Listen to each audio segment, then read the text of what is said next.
just got for both. That's good.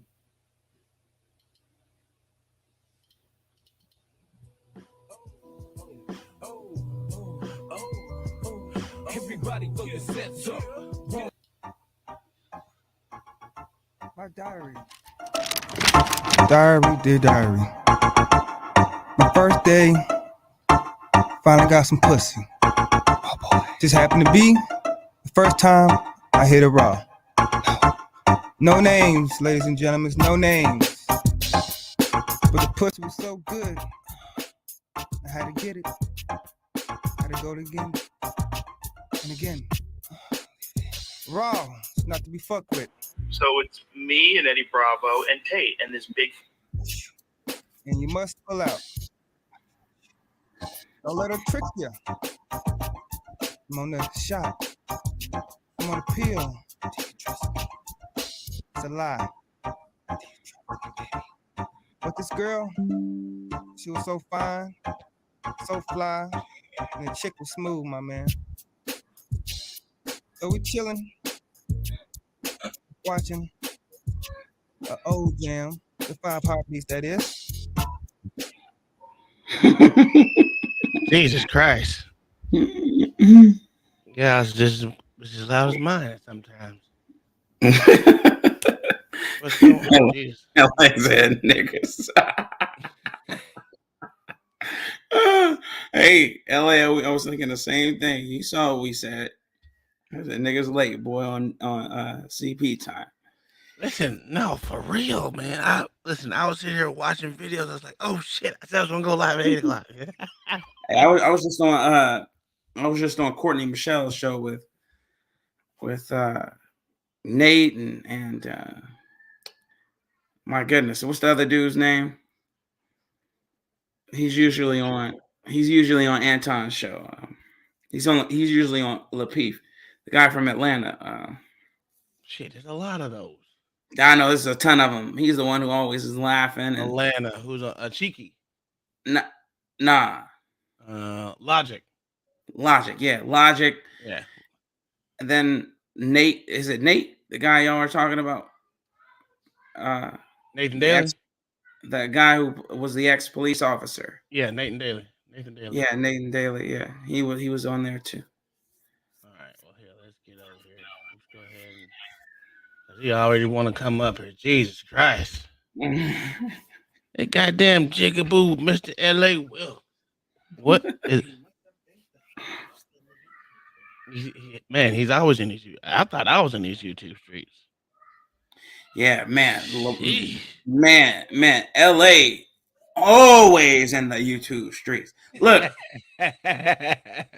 Tom, man, I thought you were the king. You were the. I be in these streets, but I don't be in these streets that heavy. This man be patrolling. It's almost his day job. I'm like, dang, LA. Yeah. Nah, man. So, you know what's funny about fucking YouTube, which is a fucking annoying, right? I just went down. I just went. Oh, you can bring it, man.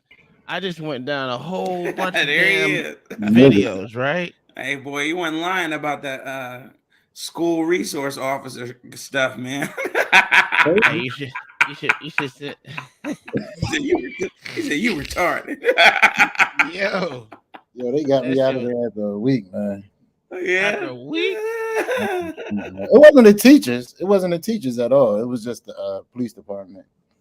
Yeah, you would have caught a body. Yeah, it wasn't. It was the teachers. The teachers love me, and the parents love me. Yeah, the teachers love you because you were saying what they can't. I call that little boy retarded. That's He's right. Yeah, man.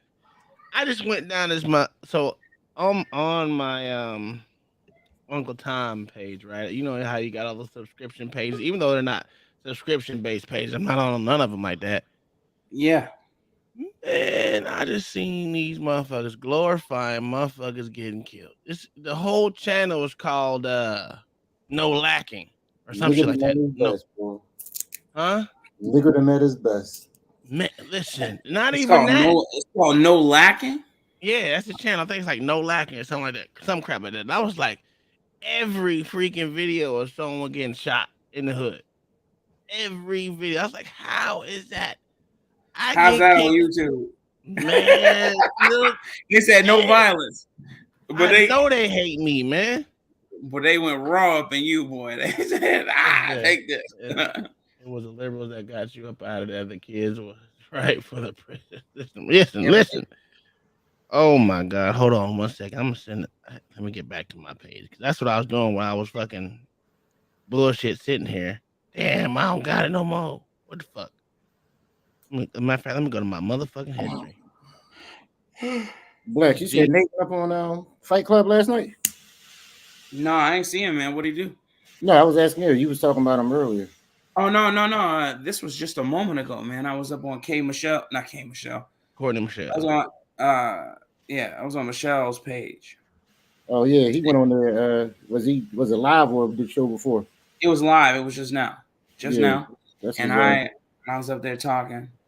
And Logic was up there, and another big dude. I don't know his name. He wears glasses. Probably another cop. Nah, he wasn't a cop, man. He's from New York, though. He was a hefty dude. I don't want to call him. Well, he was fat. He was fat. No, this nigga scared to sell a motherfucker fat. God damn. What were they talking about? They were talking about the fact that the police chief is most likely going to get fired. I told y'all they was disbanding that unit. That unit's no chance. No, not after this. No. That unit's already disbanded. Yeah, disbanded quick. They got the white boy involved. They got that white boy. Oh, did you see these motherfuckers? Oh, it was the white boy got all this started. What? Yeah, it wasn't what at all. Video was you motherfucking niggas watching, man? But they needed something to latch onto. Now this gives Ben Crump the rub he needed, man. But he was already lorried up with them already. Oh yeah, absolutely. That was like the first time before the video even came out. It just gives him the connection to white people he needed. So, so they got that white boy. They fired him. They haven't charged him yet, but they will charge him. They fired him too? Oh yeah, they let him go. They fired him. He didn't get his job back. He didn't even get his job back. He ain't getting his job. Not after this, man. Yeah, he was with the initial. He didn't. Well, initially he didn't do anything. Well, I know he didn't do anything. They still fired him, and then they fired two. They fired one fire department. They should have been fired. Yeah, they didn't even help, dude. That was crazy. They didn't even help. EMTs and two EMTs. So one fire department guy and two EMTs. I have no clue what that was about. Your job is literally to save people's lives. I have no clue what the hell that was about. I mean, what happened? What did they not do? I didn't even pay attention to render aid. Just literally, they came there with the bags open and did nothing. I mean, didn't even open the bag. Didn't even break the seal of the bag. Are you serious? I'm dead ass serious. In Philly, if a prisoner is injured, you take him to the hospital right away. We throw him in the back of a patrol car and you run him straight to the hospital to avoid. Yeah, you have to avoid any of this. That was ridiculous. I don't know how long he stayed out there before they took him to the hospital. But it's gonna be interesting to see. The case is gonna be interesting. Hey, Kai.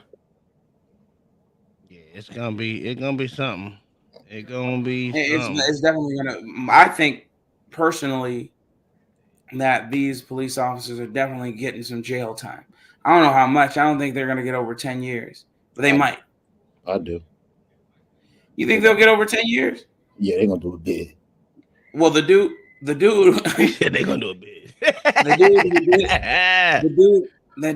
dude that did the football punt to his head, definitely doing about 20. Oh, so did y'all hear that? That person you're talking about is actually the girlfriend works at FedEx, and they even got his picture and everything. Yo, so that rumor I spread was correct. Because I spread that shit. Let me show it to you. And I ain't had no proof, and I felt bad. No, I was thinking about this for a while because that shit spread like wildfire. I'm telling y'all, it did spread, yeah. Because I went on other shows and they was talking about it the whole time. I'm thinking like, damn, I'm an asshole. Why did I say that? Like I No, no, shouldn't have no. said that. I should have said It's it the out loud. whole it's the whole thing. I have 'Cause it. it was going through the police departments. Like it came all the way up here to Philly, and they called me and told me, and I was like, damn. Damn. But and when I said that shit on the internet, I looked that Oh, shit spread like wildfire. am I blocked? I can't see. I was Oh, like, maybe I oh, should have said that shit because I told Nate that, and Nate was like, he heard Yeah. it too, and I was like, okay. Yep. Bird I lady, remember when you. Kai said come in on port session and see if you can see it. Hold on, I I'm gonna feel go better over. now. I feel better now because I don't Yeah. usually hear rumors. But I got a picture of old girl. No, they got a picture of him. They were showing who the cop was who did all the damage. Was it the same one we thought it was, right? Holly, some shit right there. Where the fuck is Healy or Haley or where the fuck? Hold on, man. I'm telling you, I be watching a whole bunch of shit, bro. They tried to get me to go on Fight Club last night, man. I ain't do it. Bro, I needed some sleep so They bad. kept on I putting ain't my gonna lie name to in the you. chat for me to go up there. I just ain't feel like dealing with it. Because if you was gonna have a serious conversation, I would have put some effort. But I Right. just ain't feel like the chance of talking and motherfuckers get upset and try to boot you. I was like, nah, I'm good. Yeah, they'll Yeah, boot you off. it wasn't worth it, bro. I stay away from cage matches, man. You All ain't the time shit. was You ain't. fighting. We was breaking records on who gonna spend the most to get up to get back.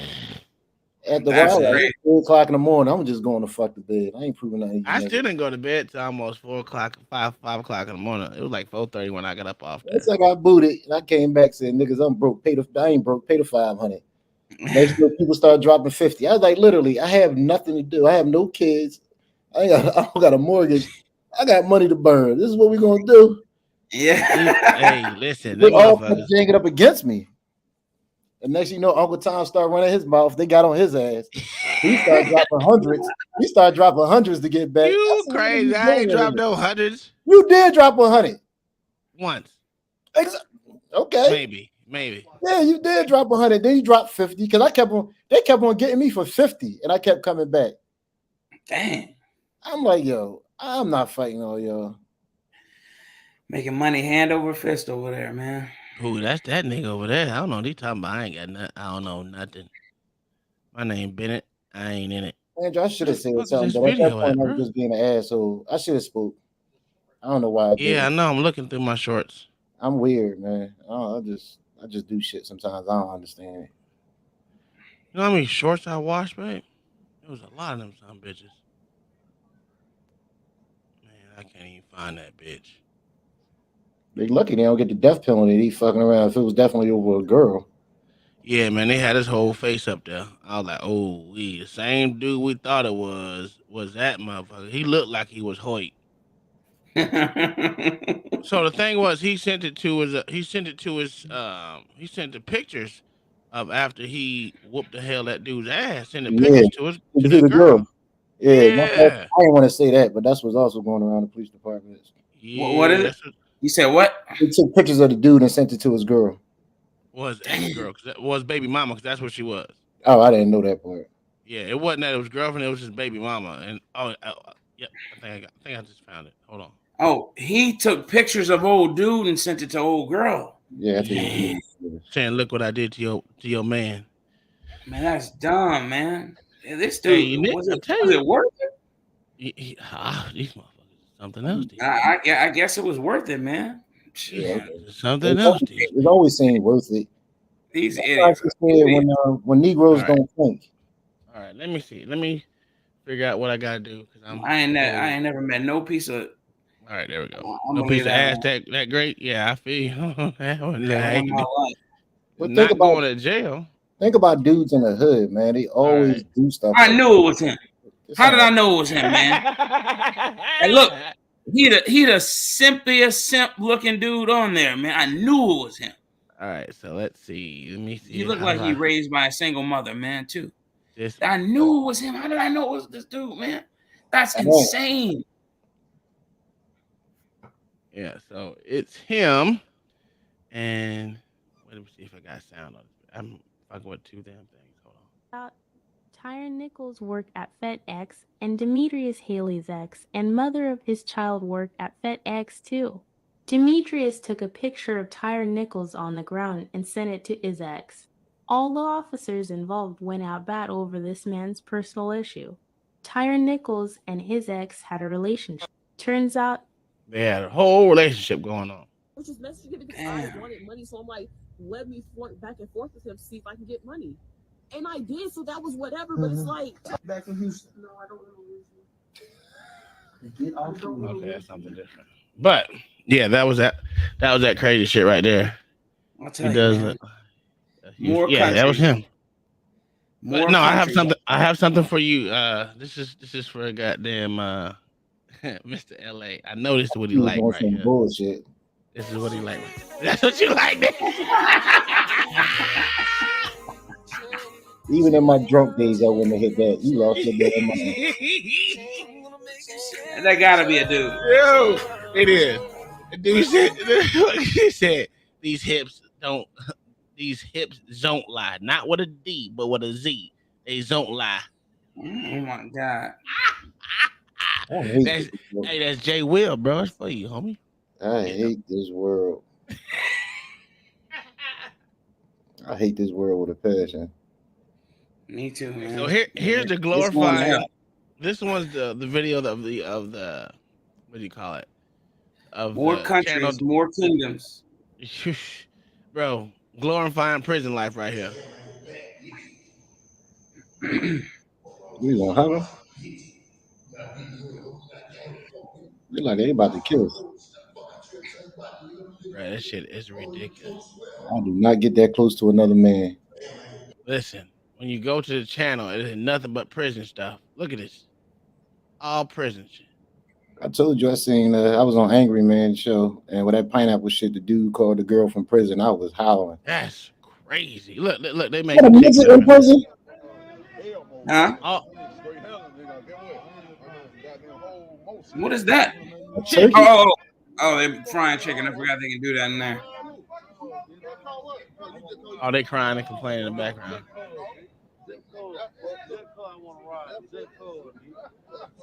This is insane.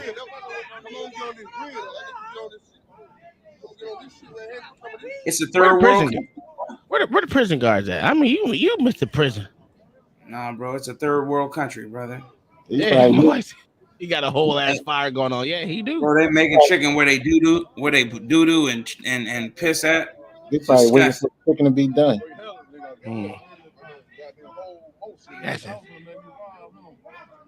See, I like freedom too much to want to do any of that dumb shit. Boy, I like freedom way too much, brother. There's no way, man. There's no way. And then you got this. This is the channel I was talking about. All they do is glorify. Bitch, what up? They say they on they block, it's time to slide. Fuck them up. Hey. So you can't see nothing, but that's where they start bucking. In a real Did they car. stop it there or you stopped it there? No, I stopped it there because I ain't. You know what I'm saying? How did they Yeah. get a? How did they like? If you go to this stupid ass page, right? There's a different one. What up, Prime Time? Thanks for the motherfucking support over here on the channel. Porch says we back on it. YouTube is kicking my ass on dumb shit. Thank you, They brother. straighten his black ass out. So you know not Man. to talk about the white They man. went up in him, no lube, boy. Went right up in him. You better not talk about that white man virus no more. Bro, They said, all this "Ugh." shit is this is full of violence, bro. It's called No Lacking. Well, this one right here is called, what is it? NO Life. So this is New Orleans Life. New Orleans State of Mind. So this was this one. There's another one called No Lacking, where everything on there is about something like, well, I bet you this is one too. Yep. See, look. Oh no, that's the one where the dude. Remember, that's the guy who was coming outside. He was in the Navy. He came out with his AR. Yeah, And that's started that one. shooting at them dudes. Yeah. What they do to him? Nothing. Well, he was in the Navy. He just started shooting at people for no reason. Yeah, these Who? people. No. They were trying to get that man. They were trying to get him. Yeah, they tried to get in his house, man. Yeah. It's been dang. I'm like, how the hell do I get popped on some bullshit? These motherfuckers just, you know, it You know, they make they it love make ain't you never- hate motherfuckers. It makes You're you absolutely hate right, D. I'm completely hating on these guys, man. That's called ingenuity right there. I'm completely hating on those studious young gentlemen in that jail cell. So much so that I don't want to be there. Absolutely. Oh, I damn sure ain't trying to be in no jail. No, sir. Nothing about me Man. want to be in jail, bro. Let me get myself off the big screen. But it's been literally today been thing after thing after thing that I've been watching. I'm like, look, I ain't gonna snitch on him. We all know him. We all been to his page before. You know, he's in these YouTube streets, and this boy go in on the C. You know what I'm saying? Don't get me to On the snitching because I'm on a the cop. I don't mind. C19, and I'm like, how the hell did this mother get away with this shit? And I get booted. This what pisses me off. That's what pissed me off. I'm like, there's no way. I said, I know I don't have 250,000 subscribers and shit. You know, I ain't made it big time yet. You know what I'm saying? But it just ain't fair. It just ain't fair because I went through the whole video. Not one thing that was said on there. Only thing, like I said, that even came close to it was that MK Ultra shit video. That was something. And that didn't even say anything, didn't make any claim, didn't do anything. Just had a whole bunch of motherfuckers moving in slow motion. That's all it said. And the words MK Ultra. That was it. I tell you what, if they go on your other page and saw how reckless we talk for about a week, that bitch. The shit he said on that other page, boy. I don't think. Listen, here's about that page right there. I'm gonna be honest with you, man. I got copyright infringement on their music and everything. I ain't even care. I like, you know what? Screw it. I'm not even trying to take it off. I just don't care. I just don't care, bro. Said on that page for that week, boy. That was a fun week. Last week was a fun week. We was talking that shit. Oh my god. Hard, man. Yeah, it was. Boy, it's the Arctic tundra out here right now, man. What, in Texas?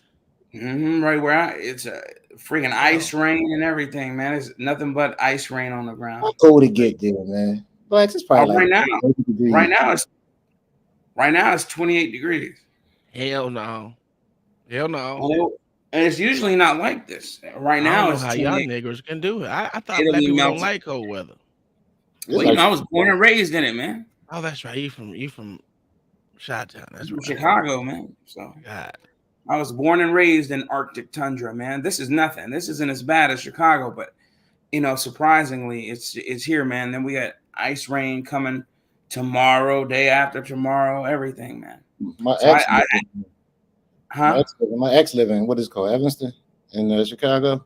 Evanston. That's north. That's north of Chicago. Yeah, I went there. That used to be a good place to live. That's the hood now. Yeah, I went there a couple years ago. It was all right. I'm saying it's nice. It's still nice because it literally is right across the street from Chicago. It borders Chicago. Evanston does. Chicago. It borders the north side. Just so damn big. God damn this! I thought Philly was a huge city. That shit. Nah, Chicago dwarfs Philly, boy. Isn't that crazy? Philly just has a more storied history. It's older than Chicago. I think it is. Yeah, it is. Yeah. But God damn, that place is fucking big. Yeah, Chicago's huge. Hours and hours. I'm like, what the fuck? How was this still the city? Boy, the hood is the hood. No matter where you go, you recognize it wherever you go. You go due south, you're gonna run into the hood.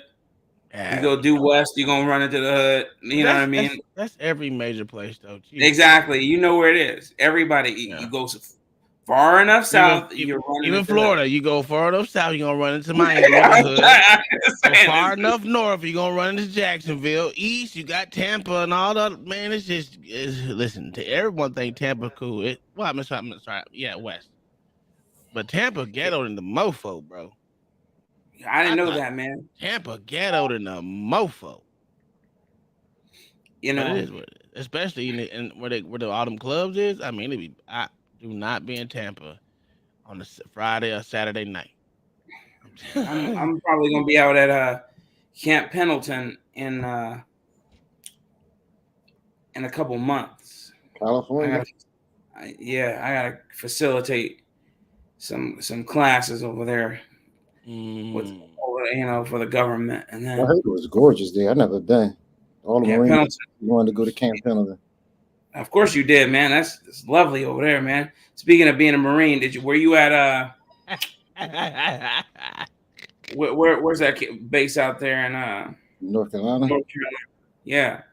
So Mike What's it from called? Boston, I got kicked for C-19. That My they thing said about I it, made. They said I made some claims that I made, but I didn't even make a claim to anything. Camp Lejeune. Camp, It's crazy. Camp Lejeune is boring, and we'll let no, you know if you. no, that's just do for that. Paris Island. Yeah. Is it Camp Lejeune? Well, I know Camp Lejeune. They're getting people, for that. Well, they are named as being part of that PACT Act thing. Mm-hmm. Because of that, what you call it, blue water or whatever. Scandal. Yeah, I was there. But that was in the 90s, though, right? I mean, it don't matter. That don't matter. You was there. Yeah, but So, I was there in 01. So yeah. that you still are entitled, man. You better look it up. You get that bad water. That's what you need, man. Yeah. Boy, you need it. Boy, you need. Listen, they be sending us emails all the time. Like, were you a part of the Camp Lejeune? Yeah. At first, it was the earplug thing. Yeah, I'm still waiting on my money from that. You ain't getting shit from that. 3 nope, plugs, like you ain't getting $2. You'll get $2, bruh. I applied for that shit and I looked at how many people it actually was. It's so many people. You ain't getting. But see, it's not a class action. What it is your own case. I forgot what the legal term is, because I thought it was a class action. Because I asked the guy, man, I'm like, look, man, y'all keep calling me. I've allowed you to be my lawyer. I said, I don't give it much time, but I want to know that I'm not wasting my time with you guys, because I don't want to go through all this and then a couple years later I get a check in the mail for $10. And they go like, no. Hey, $10 is $10. Yeah, boy, you can't get a pack of Tic Tacs with $10 anymore. Look, they said to me, the lawyers said to me, you will get a substantial amount if you once your portion of the trial comes to the judge's bench. There, and if they adjudicate in your favor, you'll get a substantial amount, and they're talking about in the thousands. So, how long ago was that? This was a couple months ago, because they keep, they hit me up ever so often to update records and stuff like that. So I ignore them most of the time. All right, Double Brewski with the $5 set. Matter of fact, where the hell you been at, Double Brewski? I've been gone. I've been on my other channel, the Uncle Tom 61. I didn't put it in the chat, but you'll never be there. Don't go to that channel. What's his name? I haven't seen. YouTube busted me for saying something that was proven true in about 6 weeks. Yeah, sounds about right. That is absolutely true. Even though I didn't say anything, I didn't make any claims to nothing. I didn't make any claims, but yeah, man, Tom, I haven't seen what's his name in a while. Corn Pop. Yeah, Corn Pop. I haven't seen. What's his name? Start with the R. Roscoe. I haven't seen Roscoe. I haven't seen Roscoe. I seen Corn Pops the other day. Matter of fact, he was on what channel was it? I think he was on Fight Club. Not this past weekend, but the weekend before. I seen him over there. We were talking. I know, but this was the actual Corn Pop with the right avatar. But yeah, I talked to him then. But that was like 2 weeks ago. I haven't talked to him since though, and I haven't even heard from Roscoe. But he could, because he might be going on Modern Renaissance page when he gets, no one's heard from him. Oh, yeah, that's a sad thing, because Roscoe was a cool old man. Yeah, he was, man. Corn Pop too. Yeah, Corn Pop he's been, what it was? I think he got a girlfriend. I hope so, man. That's what it was. That's what LA need. That's what Wilkes need. He need him a girlfriend, man. So he get up out these YouTube streets. I like the YouTube streets. It's and safe go broke on these hoes. I like that one. LA needs some bastards. That's what he needs. Noble bastards. You need to. Miss Sandra told me stay away from these hoes. Yeah, what he said, man. I mean, that's what she said. Miss Sandra be over here talking shit, mad cash shit to you. He does, man. It's all right. This lady went off on Trinidad last night. Called all types of bitches. Orissa? Yeah. You saw it? Yeah, I was watching it. Ooh, I was like, damn, because I hate that chick, man. Hate is a strong That word. T. Yeah, I'm not gonna say hate. She just annoys me. She a Philly chick, so they just get on your fucking nerves, and that's Who? what they do. The chick Trinidad, because she always like she's saying stuff like it's a fact, but she don't Yeah, ever know what she's talking about. she ain't too. And then she say, "I be quiet." Man, shut the fuck up, then be quiet. Yeah, she's not too bright. I'm gonna put it out there. She's not too bright. I mean, she alright people, but she not too bright.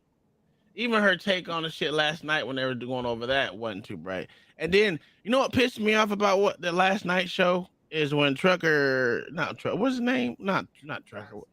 No, not Pastor Blanc. It was Thomas Earl or whatever the hell his name, Thomas whatever, the dude that was up there when it first started. The ball Thomas Bell, the dude with the glasses, the fucked up facial hair. Yeah, I know you. This nigga was like at first, oh no, he did something wrong, and then as everyone came up there and telling him like, dude, you're a fucking idiot, pretty much.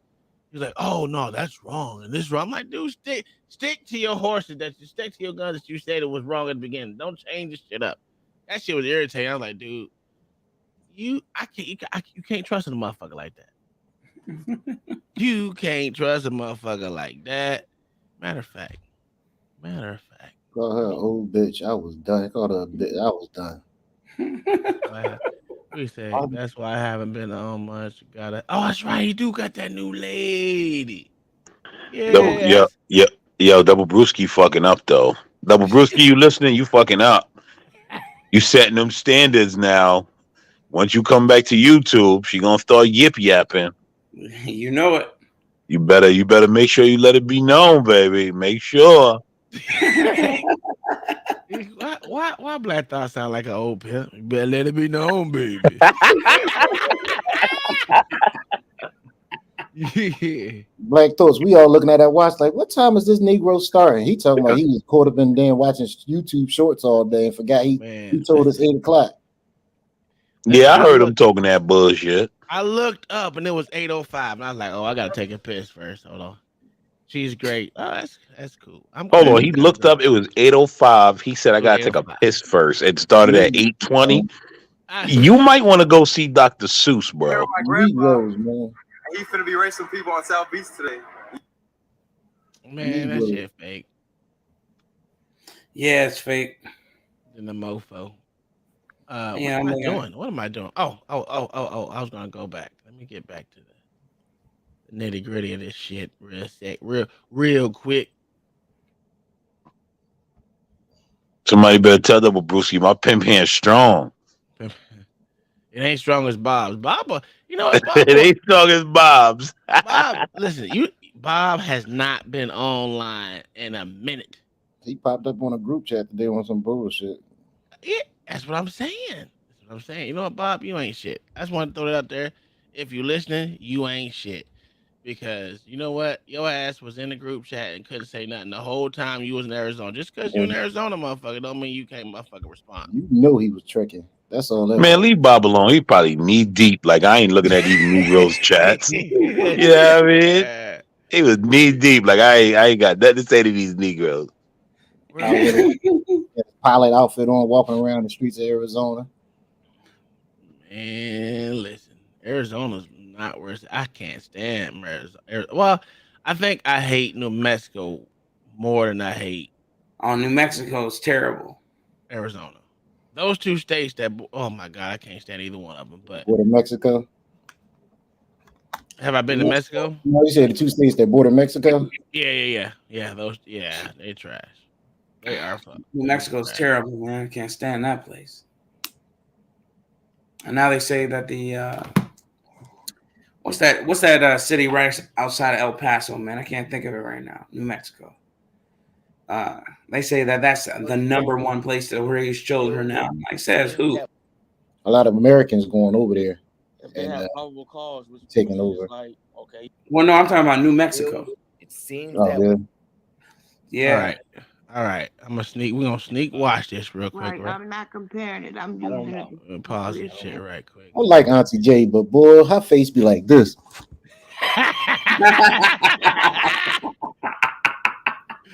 Yo, you leave TJ alone. I be dying, dude. I'm like, yo, you gonna hit yourself in the head with that camera. Move back.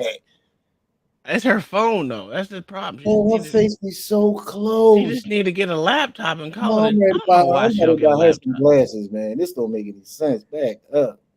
It's probably because she can't hear it, man. Look how close. Every time. She be fucking me up with that do-rag, though. Like, God damn, I can do that do-rag so much better. God damn it, that do-rag be all crazy. No, but I mean, I know this right here. This motherfucker right here in the bottom right. Yeah, what about him? He the one couldn't stick to his goddamn guns, man. It was just Aaron, I would say I know you're not comparing it, but I seen part of the video. Oh, there you go, right there. I couldn't watch the whole video. I know. That's when I was about to get on. That was like some like Rodney King type stuff. They kept booting her. That jump was bad. Like, you know what I'm Who's that, Anna? Different. I don't know if we should get rid of law enforcement. Well, this is the beginning. As we continue to see these things happen. This mofo right here. These questions. The way he don't stick to what he says, I'm just like. But before we get into that, I want to ask a different question to y'all. Now, have you guys seen the video? Yep. Okay. Yeah, he's seen the video, right? I've seen probably like 7 different angles. You said 7 different of the video. It ain't 7 different videos. Kind of see it from both sides.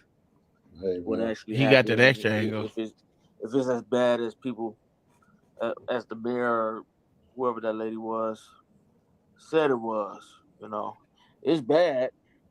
But it really didn't get really messed up until the end. Smitty looked like what? Video.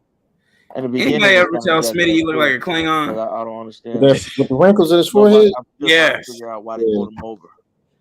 That's a Klingon all day. No, deep, boy. Because they were kind of aggressive in pulling him out the car. So I'm trying to figure. I was trying to figure. I'm asking different people like, is there another video leading up to the stop that explains why they were so aggressive in pulling him out the car? You know, that's the question I ask. I'm like, man, he don't look like he's harming anybody. It's like, okay, I'm getting out the car. Y'all kind of doing too much. They calling them all well, type, you know, all type of names and stuff. It's a case now. So they gotta. Now they got me. They gotta treat it as a case. They can't. If that was true or not. What do you think? Now they got me wondering about if that reckless driving was true or not. He might have been trying to get away from them jigaboos. So if like I said the other day, Mayo the monkey, what's going on, man? This is open panel. If you want to come up, but it's not posted in the chat. No, come up and discuss some shit. Yeah, man. Mayo, that's for white people only. You too black. No, it's just like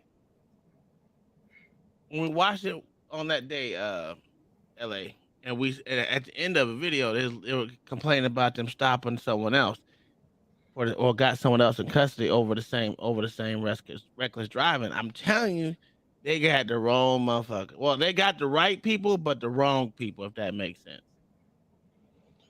Or wrong person. But I can't say for sure 100%. But it could have just been cops being dumb, thinking it was another car. So that I don't really have to, because that happens more than you think. You pull over one car and you got another unit pulling over another, thinking it's the same car, and they just like, no, we already got the car. We want let that one go. So it could have been that. The part, thanks for the 5, brother.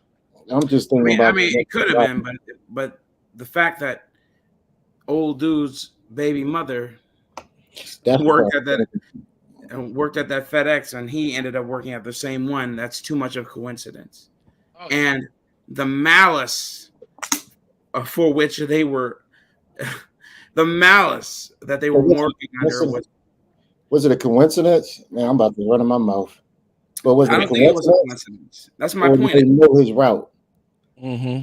Yeah, I think he knew his route. I think he had been watching him personally, but I don't know. But again, it's all conjecture until it's verified. But I'm just saying it's definitely not a coincidence. That it would be too much of a coincidence.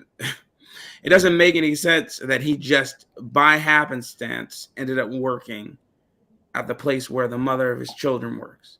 I don't believe that. I don't believe in coincidences, man. If he knew or suspected that he shouldn't have stopped there, he should have went to a precinct or even called other cops, the news, to stay his claim. Well, he didn't have a chance to.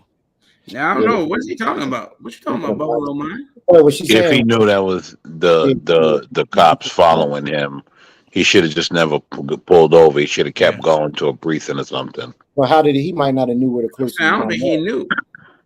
Yeah, they had that motherfucker surrounded. It was, like I said, it wasn't a regular police stop. It wasn't a regular. Yeah, they said that. So Let me tell you something though. All them niggas around him is simps. If they all went on to beat on him over some old smizzy, come on now. If that's the case, all of them is simps.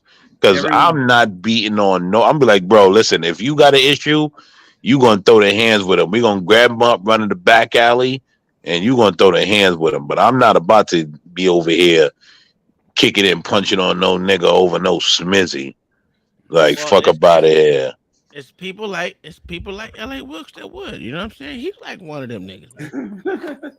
I did a lot of things in my day, but I never did that.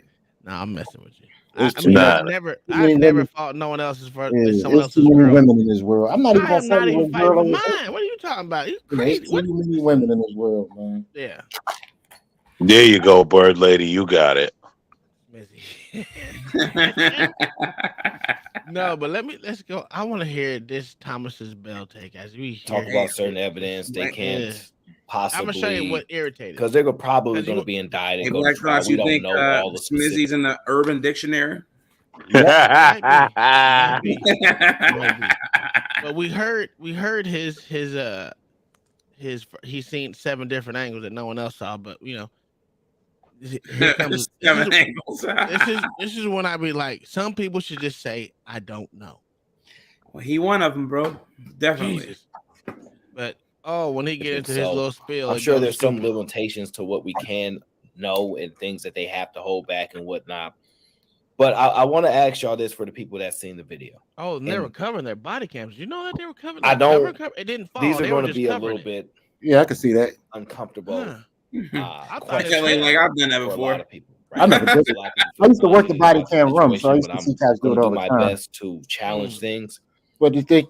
This is how stupid you are. Do you think that all the officers cover it up? But there's a million cameras in the world, so we'll do it for you. But what are they covering it up with? Like, how do you cover it up? What is his vest or his hand? So what, he using his hand, one to cover it up and one to lump him up? You don't need too many hands to lump somebody up when somebody holding them. You don't need too many hands to lump somebody up. Well, you're right. You're right. You're right. They covering up, but once again, we know 60 cameras in his work, like out there. You covering yours up for what? We know who wasn't covering up his camera. The white boy. Man, White boy did not cover up his camera at all. He's like, "Ooh, I am in the clear," and they fired his ass anyway. They fired his ass anyway, bro. Yeah, but the thing about him is he'll just get another job at another precinct. It's set up for him to do that. They going down. I bet you don't hang around black folks no more. I guarantee. It's insane. He will not hang around niggas ever. No matter how. So Aaron O's question was, do all cops deserve the same amount of time? Yes. Or the same punishment? Yes. Why even the white boy? No. See, that's is a 3-part question, and people don't understand. The initial stat: do all the cops there deserve time? No. Because what if you didn't know what was going on and you just saw the cops fighting and got them out? So when he ran and got him to the second spot, and they were whooping his ass there, and the cops who was whooping his ass deserved the time, and the cops who was watching him whooping his ass deserved the time. So you got to ask which cops deserve the time. Well, the cops that was whooping his ass deserved time, and the cops that was standing there, which is the second part, deserved the time. But the cops that was with the initial part that was there just when he first pulled the car over don't deserve that. Because if they didn't go to the second scene to see what happened, how can you charge them with anything? That's true. Very true. Because the white boy stayed with the car. Yeah, so how can you And charge how did he get fired? Did he get fired just for using his taser? Not taser. Yes. He used pepper spray and his taser. Yes, he that's got what that for over pepper spraying them. But the thing is, there's no such thing as over pepper spray. That's just something people want to say. But no, he shouldn't have. He should have got days because he was just being a dumb fuck. But he seemed like he sprayed the cops more than he sprayed the dude. Yeah. So do you think he was punished just for being white? He was punished for being there. Period. Everybody who was involved was getting punished. They had to. Well, there was more than just fucking the 5 cops. Yeah, but it was like 8 to 10 of them.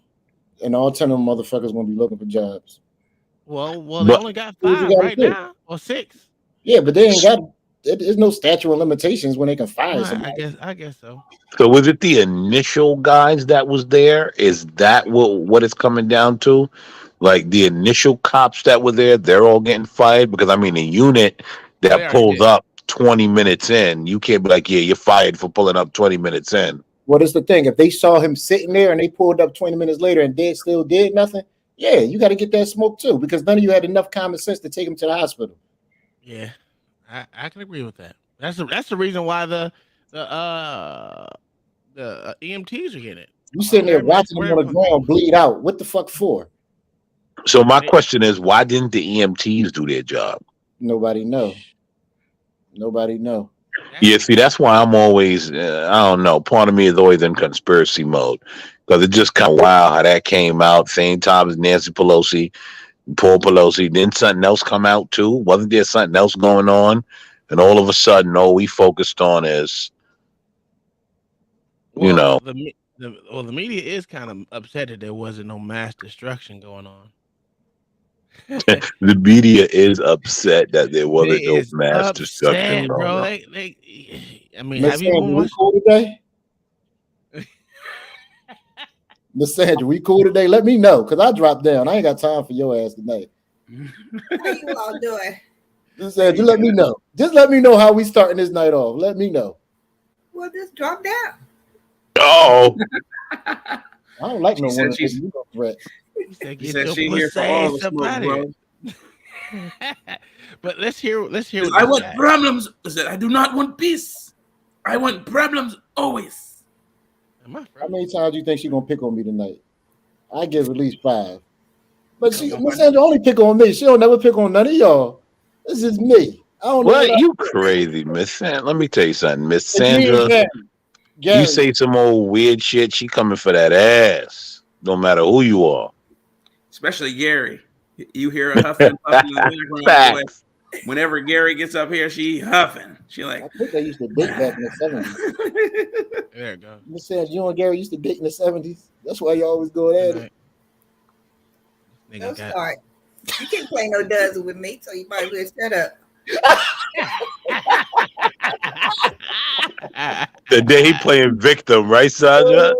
Yeah. Right, Miss Sandra? Then he gonna start playing victim in a minute. You ain't lying. I will pull out my victim card. Don't get me the fuck out here starting. What did it say? There was more explicit, even though there was. He said he does snitch. Oh, the Paul Pelosi. Yeah, well, I mean, that hammer was vicious, bro. I ain't gonna lie. He got doinks on that mug. Let me ask LA. Damn, I knew this was gonna start. Since you're a police officer, why is so many of you all out of shape? Ooh, that's an easy question. Because you don't have to pass the physical fitness test.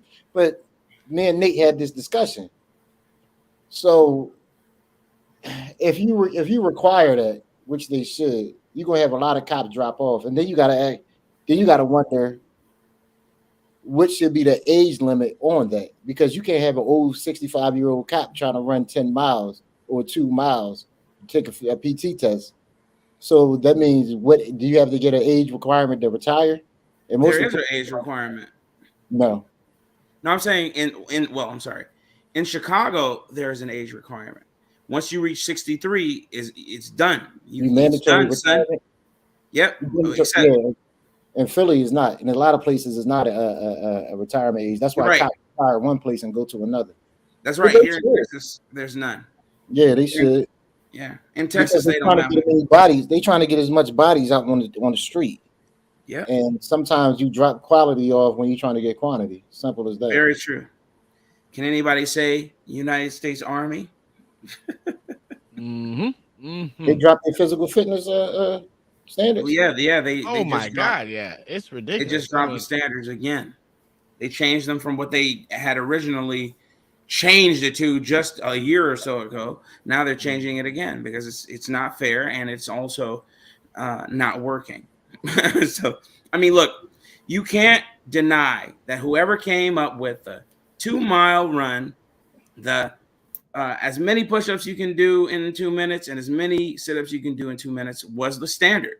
It just works. The other one, I don't know why it works, but it just works. It just works. The other ones don't.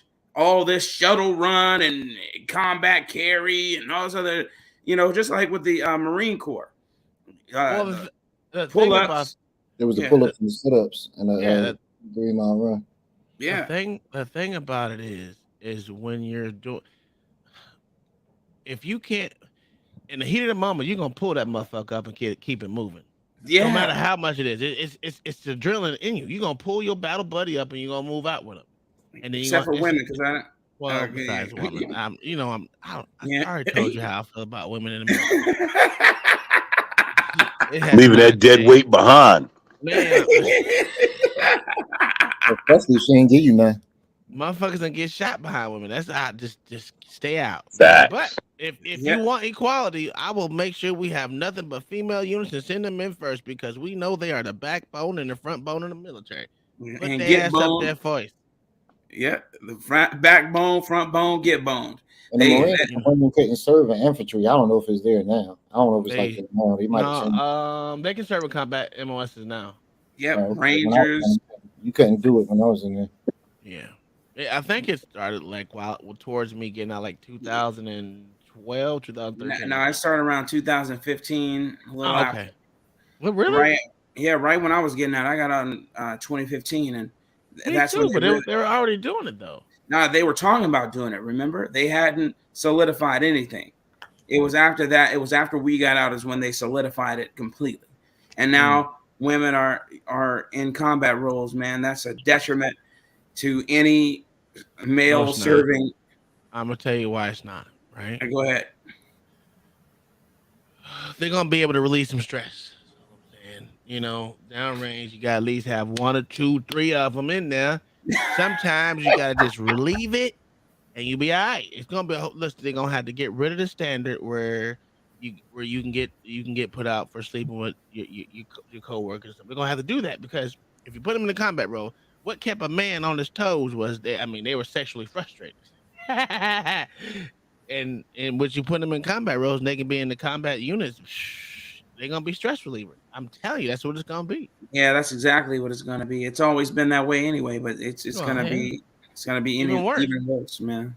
And it's really sad. It's really sad, man. They've watered down the Corps completely, man. The weakening of America, baby. Everybody got to be no more men. Everybody women, so that way we can act like we're all surprised when China take over.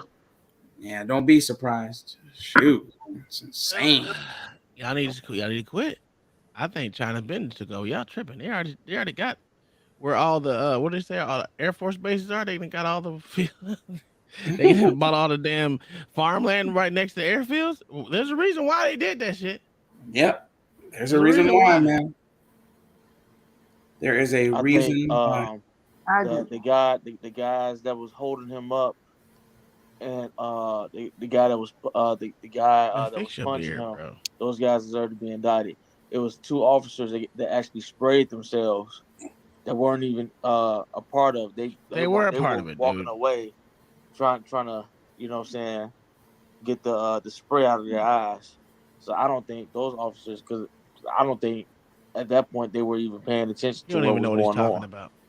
Okay, so you think should be charged?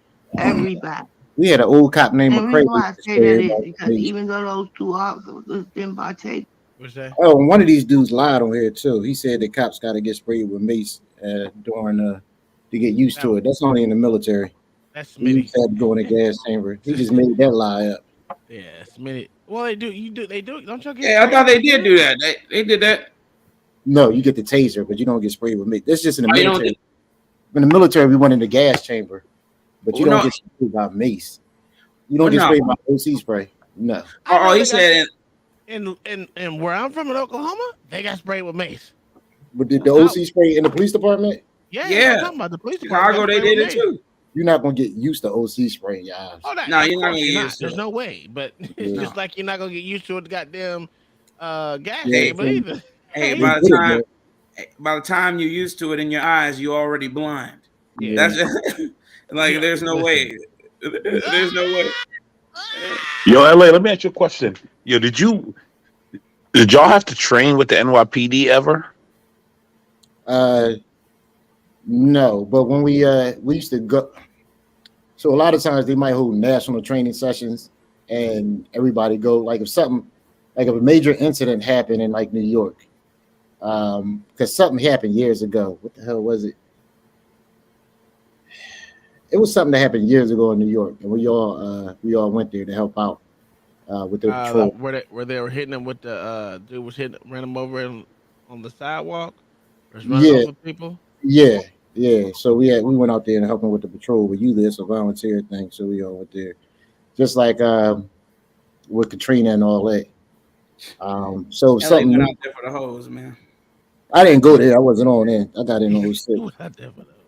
But yeah, you can go to other police departments and do some training sessions, but it's not a real common thing. It's only like during the national. If something really, really bad happened and they short of cops, like during the riots, everybody was trying to help other people, but we were getting fucked up so much that you couldn't have the resources to do it. It's crazy. Everybody was everywhere. I mean, it was what it was. So, LA, you mean a peaceful protest? Oh yeah, it was peaceful, right? I'll send y'all some of the videos in the group chat. Y'all gonna be like, what the fuck? Hey, listen, I'm just going with what I was told, that it was peaceful protest. Now I saw the buildings burning in the back, and listen, I saw them burning in the back. I heard there was police harmed. I heard there was stuff looted and all that, but it was peaceful protests. Isn't that usually how peaceful protests go, LA? Absolutely. I don't know. I've been on for 17 years, and that was the worst thing I ever seen in my life. It was mainly white people. Like people want Wait to. a minute. How did this jigaboo sneak up here and they ain't said nothing? I don't know, bro. Ben's has been backstabbed me too. What happened? No, I'm just telling you. We just talking about how fucked up Chicago is, but go ahead. I was wondering if I had missed the racism. I guess I'm. Oh, you haven't, man. We just started. Just started. Oh, man, cool. As soon as we saw this dog skinned cat come up here, it started coming out. We started cooning. We started cooning early. I know it's like YouTube give you like a 13 nigga limit per episode. So where we at, right? Oh, hey, we well under. We well under.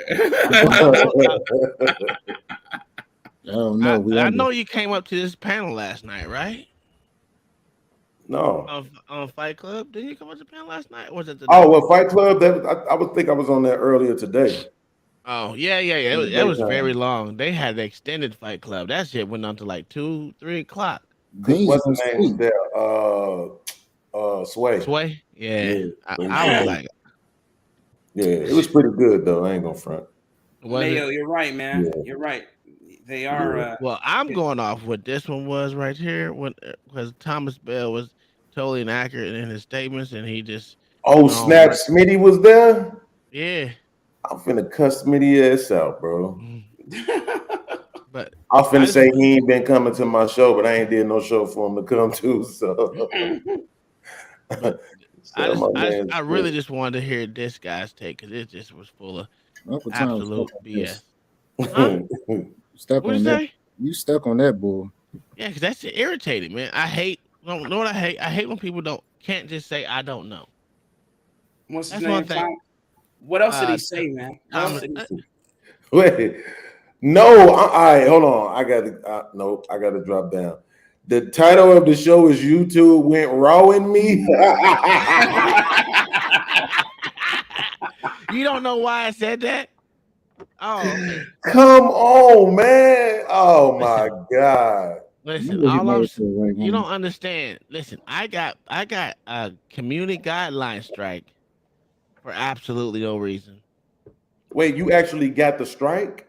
Yeah, I got an absolute strike. That's why I couldn't stream for a week. Because they said I'd said some stuff about C19 or I make or nothing. No one on the panel, no one in the chat, and I didn't make the claim. It was a video that we watched, even though we didn't watch I went over the 5-hour stream. It was 5 hours and like 5 minutes. Went over the whole stream 5 times. Not a video, not nothing about C19 at all. But even still, YouTube on some bull, bro. Even still, we got other people that can dedicate their whole stream to that. He's about to start snitching. I ain't say so. I just said to whole stream to that shit and never get a strike. But it's okay. I know I don't have over 200,000 followers. I don't even have over 2. That's the problem. Bro. Like that's crazy to me. It shouldn't matter because it already came out that the shit's fucked up. Yeah. So I mean, because I just literally watched a short like a month ago where somebody was saying they were saying it's okay to have the conversations about it now because of the information that has come out, but they still gave you like that. Don't make no sense to me. Yeah, and I mean, you can only appeal it once, right? And that shit came back in like maybe 3 minutes. I don't even right. think 3 minutes. They like, nah, nigga, we made our decision and we sticking to it. You know Yeah, it is. I was like, how the hell did you even go? And then get on the phone. Okay, so I talked to him on chat and I talked to him on the phone. And I was like, dude, I've been watching this video and I'm literally, I'm gonna tell you the honest truth. In the background, the same time I was doing that, someone else had a whole full-blown conversation on YouTube about it. I was like, I know you hear this. I ain't gonna tell you who it is, but I know you hear this. How do I get a strike? You can't even give me a timestamp on where it happened. Right. So they didn't give me a timestamp. They didn't give me nothing to say, hey, this is the evidence to prove that you did this. They said, no, we don't give timestamps for community guideline strikes. Now, if it was a content infringement, sure, we'll give you a timestamp on. But like that don't even make sense. You're telling me I can't stream for a week because of something that y'all said that I did, but you won't give me a timeline stamp. So it's so many things wrong. Wait a minute, you can't stream for a week. No, I can stream now, but that's why I didn't stream for 7 days. Yeah, bruh. Okay, bro. It's so many things wrong with what you just said because first of all, that's why the name of the stream is they went raw on me. They did. You just said you talked to him on the phone. Is that military access? Because I don't know how to get in touch with nobody on the phone. They've only talked to me through chat. I've never been able to talk to. Yeah, you scratched your head, so that let me know that was some military. I don't know how. Listen, they talked to me on chat, and then they talked to me on the phone too because number. I went in there. Here's the number. Blah blah blah. They called me back. The second thing is them not telling you though, because that's the same thing they're doing with me with my channel. The reason why I haven't got my monetization back, right? They like you have some videos that you didn't transform them. You reuse the content without transforming it, right? Whatever that means. And so I took down some videos. I didn't know what they was talking about. And so I asked them, I was like, so you can't even just tell me what videos it is so I can just take them down? No, we can't give you that information. Wait, what? Bro, that's what they told me. I don't even make no goddamn sense. Y'all are packing. That's bad. To me, that's bad. They got Pakistanis running the doggone call center. My God. Okay, do you have a second channel already? Yeah, I do. I was about to say, just get it now, bro. Just get it now. Yo, do you know what? I'm streaming from both of them now, bro. You know what I think? You know what I think? You reuse videos without transforming them mean you not speaking enough or stopping enough and all of that, because that's That's what I believe transforming the video means. Is that like you got to have a few minutes of someone talking, and then you got to do like 5 or 10 minutes of talking, and that's what transforms the video. I think you're right, right? No, But he's at the same time, it 100% goes right. back to what Uncle T just said. Bro, I'm doing the same thing I'm watching other people do, right? So why is it a crime when I do it or when he do it? I told Uncle Tom why that particular stream got struck down. Well, yeah. He keep looking for something else.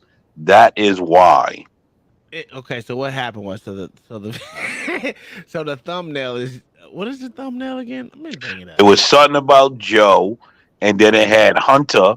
Which, listen, I'm just gonna be honest. Hunter was litty. He's the most litty Democrat we're gonna see in a while.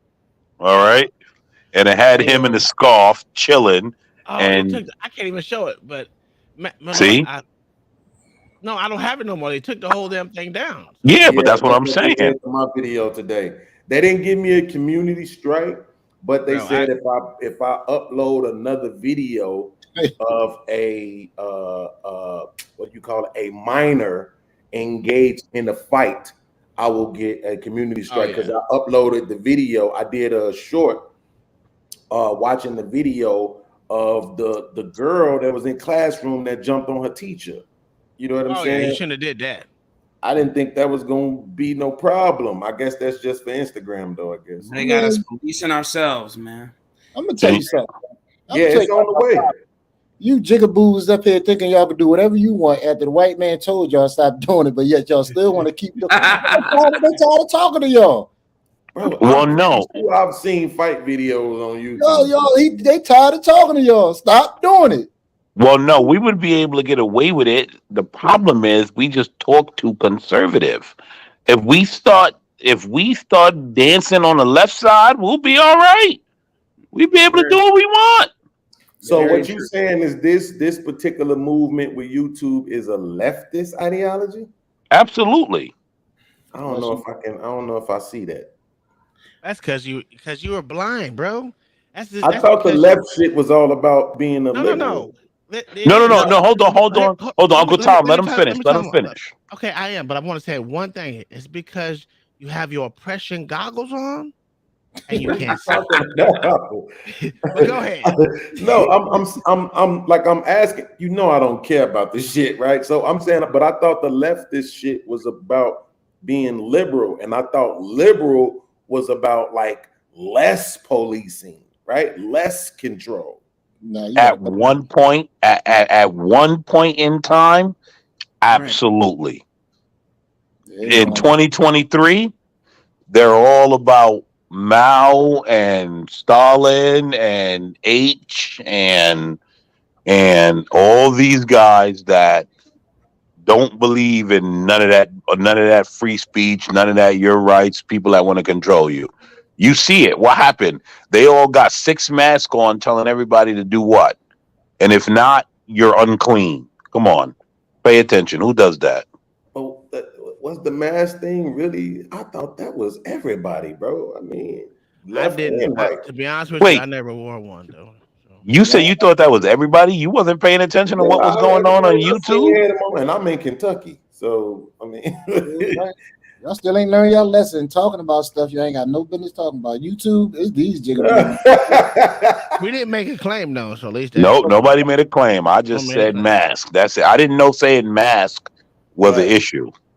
Yeah, that ain't nothing. We could be talking about the movie mask. Listen, we over here believe in the paper mask. We believe in the cloth mask. We believe in a burglary mask. We believe in a whole scrub mask. Anything that has the word mask in, we believe in it. It keeps us safe. Even if you're getting robbed with that mask on, it keeps you safe. So that's all I want to say. I want to put that out there. Yeah, bro. The left, the left has gotten real weird. Yeah. Like, well, or they just showed who they really are. Yeah, it's about time they revealed their true colors, man. The left that's always what it's about. Liberalism is something totally different. I think they tricking y'all, man. I think Oh, everybody. okay. I think everybody.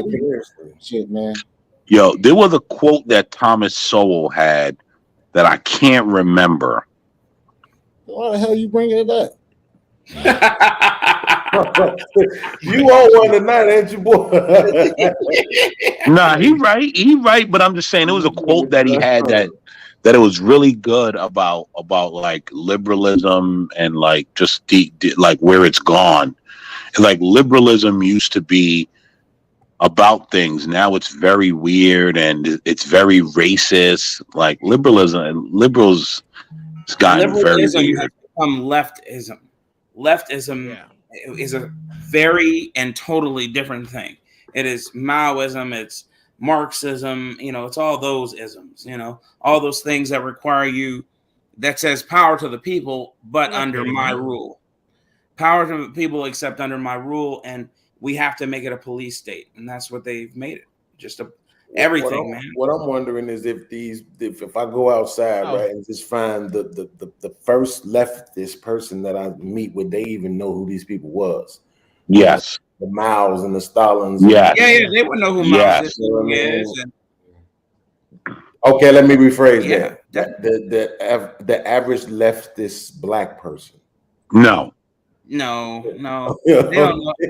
Hey, to be honest with you, that's so good. I'm so glad you said that, because I'm trying to do some changing on this channel just a little bit, right? My thing You don't want to talk about nigger shit anymore? No. We're gonna still talk about nigger shit, right? I'm just gonna have a question of the day, and then a question for the week, and I'm gonna go out to Walmart. YouTube got his butthole puckered, boy. Listen, I'm gonna go to my local Walmart. You know where all niggas go, right? Right. And ask them basic questions about anything for that question of the day, and then we're gonna come back on the poach and talk about it. That would be cool, yeah. And the segment was gonna be dude off the poach. That's what it really was supposed to be about. Shit gonna be funny. Uncle Tom gonna be running up. Look at the jigaboo in his element. Aisle 6. Hey, to be honest with you, I already got a mic and everything. I've been had it for a long time. I just never put it in play.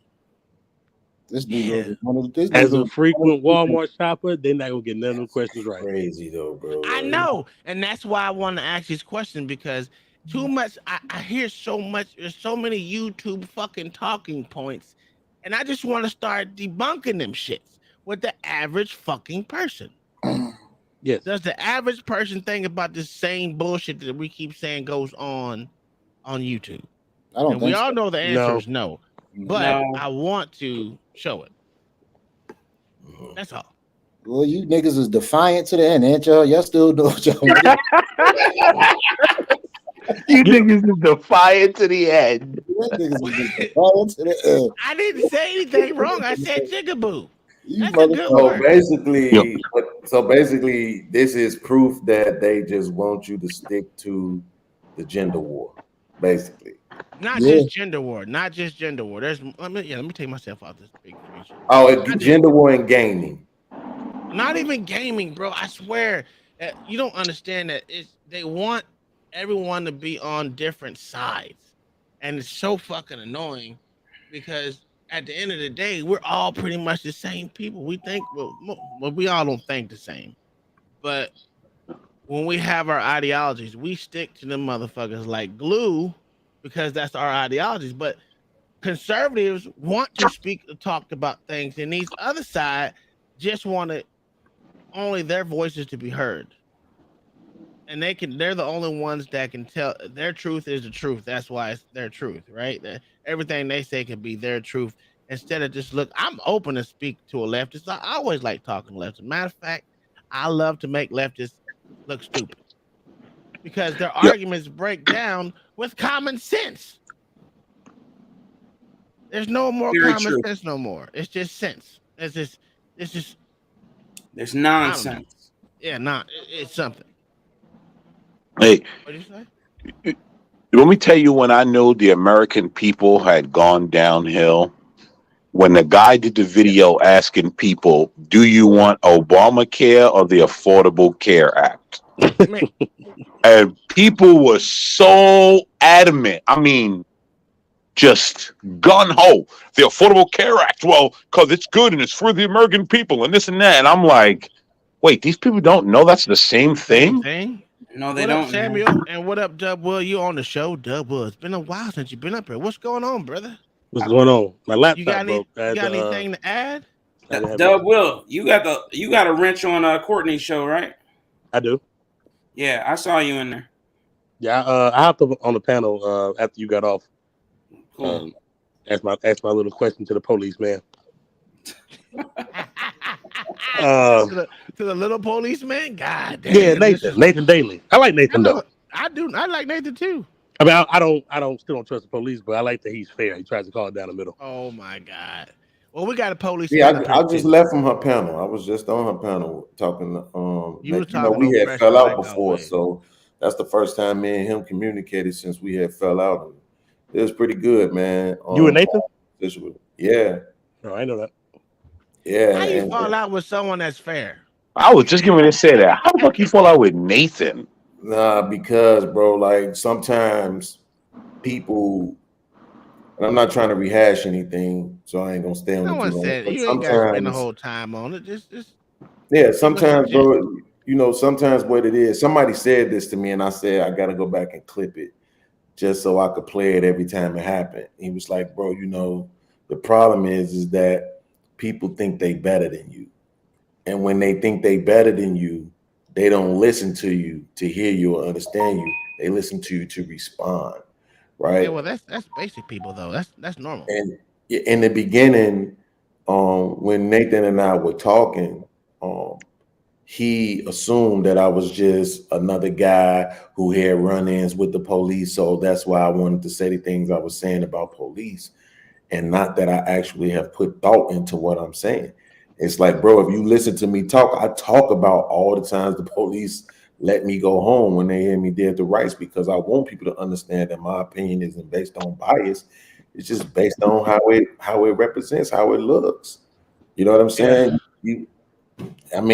But to be honest, like I said, when I was just over there, everything he was saying was spot on, bro. The only thing, like I always do, right, at this point is it's not, I wouldn't call it a trigger, but it's just like when I hear people take those digs, right? You're saying, if you notice all of these violent acts with the police, they always happen in a certain area, right? Well, they kind of do. It's not that it's not true, right? You're gonna say it happens in the areas where people are black, where the people are poor, where the people are uneducated, where people are this, people are that. But then if somebody mentions why the people are that way, then you want to say they playing victim. But at the same time, you're victimizing the police by saying what they have to deal with by dealing with these people. So it's just like, if we're gonna have a conversation, can we just have it all the way around? We're gonna take digs on the people. Let's have a conversation about why they're that way. And he just did that. And man, it was awesome, bro. I asked Courtney, can I please clip this shit? She was like, yeah. She went in and that shit was fire, bro. I definitely got a new level of respect for him. So, Doug, Will, how'd you like the show over there, brother? What, Courtney show? Yeah. It was a good show. Courtney, I was subscribed to her at one point in time, and then it just went. I don't know what the hell happened to her. I think it may have fallen off like always, but yeah, she's been killing the live streams lately. She took like a little break, but it's like her.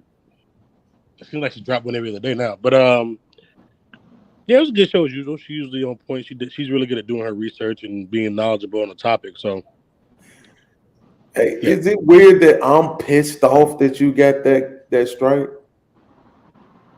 Listen, like it feel like they did it to me. It feel like it's just around the corner for me, because I be wanting to do what I want to do and say what I want to say. And it's like, this the shit that Angry Man was talking about the other night, when he was saying, on one hand, he understands us saying, bro, we want to speak how we want to speak and talk about things we want to talk about and quote unquote, right, keep it real. But then on the other hand, if you lose the channel, you lose the business, then you know what I'm saying? So it's like, I mean, that's true. That's true. I mean, I was pissed off for a couple of days, and that's why I said I'm gonna try to max out my other channel, try to at least get it up and running the way I want to. But my subscribers keep fluctuating, dude. One day I'm at 403, the next time I'm at 270. I was like, what is going on?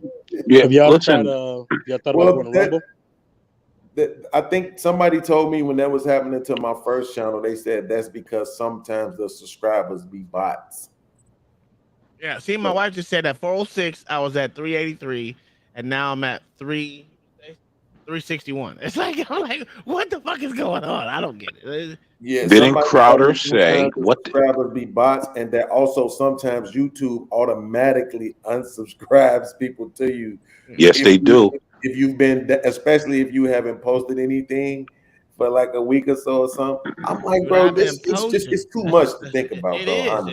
and that's what get me. But what'd you say, Black Thoughts about Crowder? Crowder said it. Crowder said it's harder for conservatives. Y'all not understanding. We ain't supposed to be speaking the way we speaking. We supposed to be buck dancing and crying like old boy on CNN. Y'all don't get it. You better leave them. We yo, need to that leave dude, Lamont man, alone. I'm so tired of seeing these niggas crying on CNN for a bunch of white liberals to feel like they doing something. Every Man, every month they got a nigga up there crying. Who cried this time? Fuck out of here, man. Van, No, what's his no, name? Van Jones. No. It wasn't Van Jones. It was some old. I think he was the mayor of some state. Who L.A. Who was that crying ass jigaboo up there? No, that was Adams. Mayor Adams. He was on the city council of Memphis. Yeah, the city council. Yo, I gotta find that video. Mayor Adams was crying too. crying And real he in New tears York. about Like, the how are you police crying and you situation. from New York? You the mayor of New York and you crying about some other city. This is crazy. Wait, Mayor Adams was crying too? Yes.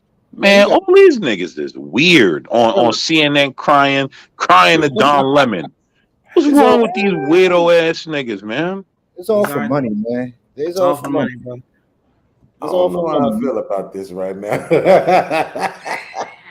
On one, I feel like, I don't like fakeness, right? If they up there phony kicking it, that's one thing. But on the other hand, it's like, men do have tear ducts, bro. Like if they But the thing is, you can tell it's phony because they only cry over these situations. Right. Yeah.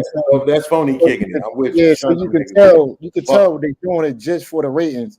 And it's kind of sick because you're making money off of a tragedy that shouldn't have happened with some Negroes from the hood that had that hood mentality. Beans. That's why I was telling you before about that hood mentality, and we kept on going back and forth with it. And the more you get information out, I mean, is the more I seem like I'm correct on it, man. You're not wrong. I mean, again, Man, you were spot on the other day about this shit. When we would after we got off Nathan's show, bro, we already said, look, it's that motherfucker right there. We said it was like my wife said it, LA said it, I said, listen, that motherfucker right there. Cause you see him, he just drew back and yock nigga for no reason, like that, for no reason. Because he see him as a. Let me ask you this, right? When you say the hood mentality, though, right? What specifically about the incident are you calling hood? See, that's the thing. I'm not saying people in the hood have a mentality as being bad people, but we all know that some people have that hood mentality where everything got to go straight to the streets. They got to shoot at you. You say something wrong, they want to fight right away. That's a hood mentality. But just because you're in the hood doesn't mean you're a ghetto person. It's just the environment that you live in.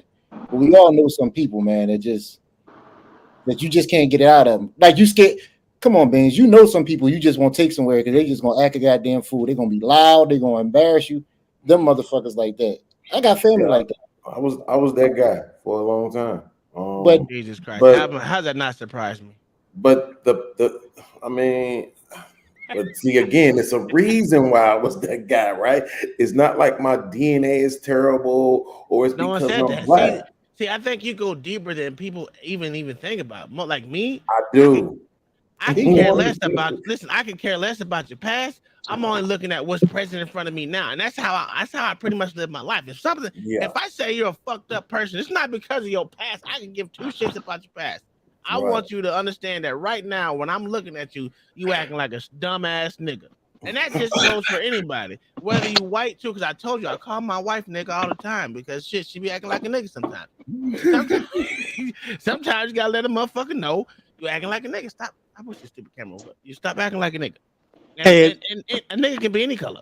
But that let me ask you this: Have you, LA? Have you ever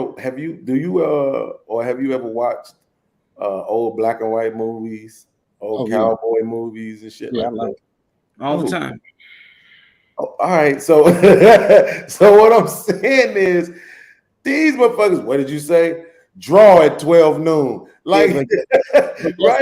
The mentality of being on the attack. I don't think that is a hood mentality, right? I think that's a man mentality, right? That a lot of us stifle within ourselves because we don't want the consequences that come along with acting on it. And then there's a demographic of people who mentally they forego the consequences. They ain't thinking about the consequences. Well, at a all. duel was commonplace back then. A duel was commonplace back then. And it was legal as well. But the problem here is, you know, now it isn't. You know, they've ratified laws, gotten rid of laws, put new laws on the books, etc. And, you know, people who are more aggressive in that sense, you know, aggressively pursuing money, aggressively. And I don't mean in a stock market, you know, white collar crime sense. I mean, blue collar crime. You know, you're the guy selling the drugs, or you're the guy doing strong arm robbery, or whatever. You know, that is shunned and looked down upon because they're considered the others of the nation. They don't like that.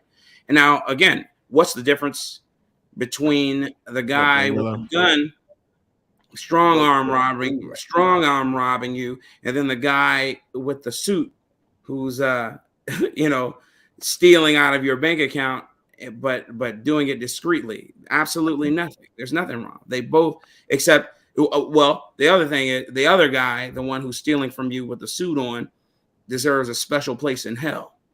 But you know, the other guy, you know, who's a strong arm robber, you can almost understand him because of how that person was raised, or the lack thereof of you know, of tutelage. You get what I'm saying? So yeah, absolutely, man, I get where you're coming from, Beans. This was part of the thing that Real Nathan was just talking about. He said, bro, and I'm taking his word for it, right? He's a police officer. He said, we arrest 10 million, we make 10 million arrests a year. I said, bro, that don't sound ridiculous to you? 10 million? Like, that's insane. That right there alone lets you know it's too many laws, right? Because like I told him, there's not a million. There's so many laws that motherfuckers don't even know. That's the problem. Even most police officers don't even know all the laws. So there's not a million murders a year. No. There's not a million grapes a year. We did. This is what my wife did the other day. I'm trying to tell you, we circled them out. Yeah, but podcast, when I say hood mentality, like I think you're getting me backwards. Thomas Sowell wrote this book called Black Rednecks and White Liberals. Oh shit! Don't do it. No, we didn't. Don't do it. So it literally correlates the redneck culture to the hood culture. Yeah, they have the same problem in redneck culture, and it's been that was going on in the 1800s. The Scottish, they were doing in Europe. The hood been doing in Europe. They got kicked out of that because of that. So when I say hood mentality, I'm not talking about color. If you go to Kentucky, them motherfuckers in the trailer parks, they getting the same thing Negroes in the hood getting because it's part of that culture over there. So when I say hood mentality, I'm not talking about Kentucky. I know the meth problem is bad down here. Yeah, I'm not talking about color. I'm talking about culture. You can call it but see, this is the same thing I was just telling Nathan. It's like we'll say things like, "Yo, the black community." Blah blah blah blah. It's like, don't say the black community. I never say poor, right? Because we know that's really what it is. Because when you go to areas, my mom lives in a black community. I keep bringing this up because it's true. 84% black. They ain't out there shooting, killing, robbing, spray painting, gang banging, selling drugs on the corner. The difference is most of the people are older, 40 and above, and everybody out there pretty much 90% own. It's all houses. They ain't no whole bunch of apartment complexes. That goes back to, but that goes back to saying that there's a difference between black communities and nigger communities or hood communities, whatever you want to call it. Yeah, but why do we different? Right, but that's when he say that. When we say hood, you know what I'm saying? When we say ghetto, when we use any of those words, we know that they have a black connotation coming. But do we? But my thing is, why do we claim it as a black connotation? Because you got Kensington here in Philly. I damn sure wouldn't call that the suburbs. What I'm gonna fucking call that? I'm gonna call that the hood, and it's all white. And they doing more over there than a little bit. I think the problem is that black people automatically have this way of thinking that everything that we say is negative is attributed to them. That's the problem with niggas. They can't look past, hey, maybe we're talking as a collective, not as, oh, it's just all about nigga shit. Now I told you, I called my wife a nigga. Now, you would think this shit was black if you didn't know what she looked like. You'd be like, man, he talking about, he called his wife a nigga. No, my wife white as motherfucking snow. And when she get too dark, I'd be like, look, if I wanted a nigga, I'd a guy with one. So right. So hold on. But back to the thing is, most black people, when you think of most people, I think they have this inept thought, not inept, but this thought in their head that everything negative actually always attributes to them. And that, to me, that's just the wrong way to think. Not everything, bro. Listen. Yo, but LA. You just said that you call your wife a nigga, right? I do all the time. White. But you also said when people hear you call your wife a nigga, they think she's black. Yeah. Who made up the word hood? Niggas.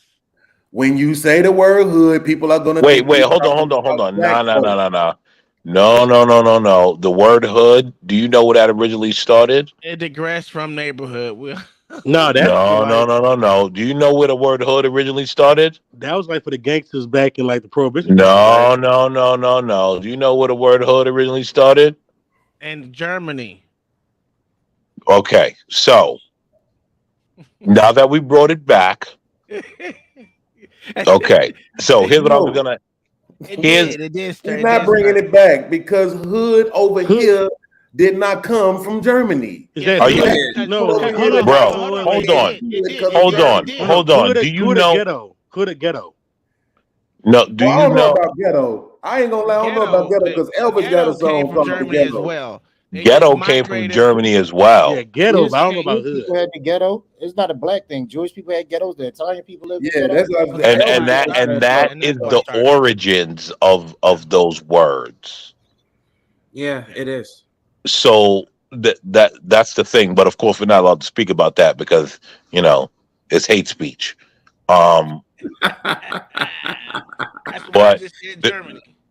But the question I was gonna ask LA, God damn, y'all got me off topic. I done forgot what I was gonna ask them. Beans, read that book though. Black rednecks and white liberals, man. I guarantee you, once you read that book, Beans, read that book, bro. It's a good book though. Hey, just get it on. Just get it on you're not gonna Audible. do it. It's on Audible. Okay, It's on okay. Audible. That's Yeah, it's on Audible. Hey, But like he said, I'm not gonna read that book. See that? Beans. The book is a good book. I'm just like you, bro. I don't read. I Audible. Yeah. To be honest, I can't hold anything and look at it because it hurts my eyes. Yeah. I like to have the book because My eyes start Because you're a jumping good across nigga. the words That's and all, shit. okay. It take too no, long. I used to. I mean, technically, I hate reading, but I I just. love it, man. But I like reading. I like to have the hard copy because then I can, and when I'm looking for something, I can call it up. That's just me. Honestly, I'm starting to look at that as a skill, bro. Like if you can literally sit down with a book and read for an hour. It is, man. I want you guys to think about the things you take for granted, all the abilities you have, and then think about somebody who has a 75 IQ and the fact that they can barely lick a stamp and put it on an envelope.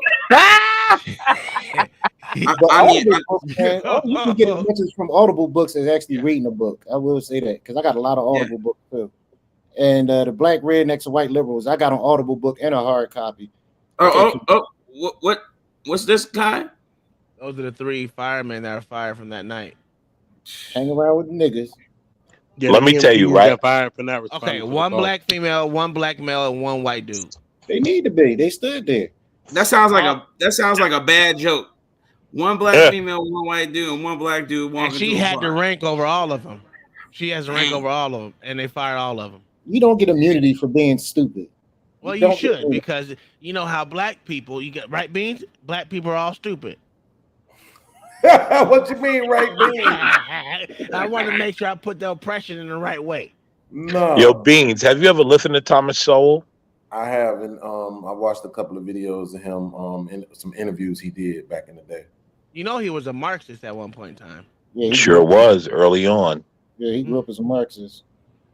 You know what I difference found between him in high Marxist? school, man. We just gotta stop doing this. I need LA to acknowledge that in general, when he uses the word hood, people are going. I said that was fair. You didn't. You was talking so much you didn't even hear me. I said, okay, my man. Thank you. You know I'm autistic, bro. You know what I'm saying? That's the point. Nigga say, you know, I'm autistic. Get the fuck out of here. I'm not set in my ways. Like I'm Hey, flexible, man. So if somebody make a good point, I'll give you the point. someone explain to me why this nigga always think that all these motherfuckers these days diagnose themselves instead of being diagnosed by. I'm telling you. These motherfuckers that self-diagnose themselves with amnesia and Bro, everything. listen, man. Look, That's how you know he a liberal. According to the TV, niggas, we got everything. You watch TV, they be like, "Do you have headaches? Do you breathe at night? Do you sweat? You might have lufum, lifum, fluffum." You're like, God, okay, damn, so, I got And take this everything. medicine that's gonna cause anal leakage. Right. Okay, so my wife wants me to give you the update about the 3 Memphis fire. So the 2 males that were there were fired. nobody can see that, Kyle. What are you They were doing? taking orders from the black female, telling them what to do because she was the lieutenant and they were the underlings. Uh-oh. That tells you God women ain't damn it. shit. Angry Man was right. He said them black women better. He man. didn't say that shit. Damn He it. didn't say that shit. Hey, That's Beans, crazy. Beans, I thought the black woman was God though. What happened? Shit, obviously they are. They was all out there taking orders from her. Well, yeah, they were taking orders. So she initially she the one helped delete the dude. Is that what you're saying? For not helping when she's supposed to? Because you know, especially if you are a medical personnel and a first responder, your first job is to do what? No harm. Your job is to make sure you get them there to quickly assess and make adjustments on the fly. See, man, these motherfuckers. Here's the thing. I think this is smoke screen, but Oh, okay. All right. Explain. yeah, I mean, at the end of the day, bro, like, you know, they trying to undemonize the police officers, right? Not No, the they're not. officers. Not for that one. Wait, not the officers that actually committed the act. I'm saying police officers in general, right? Okay. Because of course the narrative at this point is about bad police, right? And so it's like, well, you know, it ain't just all on them, you know, it's on this person too, and it ain't just those 5 black ones, it's on this one white guy too, because he tased them, and it ain't just on him either, it's on these fire department people that showed up after they did all of the thralling of this man, right? But then they stood around not knowing what to do because even though she was in charge as a fire person, the police are still in control of the scene. No, they're not. Once they take control of the scene, it's up to them to get the person out. But to control of the scene, how though? Let me ask you a question, podcast. Because Do you think once security was already established, if you have medical that needs it, medical takes over at that point in time. Wait, so you saying? But I'm saying if the fire department shows up at the scene, right? What's their duty there? I'm talking about whoever. I'm talking about them EMT, but the EMT, fire paramedics. department. But they're part of the fire department. Yeah, they're supposed to take over. They're supposed to take over. Yeah, so as soon as the fire department show up, because they administer whatchamacallits and all of that. Medical. Once they declare the scene safe, they're supposed to go in. But in Philly, we throw the prisoner in a car and take him directly to the hospital. But my question to Beans was After you shoot the fair one out back. I don't believe in that running and giving somebody a beat down after they run, because if somebody doing something they ain't got no business doing, it's their job to try to get away. It's your job to try to catch them. So all that's a fact. Like that just never made sense to me. All right, so let's read this. This is a $10 for a super chat from Gary Grant. What up, brother? I think we have forgot the definition of the N-word. Ignorant, not a color. That's a fact. That's a fact. You all may drop. Oh my! What? Big up. You all may drop by a little later. What the hell are you? He said he may drop by. Okay, you may drop by a little later. Oh, go ahead. My bad. So my question to you was: before this incident, you think the police department was being less demonized? I mean, I don't know. I can't even remember what nobody was just talking about the police. Every day on YouTube. every day. I mean, you know, people got they platforms, but I'm saying Hold on, like, wait, Beans. Did you say before this incident you yeah, can't I said I remember can't. nobody talking about the police? That's not what I said. I'm glad you said it. I'm glad you put it that as a question. I said I No, I'm can't asking remember. you. No, I said I can't remember the last thing people were talking about the police. I can't remember. Yeah, I don't. Well, I can tell you they're talking about the police with Nancy Pelosi's husband getting binged upside the head, and why ain't they acting? I ain't know about that until we was talking about it that night. I ain't know nothing about that. Man, it's so okay. So for the people who don't watch the news, Have y'all seen that video? Some of us watch the news. Yeah, we saw the video. Yeah, we saw it. That was wild, bro. Yeah, that was brutal.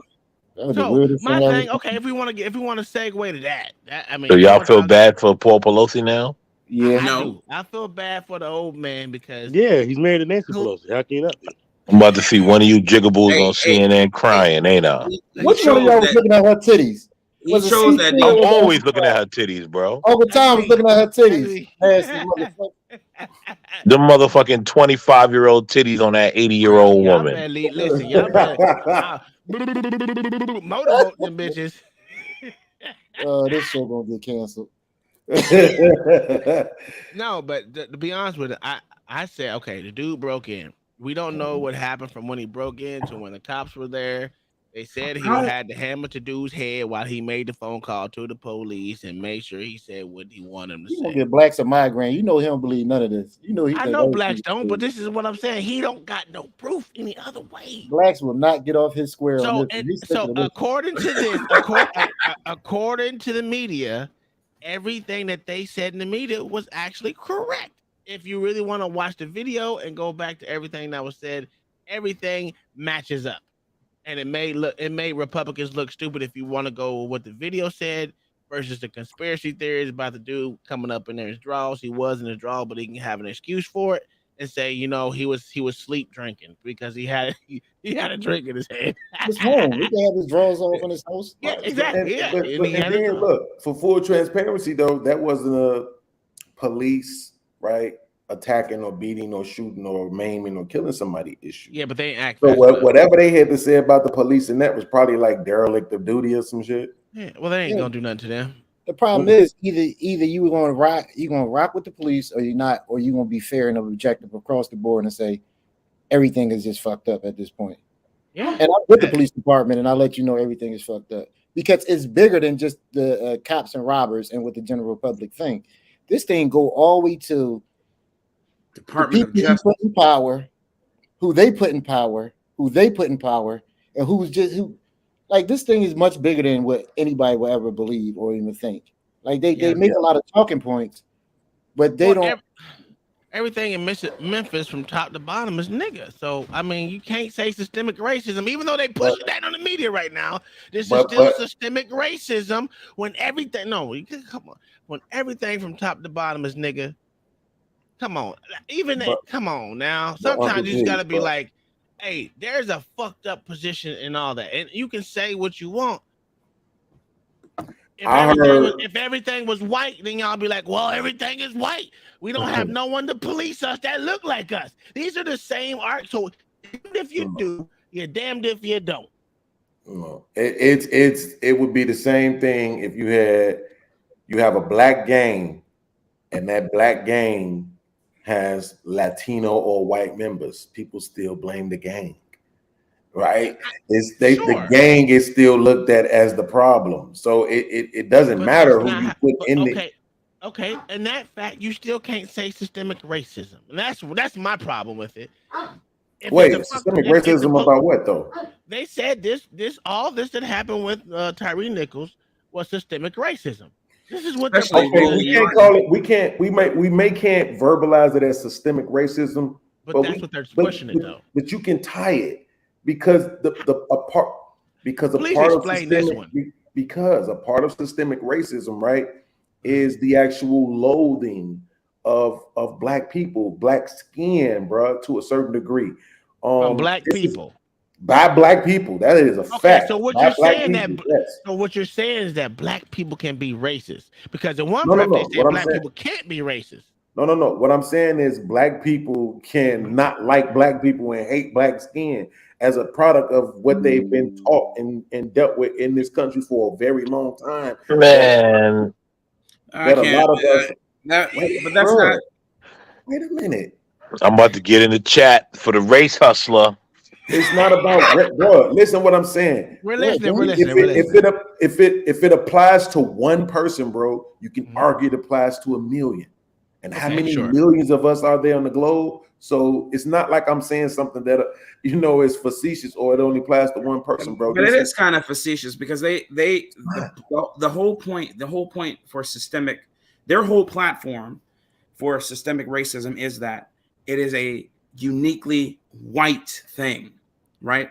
They were saying that it is a product of whiteness, and then white supremacy, not wait, who is racism. they? They say white. We're talking about the media right now. We're talking about the But media. they say whiteness too, though. We're talking about the They media. say it's a product of whiteness. Blacks who defy is correct. Ibram X. Kendi, all these talking heads who try and legitimize systemic racism, right? Yeah. But then here we have incidents, not just this incident, but several incidents in history where it doesn't align with what they say, and in this instance specifically, Black people, a group of ill repute Black police officers jump on and stomp to death another Black man. So then everybody's like, okay, well, how does that align with your systemic racism theory? And they say, oh, well, it can be systemic racism is still because, jump through hoops, let's fly through the trapeze, etc. And they're just like, but wait, you said Black people can't be racist. And then they said, well, no, and then they start changing the narrative. And so they move the goalpost. It's just literal and figurative goalpost moving. And that's when you asked what the left was, I'm just going back to that. This is exactly what the left is. Let me hear this. Goalpost moving. Jay Rilla with a $2 super chat says, "Bruh, you literally just described racism. What the fuck?"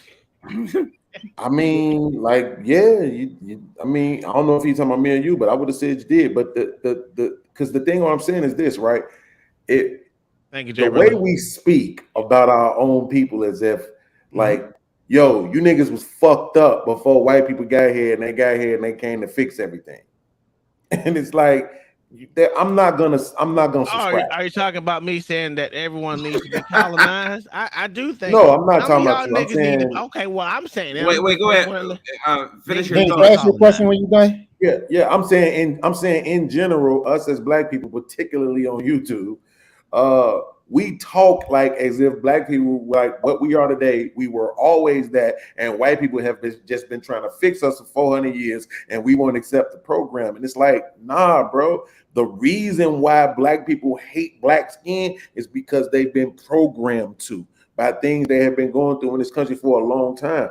Just because it doesn't apply to everybody doesn't mean that the programming isn't still active. Some of us overcome it. A lot of times that's after you've grown so much, or when you've lived in places with other people, and you see how you can't be treated.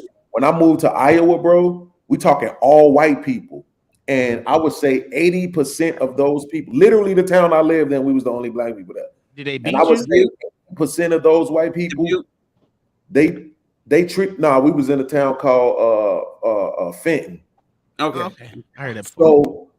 So literally, I would say 80% of those people out there treated us like we wasn't Black, right? If you understand what I'm saying, you wouldn't even known it. You mean some of them they like went overboard to make sure you didn't feel a certain way, but it was the whole point was they spoke, they waved, they had canned goods and food for you, they had blankets, they had cake for you, pies, they had the same thing for you that they had for everything else. When you receive that kind of treatment, right? You know this narrative that all white people is this or all Black people is that. It's just not true. But a lot of people have not had that deprogramming. When I say a lot, I'm still talking about a minority of people. 10, 15, maybe 20% of people is a very minute number, but it still matters as we see because they use. We agree on that point. My question is to you: welfare. Do you think that is attributed to the environment that they perpetually stay in? Yes, because the ignorance is passed down. You know, we So in other words, you are advocate for leaving the fucking city, is what you're saying. Of course. Okay, we yeah, of course.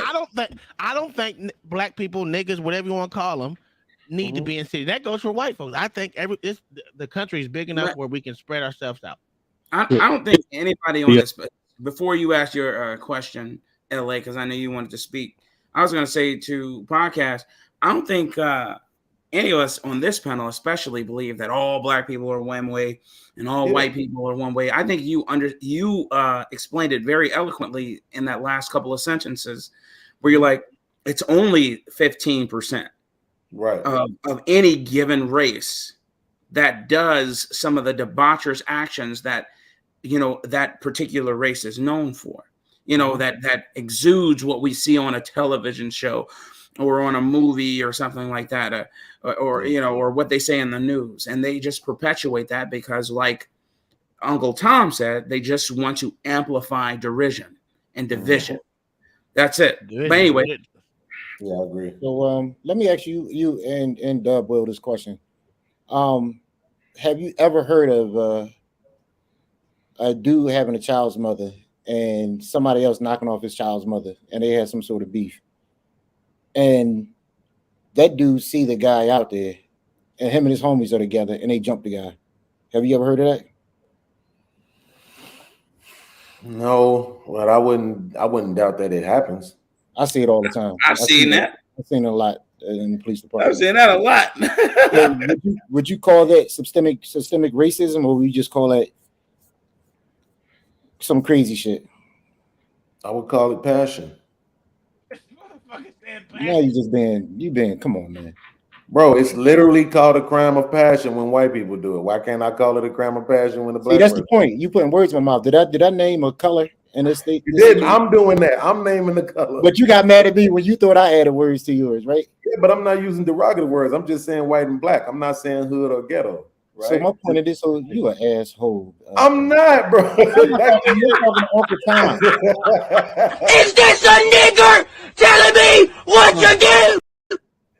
No, I'm literally saying to you, right, that what that is somebody that's being, we can call it all of the other stuff. I'm just trying to say it the light way by saying, so these cops, that's somebody that's passionate about their situation. So these cops did a crime of passion then.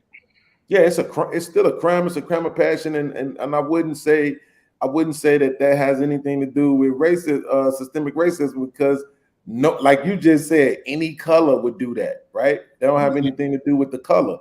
But what I'm talking about is in general, the lack of valuing, the lack of appreciation, the lack of love for your skin tone. You know what we see this at? And so it's white people, I don't know, I would just assume they was conservatives, right? That make fun of what they call social justice warriors, right? Which is these white people that have, they say they have a white savior complex, right? And they have to go around and just all the time talk about how bad the white man is. And if you ain't acknowledging that you reap the benefits of racism in America, that you're a part of the problem and all this and that.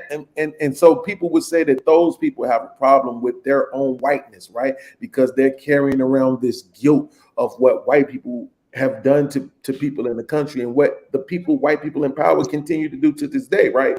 And so in that same way, I'm saying there is a demographic of black people who have a lack of value for their very own color based on the way they know their color has been treated historically, and even the way they've been treated in their own families, households, and communities, that continues to push that type of mindset forward.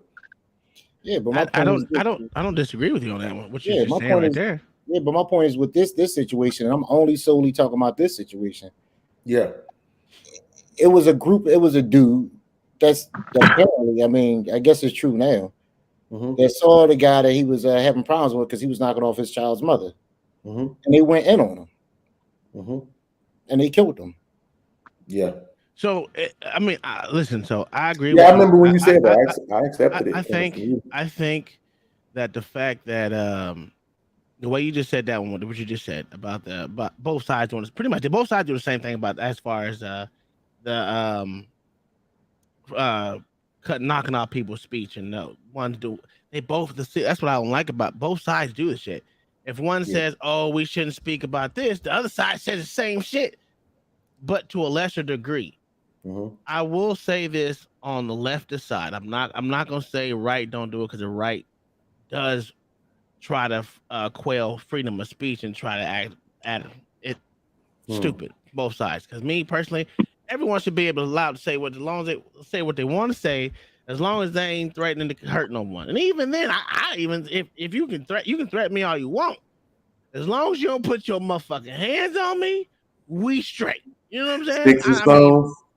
Yes, for real. I don't know how many times I've been threatened in all communities, even white communities, if you want, because I lived in both. Hell, I was on a military base for a long time, and if you know, there's all different ethnicities. And to be honest with you, Spanish communities are way worse than all. I had some Spanish people that listen. You got to fight the whole family, and then that's a fact. Not only them, you got the Hawaiians, man. Listen, I think Hawaiians is like my brothers, and they the same way. Yeah. So it's not. It's. I mean, and then when you get a whole bunch of black people together that have the same mentality, gang. You can call it what you want, family or gang, all you want. It's still the same thing. Everyone gonna fight for the same dumb reason. You got the one house that's like me, and I'm like, nah, I ain't doing that shit. That's stupid. I ain't going to jail for none of you niggas. That's me. Yeah. But when you get a whole bunch of people that have the same mindset, they're gonna do the same stupid shit. And as you've seen, that very blue line that they had right there with all them jigaboos, they were their own little gang inside the police. And they say it all the time. There's gangs inside the police. We ain't gonna talk about how Mesa cops have a lot of gangs inside their police station and LA. I don't know about Chicago, but this has been proven that LA Chicago, Mesa, Arizona have big giant gangs inside their police station. LA is the worst. And the problem with that is I'm not for the police like that. I hate bad policing, but I like good police officers. But are the good police officers getting the other motherfuckers out of there? That's my problem. That's not a fair thing. But how can they get other ones out there? Let me ask you that question. Open their goddamn mouth. The same way that they want the general public to get to snitch. Yeah, but when y'all say that, for some reason, people don't think cops is a thin blue line. It's not that shit. Listen, I say that as snitch on each other. They snitch on each other all the time to eternal affairs. This is where I'm going about with the political system. So say you snitch on somebody who's doing the wrong thing, but their father is the captain, and the captain is cool with the mayor, and the mayor is cool with the city council member. And I agree with you. How are you getting that person out? Now you did your job. You did your job. Told. So how do you get that person out? Because this happens more than people think. Most people need to learn to speak up, other than to the people that they can see that's in charge. Sometimes you got to go outside of the. No, I know. There's the news, and the news is that's political people. And guess what? I mean, you're damned if you do, damned if you don't. I get it, but that's why I say this. It pisses you off that you can't do the simple things, but get a bad motherfucking cop. How many times did it happen when we were in the army? I know. That's what I hated it then, because I'm gonna tell you, when they say open door policy, bitch, I don't give a fuck if you was a 5-star. If you did something to me, I'm going to the next motherfucker I know that's higher. I don't give a fuck what your policy is, because I'm a snitch. I ain't gonna lie, I'm a snitch on all day. I'm not. I'm one of them. Don't fuck with. Listen, I'm not gonna go. That's how I got my way in the army, boy. Listen, I'm like, look, don't fuck with me, because I will snitch on you. I don't give a fuck if you're my direct supervisor. Don't let me find out something. When I found out one of my officers literally beat up his wife, oh, bro, I'm snitching.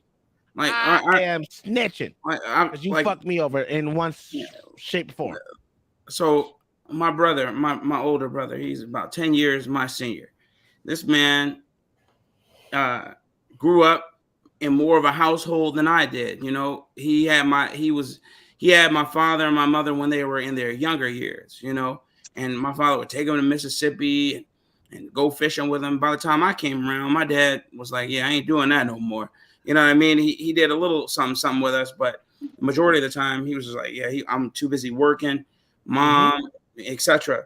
Then my brother decided, you know, he had one incident where the police, came and roughed him up a little bit. He was about 12, 13 years old. From there, he just thought the world was against him. He decided he wanted to go and gang bang. Then he became a vice lord. Then he started going and hanging out and doing whatever, fighting and carrying on and banging hard and selling drugs, etc. And to this day, to this day, he talks about all the stuff he either dealt with or experienced while running the streets.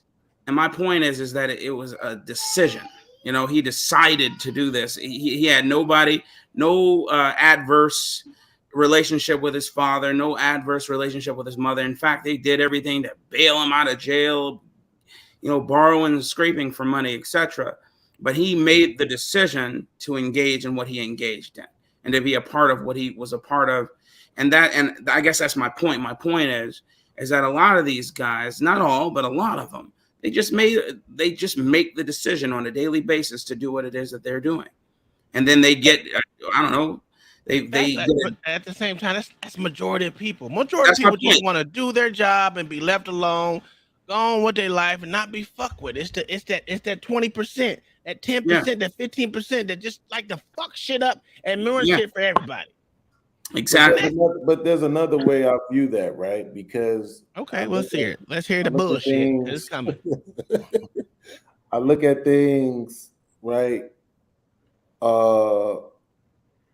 From right or wrong to me, right? Because some people look at right or wrong and they include the law in their right or wrong, and I don't. Okay.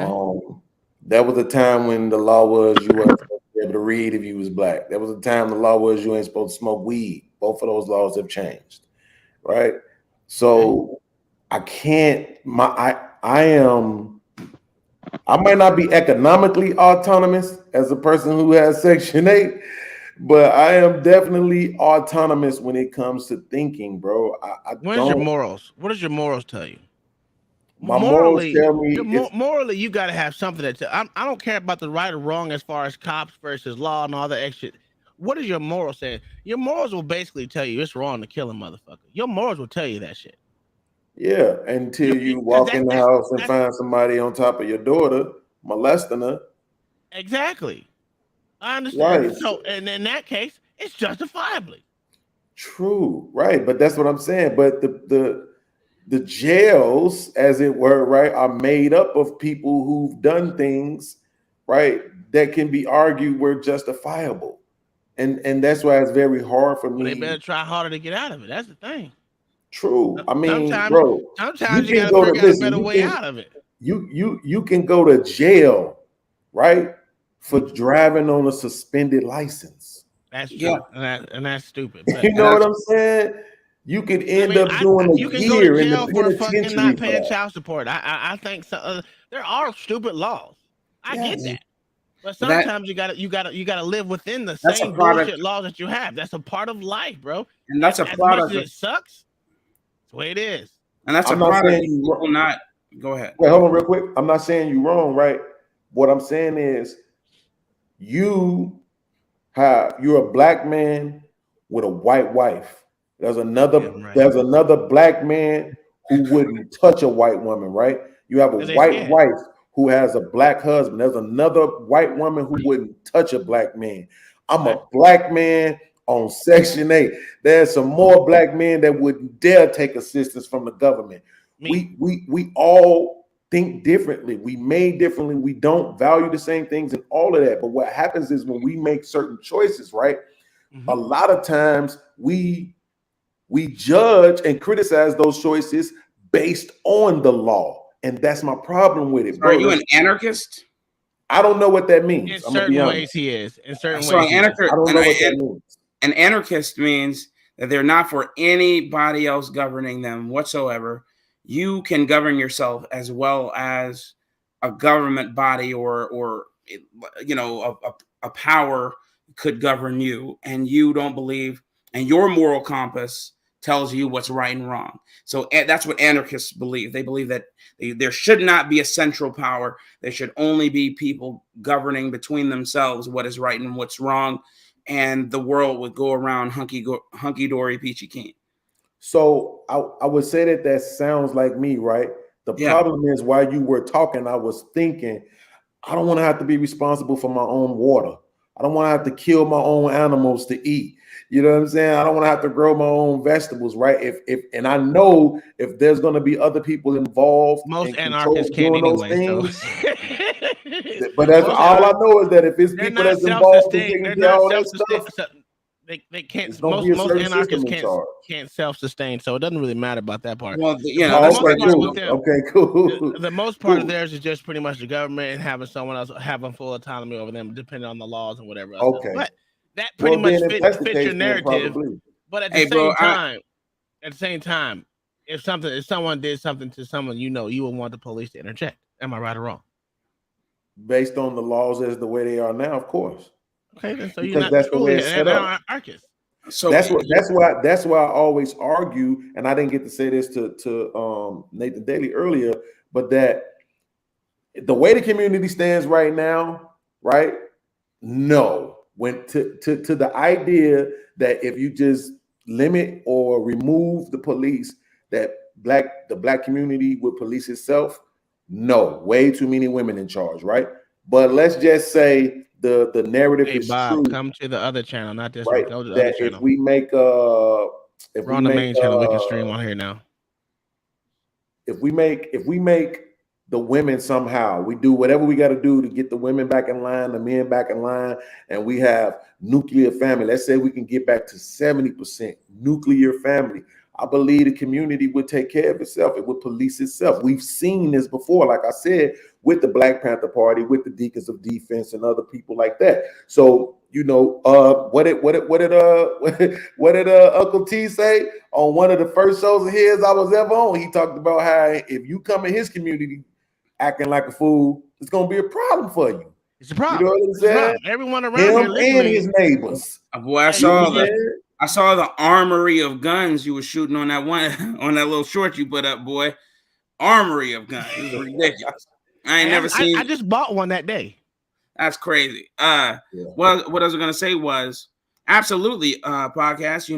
We all wish we could go back to the nuclear family and have a situation like that where fathers were able to police the neighborhoods and mothers believed in the father and were also arbiters of discipline in their household for their children.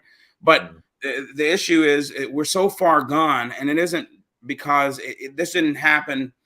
This didn't happen overnight. This happened slowly and methodically. They slowly and methodically chipped away at the fabric that was our reality and then made it misogynistic for a man to say, I'm the head of my household. They made it misogynistic for a man or anti-feminist for a woman to say that she wants to be a mother and a homemaker of any kind. No one says she couldn't work, but she's saying I'd rather raise my children. That is anti-feminist. Then they like to lump Black people in with LGBTQ, with all the new goddamn fads, and that's the problem I have. They're using black people as a jump off to their plight, and that's stupid because and it's other Black people ride along with it. Yeah, but they always have.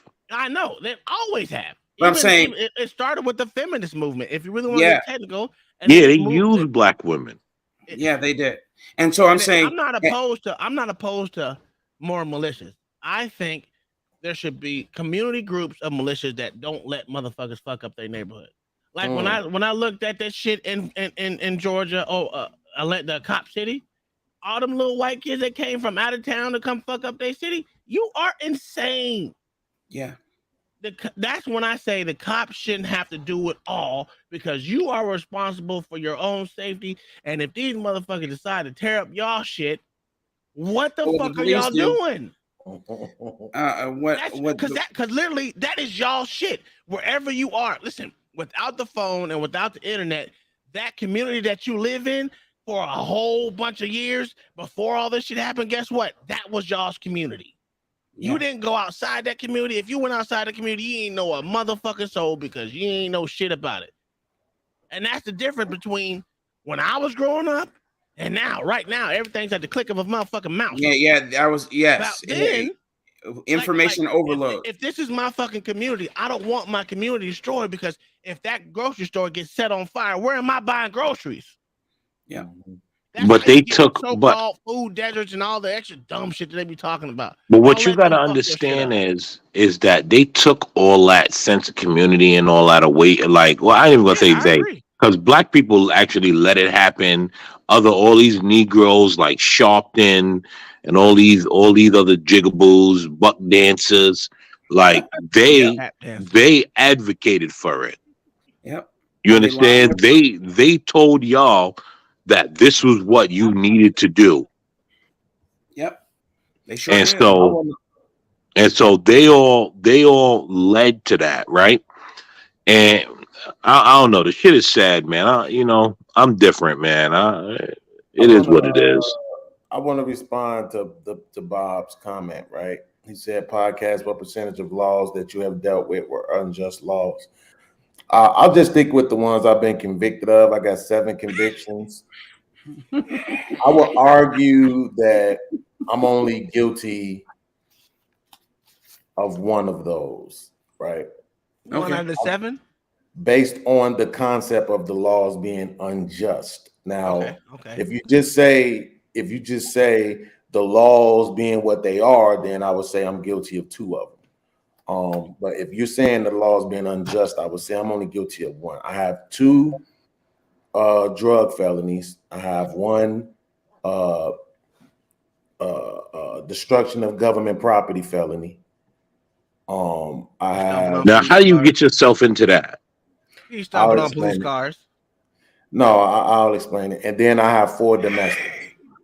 No, how do you get yourself into destruction of government property? So I had court for traffic. I was going down there to pay my traffic tickets off. But somewhere in between the car and going into the actual court building, I lost my money. So I was outside looking around trying to find my money. Of course, the wind probably blew it away being from Chicago. And when I was going back into the building, they had these really big 10-foot heavy doors, wooding with the glass in the center of it and metal plates on the bottom of it. And the door was heavy. I couldn't get it open. And so I kicked the bottom of the door, the metal part, and the glass cracked. A little crack went up, maybe about 8 to 9 inches long. And so that motherfucker hard. So you kicked the metal framing lightly and the glass cracked. And the glass cracked, yes. Lightly, or did you kick that motherfucker hard? I kicked it just enough to be able to push the door open. Did you kick the glass or did you kick the metal framing? No. Nothing on the door was. Look, if you're not gonna take my word for it, it's pointless for me to tell you. Did you kick the glass or did you kick the metal framing? That's what I'm asking. That's a legitimate question. Yes, I kicked the metal framing on the bottom of the door. That's what I kicked. If I would have kicked the door, the glass probably would have shattered, but I didn't. So when I kicked the door, it cracked. I was on my way back out the door. Actually, I went back to the car. I'm like, babe, you don't see the money in here? She like, no, whatever it was, probably somewhere about close to 200. And so I go to go back into the facility. I'm walking back into the facility, and the sheriffs come up to me. They're like, yo, did you kick that door down there? Like somebody said they saw you kick the door. I said, yeah, man, I'm on my way to pay my ticket, and I lost my money somewhere on the way in. I'm like, but as you can see, I'm coming back into the building now. You know what I'm saying? I'm not running. I'm not going anywhere.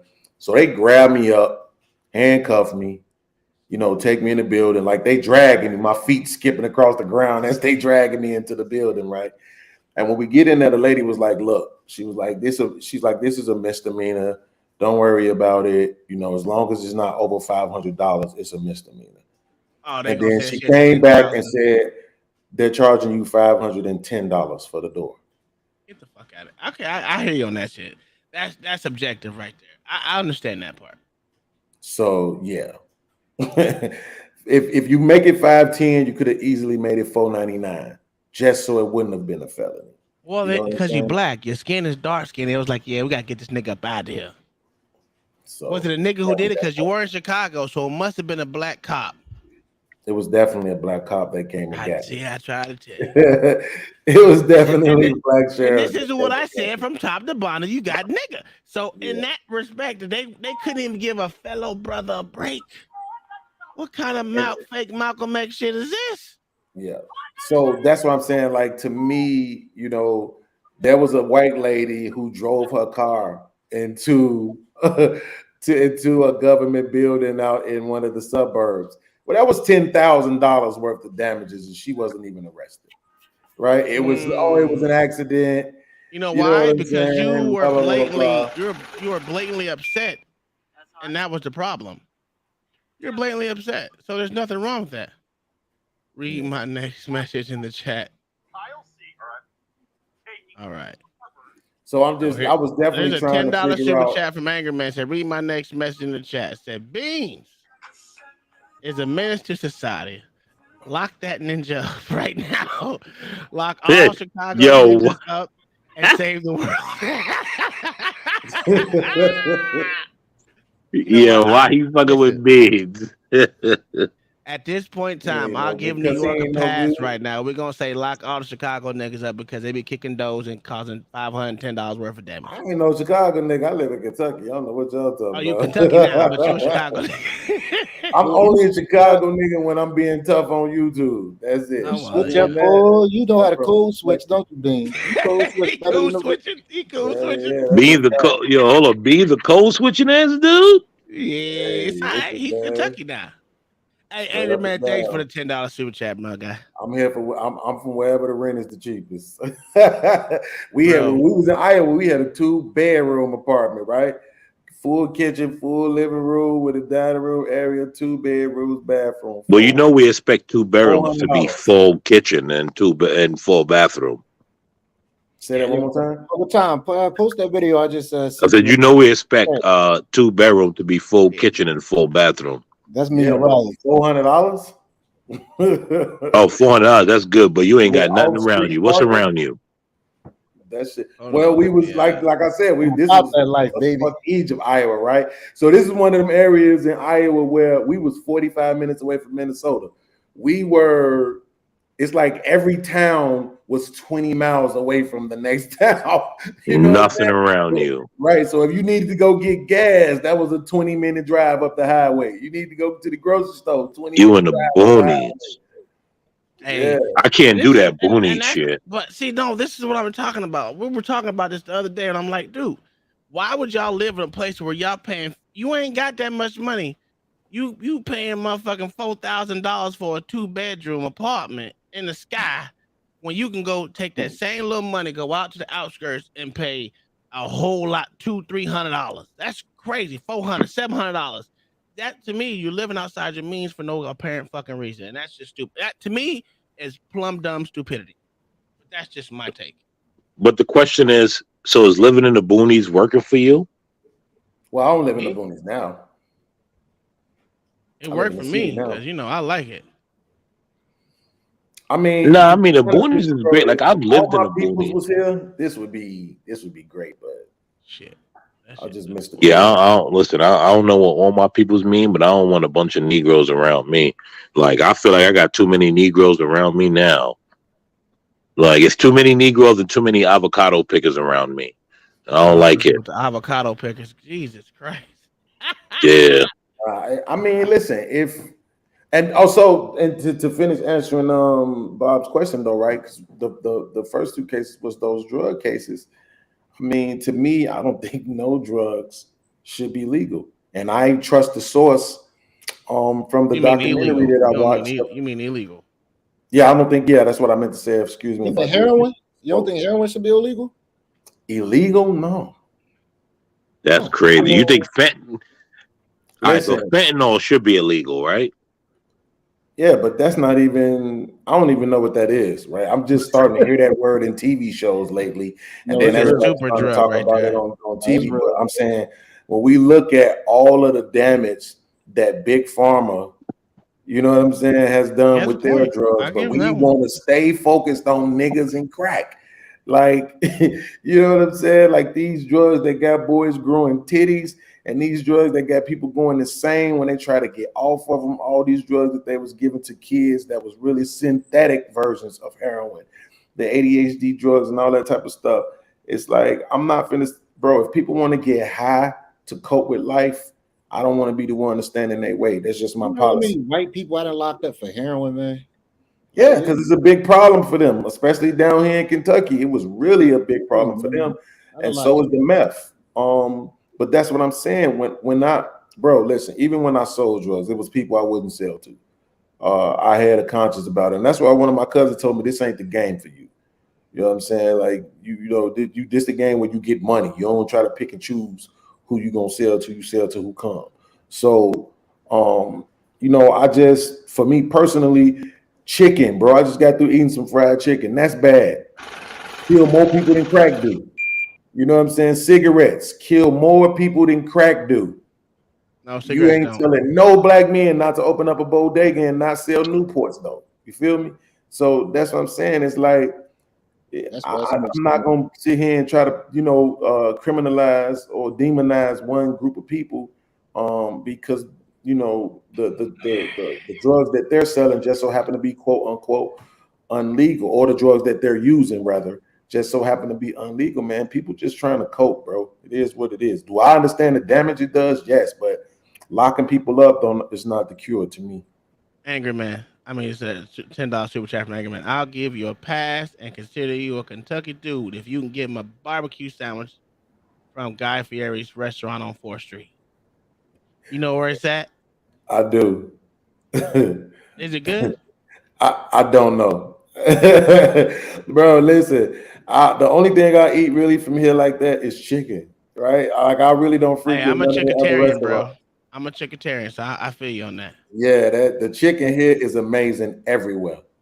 Gas station, but I'm sure Guy Fieri is really ridiculous. Listen, I'm not even making this up, Uncle T. Before I came to Kentucky, I did not buy chicken from restaurants.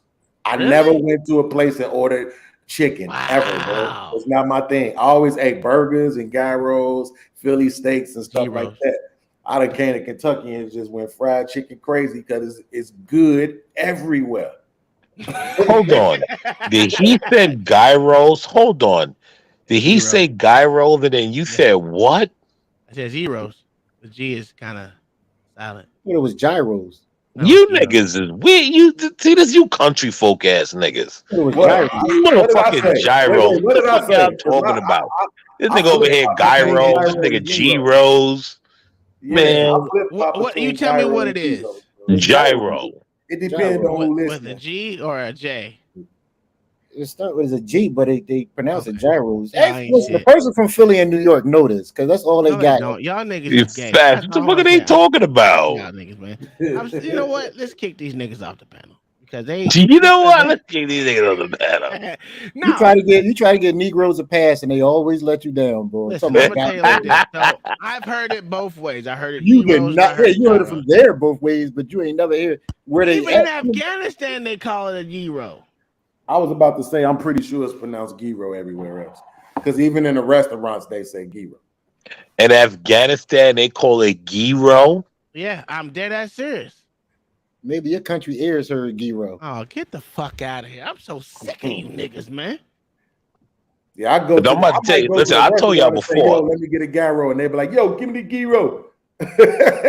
I told y'all before. Well, that's them American ass dude you listen to.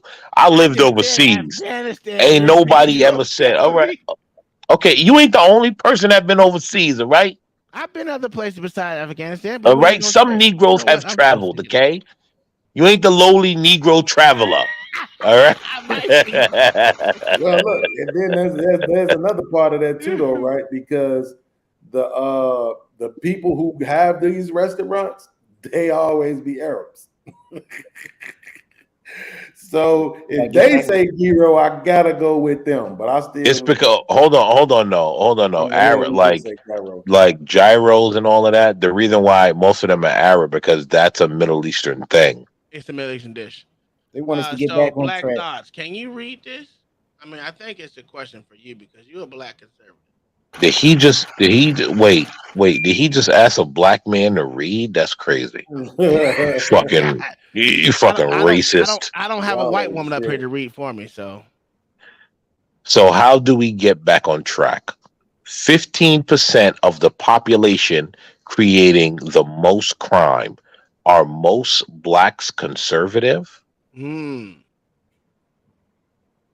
You guys hear my lovely reading voice? I want you guys to understand. Well, here, read that one too. And thanks for the $5 super ball, Katie May. See? You see? Angry Man, no, he from New York. You see, Angry Man, no, he from the East. He Hey, know.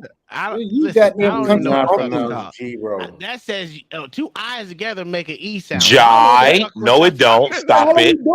Jai. You trying to tell me two eyes together don't make an E sound? So that's, you know what, Uncle? Come on, Uncle Tom, stop the bullshit. You know he meant gyro. That is not gyro. Ask him how you pronounce it. This is stupid. Yo, Hold on. I'll tell you one other thing that you probably didn't know either, Uncle Tom. Here, most of the local restaurants, especially the ones in the hood, they're gyros, gyros, whatever you want to call them. They not even lamb, they beef. Well, you can do both. I used to do a mixture of both. Right. And that shit be busting. That's why you They got use a minimum of 60% beef. When the dude told me that, I was so pissed off because I asked him when I first got to Kentucky. I'm like, bro, is y'all Angry Man gyros gonna have to come lamb? up here and tell us how he pronounced it. because First of all, if you guys really want to know, it's not gyro, it's shawarma. If you really want to get it right. That's I felt totally so different, special though. when I went to the shawarma restaurant Hell down the no, street. you're not gonna get away with that one because shawarma is the only thing the shawarma is a whole bunch of meat on one stack and they just shave. That's it the off. same thing a fucking gyro is. No, because you got to put pita bread on that shit for it to be a gyro. Hey, no, it's Sure. the same Oh thing. my, yo, Bro, if you don't yo, stop somebody calling drop. me Kai, Yo, can you it's drop the Uncle same Tom, thing, please? Uncle T. He gotta go. No, look, it's the same He gotta thing. go. It's a shawarma restaurant that I go to down here when I want to feel special and pay $15 for a fucking sandwich with nothing else, right? And I'm so sick of it's y'all. the same thing. It ain't shit but a gyro. It's the same. That shit is thing. shawarma. Petty ass. Yeah, I thinking I was going to get some special shit. It is pronounced gyro, you savages. Thank you. Thank you. Thank Niggas you. don't listen. Niggas from New York always think they got the monopoly on everything. That is not pronounced. You know what? I'm so sick. That's why all y'all fat. That's all I'm saying right now. We do. New York is the melting pot. We got everybody there. Y'all motherfuckers out in the back country, y'all barely see an Asian walking through. Watch this. Hold on, watch this. Babe, how do you pronounce that type of sandwich? It's a gyro. Thank you. Fuck outta here. Don't nobody care because you. First Don't off, nobody care I don't because you believe asked any your. Latino can say gyro right anyway. Because Right, you're that's what I was about to Latino. say. Don't nobody care because you asked your Hispanic wife. Give me an Arabic person and tell Right. them to tell to me. Call over to the mosque and ask them. You know what? Then I'll believe you. I got Muslim family. Let me call them. No, I ain't gonna do that. I ain't do that. Matter of fact, they from Chicago, so I can't ask them. Y'all ain't even got a gyro stand in Florida, so I don't even know. They do. Actually, it's at a pizza joint. One of the best gyros here in Florida is in a pizza place. You know what's so crazy though? Because look, Uncle T, some people will tell you that the G is silent. That's what I'm telling you. gyro. It's gyro. That's what I mean, I to be keep fair, saying gyro. To be fair, there are some people that refer to it as euro. Yes. But they're weirdos anyway. They were Arabic.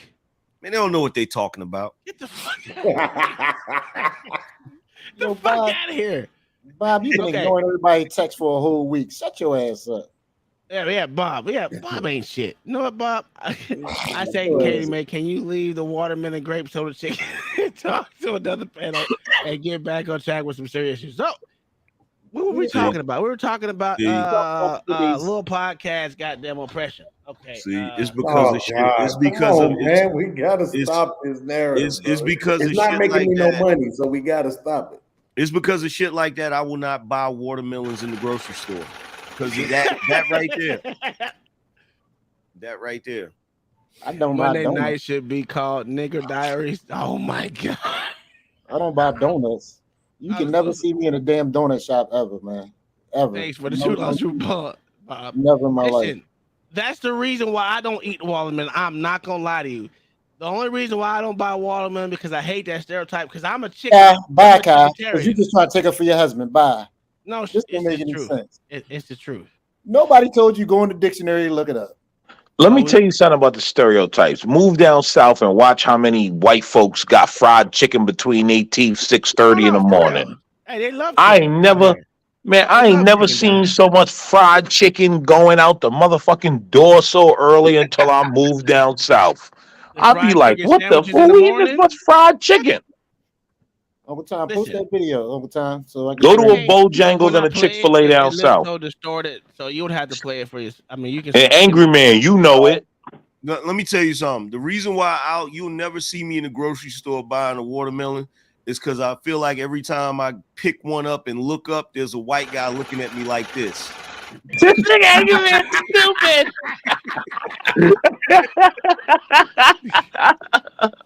Hey, Beans. Yeah. I'm gonna super chat. Beans and cornbread had a fight. Beans, not cornbread, out of sight.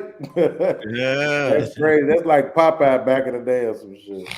No, but seriously, on a serious note, I think personally, lower class whites, lower class blacks, what I call middle class, and you can call it whatever one it is, they're all the same way, bro. Everywhere I've been, since I live out in the country, well, I try to live out in the rural areas because I don't like cities. I get treated like I'm a regular motherfucking person. It ain't until I'm in the cities where I see all the division. That's why I stay away from that shit. Cities just drive me, like when I go to Miami, it gives me like I feel dirty. if that makes sense. When I was in New York City, I felt dirty. When I was in Maryland, I felt dirty. Orlando, I feel fucking dirty. It's just people. I feel people's skin on me, and that's what it is. I don't know what it is. Man said he feels people's skin on him. That's hilarious. Because you can see eyeballs from everywhere, and you know what stereotyping going on. Like I said, when I went to Orlando back, 2 months ago, bro, it was so many black and white couples, and most of them were black women with white men. And I'm dead ass serious. I did a whole live about that shit. Mainly black women with white dudes. But the stereotype still exists. But it's not. So Orlando is still. It's not a big city, but it's a smaller, bigger city to me. God damn.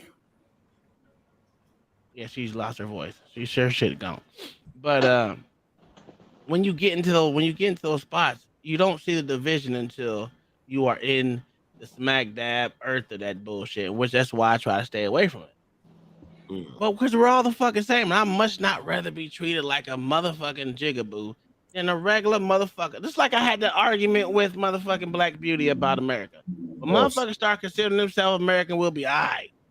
That racism shit, when you like I asked Angry Man, when you were growing up, did you have division like it is now? Fuck no, it wasn't like this. This shit is insane. So what Uncle Tom is saying is, you don't feel a division until you go to the cities that tell you they're super diverse. Exactly. Yeah. Yeah. Because that diverse shit in the big cities is a fallacy. Yeah. Yo, that story Trinidad told last night on it made no sense. When she was talking about when the cops pulled her over. I'm saying like, I remember it now. Talking about they. It didn't I make just have any a sense. hard. I just have a hard time believing that story. I understand. You just don't like her. What did she say? So she was saying when the Philly cops pulled her over, the bull told her, if she don't want to get a ticket, she would have to do something sexual with him. Yeah. I mean, it's Philly. Yeah, I just have a hard time believing that. That's all. Like, I don't know, man. We do some fucked up shit. Listen, I'm one to tell you, we do some fucked up shit. But that is just so stupid. Bro, I'm gonna admit something, and I know that Angry Man is probably gonna roast me for this, but what else is new? Before you get to it, let me read the super chat. Bob with the $5 said, "Is the poor white closer in culture to the middle class white or poor black?" Ooh, that's a good question. Niggas always trying to ask a deep question. Bye, go to sleep. Neither one. Neither one. Yeah. All Bro, that's right, what I'm go ahead. telling you. When I lived in Iowa, bro, those white people used to shit all over the poor white people out there. I'm talking about the meth heads, the heroin addicts, the gangbangers. Man, they talked about them people all day long. What's your story, podcast? Because you know you can't. So in other words, right? White people leave they sorry niggas behind. Facts. Yeah. I ain't gonna say they leave them behind. I'm They leave them behind. If they talk I don't know bad what that about them, means. they I leave don't them know what y'all behind. mean by that. They leave them behind. We like to hold on to our jigaboos. They leave them behind. They don't look back. I'm not gonna say that because out there, bro, like they literally, like even me, I got arrested for I my ain't get arrested in Iowa, nigga. God damn it was one of the domestics that I told you about. Oh. When I got arrested for that domestic, which is the one domestic that I really think I'm guilty of, actually. Bro, the people came. I ain't had nowhere to go, right? Because I couldn't go back to the house. Bro, the people came, they put me in the hotel for a week. You know what I'm saying? They brought me all kind of food, all type of stuff, bro. Then there was this one little white chick out there. She called herself liking me anyway. She was taking me back and forth to see my attorney. I'm so you know sick what I'm of this saying? nigga. I'm Like, so sick of you. You know what the problem is with you, nigga? Is you love white people. And there's nothing wrong with it. why do White you say I people love have white done people? I so like much people in shit for general. you, But nigga. he feels guilty about it. That's what it is. It is not that, bro. I love people that are funny, people that are witty. I love people in general, but I'm not gonna pretend like I don't have an affinity for black. I'm not blackety black pro black, right? Because I would definitely be with a Puerto Rican woman, and I don't think they're black like some people say they are. But I do have an affinity for blackness. I grew up a long time without it, despising the Just because you fact grew that I up was with black, dark skinned just and wishing because I you was grew light up dark skinned. skinned don't mean you gotta hate black people. Don't mean you gotta Well, put them on a higher here's the pedestal. thing with I'm not me. putting them on a higher pedestal. Here's the thing What with I'm me. saying is real quick, Angry Man. I'm saying this. ahead. Angry Man is a brother, right? Let's say Angry Man. I had a company. Angry they Man keep was calling applying him for the Sanchez. job. I don't know. White guy applying for the Yo, I job. was just gonna say that. Call the old girl. He a Sanchez. Well, I don't care about that. But Angry Man applying for the job, white guy applying for the job. Both of them are equally qualified. Angry Man gets the job because of his blackness. Well, I'm confused with this nigga. Here's the thing. Here's the thing with me. I don't like nobody. So I'm an equal opportunist, like, even though my wife say the older I get, I'm displaying traits of an old racist white man. Right. But you know what? I'm gonna tell you what I figured out what it is. I figured out what it is. It's not that old white men are racist, they're elitist. And Oh, yeah, I agree with that on that one. We're mistaking their elitism for racism. It's not the fact that they don't like niggas, they just don't like nobody that's broke. They don't like nobody that's gonna bring down their property value.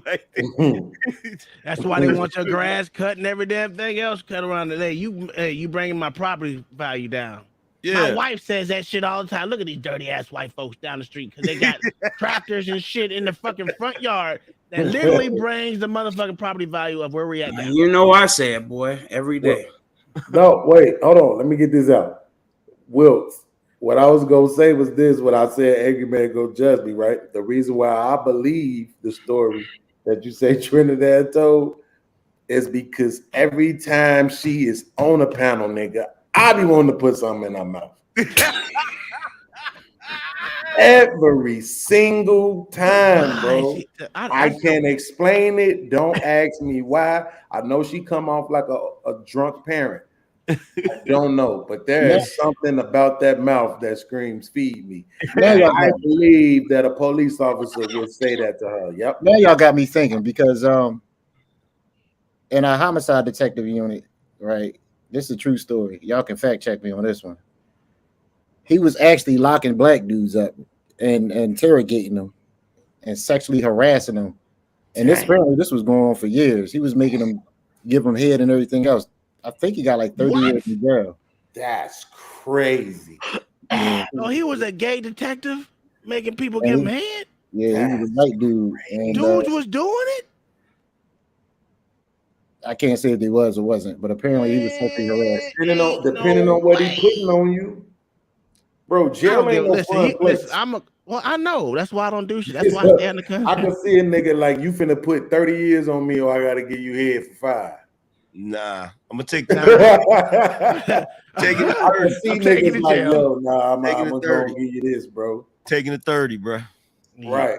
Good thing I got people that got the bag. So when you got into your domestic situation, the cops put you up in a hotel, or it was some local group from the church there that put me up in the hotel. They was bringing food over to the room, and then this one white lady just made it her mission to make sure she called herself liking me, but he made it her mission. So okay, what is it that you have against white folks, man? Say that one more time. What is it that you have against white folks? Because I heard is that you had a pick me that chose you. She was bringing you food. She would have gave you anything. That white girl would have changed his life. You just said, "Nah, I can't do it. I love niggas too much." Well, I'm gonna tell you the truth. He dicked her down. He lying. He dicked her down. No, I didn't. But I'm gonna tell you the truth. God damn. You know why I didn't like her? Because you didn't want to be shamed by Negroes. Oh, this is the honest truth. I've never been with a white woman, so I don't even know what that feel like. But neither has Uncle Tom. But listen, the reason why I didn't like her is because she thought I was supposed to like her just because she had a big How do you fucking figure? Bro, I've been around women all my life. So I know how they highlight the thing that they think is the best thing about them, right? And she thought So you saying being a female a certain way, like I'm just supposed to be Wait, we gotta wait. The fact that she had a big ass. Insane. Wait, we gotta pause for a second. Beans, are you telling me that you had a pog and you turned it down, bruh? That's what I heard. I was good. The biggest overall reason I was still in love with my girl. You know what I'm saying? But the matter is, if she would have been like another type of chick, if she would have been a white woman, like no white woman who got a big ass, who think I'm supposed to be gung ho because she got a big ass. Wait a minute. Did she play softball? We want to sing Beyonce songs and shit. Did she play softball or volleyball? Tom, we need some. But she was a good mama though. I will give we need some context because I need to figure out how rare she was. What year was this? 2015. It was natural. That was before the BBL series. It was a natural ass. Yeah, it was natural. You are a liar, son. You a liar, bro. I'm not saying she was Kim Kardashian, right? But real. I'm just saying that's the point, bro. She thought just because her ass was like big, and I'm a black man, I'm supposed to be like, oh my god, oh no, I was fucking back. Oh, big booty. Did she have some big ones? That was in your head. That was in your head, bro. That wasn't. It was. Man, don't do that, bro. You it was, bro. It was. It is. Nah, she might have been a liberal. I was 30. I'll give her some liberal dick. Wait, hold on. Angry man, think about this, bro. I was about to be 30. I was 38 years old. I wasn't no kid. I know how women operate. I know how they move. I know how they highlight the thing that they think is the best thing about them. I know how when the black woman not she came to the room one night. She came to the room one night, right? And she brought me some food. I think he gay. She brought me some food. And then she said something right in reference to her behind. Like, I know I saw you looking, and I'm like, yeah, I actually wasn't looking though. Like, you know what I'm saying? Because I actually wasn't looking. Let me ask you. The thing about it though, this is what This is what I've always said, bro. I've never been with a white woman, but if I got with a white woman, I want a white girl. I don't want no white chick that's acting black. Was she acting black? Trying to protrude her booty all out and all that. I don't know. Hold on. What is acting black? I want to know what was she doing to act black. Please. I want one of them white girls I seen out there with the little funny looking flower ass dresses on and shit. You know what I'm saying? What, So you want a Brady Bunch, bitch? I want LA, what's going on hi. here? Look, Uncle Tom. Hi. Welcome to This Hi. nigga ain't never had a woman in a sundress. Hey, look, hey, What's Uncle going T. on here is he Hey, lying. He's not that white girl Uncle T. raw. You going to the grocery store? Hi. Did you find everything right? Okay. Bro, you Right? Like I is want a listen. white It's, chipper it's ass okay if you gay. white It's all woman. right if you gay. He wants a Becky. Look. Right. I don't want no let me ask, motherfucking Barbara. Let me ask you this question, right? He don't want the white chick that got the I like could black just go to the guys haircut. library. You know the I like black guys haircut, the bob. Like right. I can't. What? Look, That's nasty. Let me ask you this. Let me ask you this, podcast, because you said you was 38 at the time. Yeah. This nigga gay. And you better tell the truth. At that point, how many black women had ruined your life? He already had a domestic on the black chick, so I know this nigga's. I gotta go with maybe about 4 or 5. And so the blackity black. Let me get this straight. Let me make sure I understand this. So you had numerous black women ruin or attempt to ruin your life. Yeah. And God decided to bestow a different type of woman, and he made it easy for you so you could transition easy by making her the type of chick that's similar to black women, and you still didn't take the blessing. What's wrong with you, bruh? Did I mention the fact that she had 3 kids? Oh no! Okay. Oh God! Oh, okay, right. Negro, you wasn't marrying her. You was just going to hit it. What are we talking about? No, Bob that with wasn't a $2 super chat. See, this is what I'm Holy saying. If she moly, would have been Chastity, a I white got the woman, beans. right? She probably would have took me off the market. She probably would have got me. Listen. You already said that you don't care about being a stepfather. So in that case, you should have been all up in there like swim well. No, like you a don't, thong, nigga. No, I don't like that, bro. That shit is a turnoff, bro. Look, you see how Angry Man just pointed out the I like black girl, the black man haircut. It's the same thing with the jeans and all that extra shit. It's the difference. I'm out here with these country ass. I fertilize the ground with shit ass white girls, right? We in the middle of fucking Iowa, smell like doo-doo every day, all day, because they fertilize with shit, right? I'm out here with these white girls, and here you come with the all my single ladies ass move. I'm straight on that, bro. No. Oh, I get it. See, I know what it is now. See, you was insulted. You were like, I'm out here with all the Beckys, and the one chick that want to holler at me is the one that act black. I didn't see. I see what it is. I see what it is. Yes. I'm with you. I don't like white females that act black. I'm with you on that one. That's the reason why I be like, listen, I just like titties. I don't care about your ass, which is true. If you have a nice ass, that's an extra. But I'm a titty man. I want titties. They be like this here. Lean your forward a little bit. That's what I want. So the ass is just an extra additive. But I get it with the acting black. I don't do with the acting black. I ain't gonna front. White chicks that act black are annoying as fuck. Especially it is annoying. Especially when they try to sound black, because it never sounds authentic. It just sounds crazy. Hold on. Alexandria, come on up here. We need it. Yo. Podcast, Angry Man. What? Do I have to tell you what color her baby daddy's was? Oh, I know. Black. I know. Yep. Like that's what I'm saying, bro. Yo, didn't I say that shit in the black chat the other day about white women that act black? What the fuck is the point? Like, that's true. I mean, there is no point to it. That's why I stay away from that shit. That shit's annoying. Why is it? Let me ask this question though. Why is it so difficult for them to pull off? Because I've seen some white boys pull it off. Yeah, right. I see some white boys cooler than that's a good point. I'd be like, hey, my best friend who white pull, he more blacker than I am. To be honest with you, I call him nigga all the time. Like, what up, nigga? He like, what up, nigga? He a nigga, like going through, and he's stone cold Nazi. Like for real. He a German white. Yo, dude. there was a younger white boy. They used to come to the barbershop I worked at. I used to cut his hair, right? Mm-hmm. This was the coolest white boy I ever seen in my life. Now, what really put it over the edge is one day I was at McDonald's and he was there with a bunch of black guys, right? And somebody got to fighting. And the whole time, this white boy was cool as ice.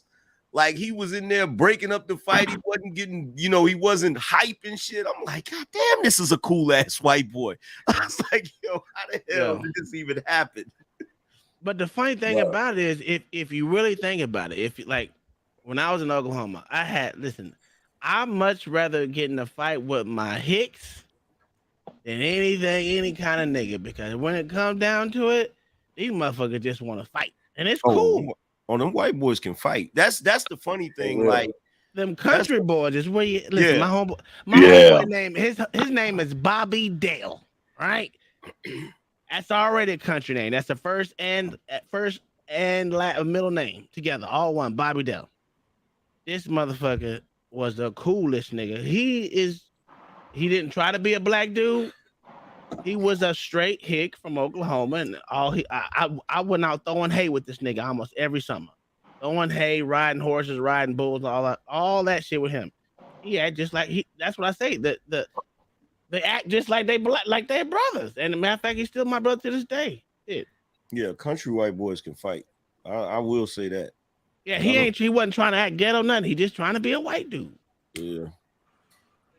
Yeah. And they ain't trying to be nothing more than what they is, or they ain't trying to be black. And that's the thing about it too. It's not like I don't want a thick. I like thick. So of course, even if I'm with a white girl, I want the white girl to be thick. But I won't. You know what I like? I like back in the day, growing up in the 90s and the early 2000s, the early 2000s. There used to be a demographic of women who I think don't exist anymore. And these women were women who were thick and didn't know it. Right? It was some of the women that were just right there where they just inched over being thick, but they didn't think it, right? And so then you want Yahoo thick. That was just an inch off of being fat, but they thought they was fat. They didn't know they was thick. And these were some of the most humble women you would ever want to meet. Yeah, those don't. I know what you're talking about. Those women, the women that are fucking cute and don't realize it, that don't exist no more. It don't. Yeah. Exist. Yes. Now social media messed that up. Now you have the opposite. Now you have women that's ugly and don't know it. Right. You know what I'm saying? They got 50 likes. They must be all that. Yeah. And that's what I'm saying. It's like I ain't gonna lie, I miss that though, bro. Them was the best. I always used to say that I love insecure women. Well, one, they was easy to please, but at the same time, they appreciated your attention. Like they really appreciated and valued your attention. You like my homeboy. I got a homeboy that told me flat out he only goes after women that are insecure and got low self-esteem. I got you. He literally said Facts. That's on God. Something got to be wrong. You got a scar on your face right here. You got too many kids.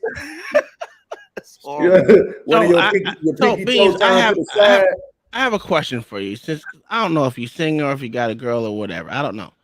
My thing is, what do you literally go after as far as appearance wise? And then once you get to know them, what is the no-goes that you have? Your red flags. Yeah, you. Bro, everybody know I've been with my girl for 13 years now. Like, I don't know that shit. I don't be. Yeah, they always making fun of me. Hey, when you gonna marry her? Never, motherfucker. I've been married. What are you talking about? We got married as soon as I juiced her. That was it, marriage, right? But honestly, bro, like I'm not the tallest guy in the world. I'm 5'8". So my girl's 5'5", so that's short enough. You know what I'm saying? But if you 4'11" to 5'2", Lord have mercy, you won already. All you just got to do is not be fat, and you won, right? You get a participation trophy award. You know what I'm saying? Just for being that short. Those girls typically just look amazing without even trying, right? At least to me. But then, you know what I'm saying? Honestly, and this is gonna sound very Neanderthalic, but it's just the truth. I've been in my relationship so long, Uncle T, I don't actually know what the difference would be now. I can't like say, yo, this would be my no-go, or what it was that I was really looking for. I know when I met my girl, what I was looking for is somebody that would be sexually submissive. And I always told myself, if I got a woman, because I'm not gonna date nobody that's ugly, right? So that's don't even gotta worry about that. I'm not gonna date a woman that don't want to work. So I ain't got to worry about that, right? You already know I would date a woman who have kids, so I'm not minimizing myself to somebody that don't have kids. So for me, it was all about, would she be sexually submissive? I felt like if she was sexually submissive, then we should be able to work other things out. That's just personality shit. If we can't get along, or if you phony or anything like that, okay, that might not work out. But I've been lucky with all of my relationships that everybody had dope they had dope personalities and shit. It's just that, once you've been together for a year or two and you ain't got no money, women, they can be vicious. Well, that's true. LA, what's up with your? We need I need, because I know you really single. Get the fuck out of here. I know he said he Why do did everybody think I inside got you. kids? That's what they kept on doing on Fight Club. I don't have kids. I don't know. Get out of here. What No, look you like a don't. Wow. God damn. Listen, I'm not gonna lie. Being a cop, I automatically assume you had wife and kids. I automatically assume it, bro. No, Cat, being a nigga, he thought you had kids. No, I told everybody I don't think cops about should get Cat. married. I don't think Oh cops yeah, I should get remember you married. saying that. I remember you saying that. Yeah. Yeah, I don't So think what's cops your should get type married. though? What's your type? Do you Me? have an The ethnicity fuck? or race and whatever? I really don't have a type. I like short girls. I love them, but as far as having a type, and I don't want no fat mama. But I like girls who don't get on my goddamn nerves, because I'm the type I just walk away. Stupid, man. Don't get on my goddamn nerves, I man. seen a super chat. I seen a super chat over on I don't know if y'all know the dude Just Say No to Sco. Yeah. No, I never So heard of him. I seen a super chat in his chat room. It said, I just got out of the hyperbolic time chamber. I got 2 big chicks coming over. That's literally what the shit said. As long as you don't get on my nerves, like I don't do the fighting thing. Like I don't do the fighting thing. Congratulations, bro. I'm proud of you for that. Yes. Yeah, I don't do the arguing thing, man. Like I'm the type. If I gotta argue with you, I don't need you. Cause I done seen so many. I seen that go down so many times the wrong way. And I used to tell guys in domestics, if you gotta argue with this girl all the time, there's no need for you to be here. Yeah. No, you know why they stay? Why? Because the ones that argue usually be having the best cooch. Yeah. You talking about the crazy ones? The crazy Makeup ones is sex always is them. The incredible crazy sometimes. ones. The crazy ones. Yeah.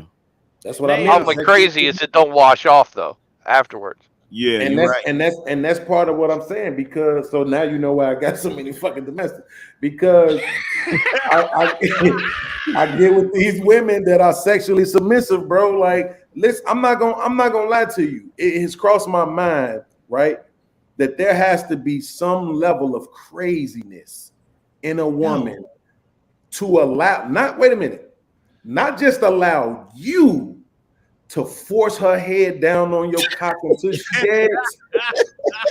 Wait. But to do it to herself? Come on, bro. It has to be a certain level of insanity going on inside a woman's head, right? So I think it is a part of me that was empathetic to the bullshit. Like, we getting into it, but I mean, you do be gagging. Makeup sex is what it is. Right? Like, look, like Uncle T, I'm literally telling myself, we do be arguing too much, but you do be gagging on this motherfucker.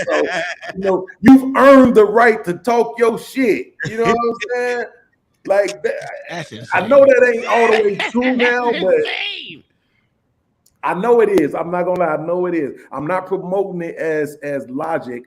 I'm saying that's how you your mind works, and you try to justify the bullshit, bro. Like, so my wife just said, you can talk shit but not get mad, not be mad. Yeah. Listen, it takes a level of maturity to get to that. Sometimes you just pow. And I can't bring myself to do it because I get in trouble. Yeah, and I don't want to. I don't I like knew you was about to do that. In all fairness, most black women can't do that. They can't talk shit without getting mad. Yeah, you're right about that. Unfortunately. Yeah, you're right about Are that. you saying she just gags herself, or she actually puts her hand on the back of her head to do it? No, I'm saying like just goes down on that motherfucker, grabs the base and puts the rest of it down her throat. You know what I'm saying? And then keeps doing it. Like it gotta be, bro. When I'm brushing my teeth and that shit make me get, I be upset for 2 hours. That means something's wrong Right? with her. I thought that was normal. You know what I'm saying? I'll be mad as hell, but not nobody say shit wrong to me for 2 fucking hours. Right? So that's what I'm saying. This nigga little podcast fucking with amateurs. This That's nigga- what I'm trying to tell you. Like, if bro, listen, I'm serious. I've heard this from multiple women, right? From multiple women. Couple I've been with myself, and even on like streams of YouTube.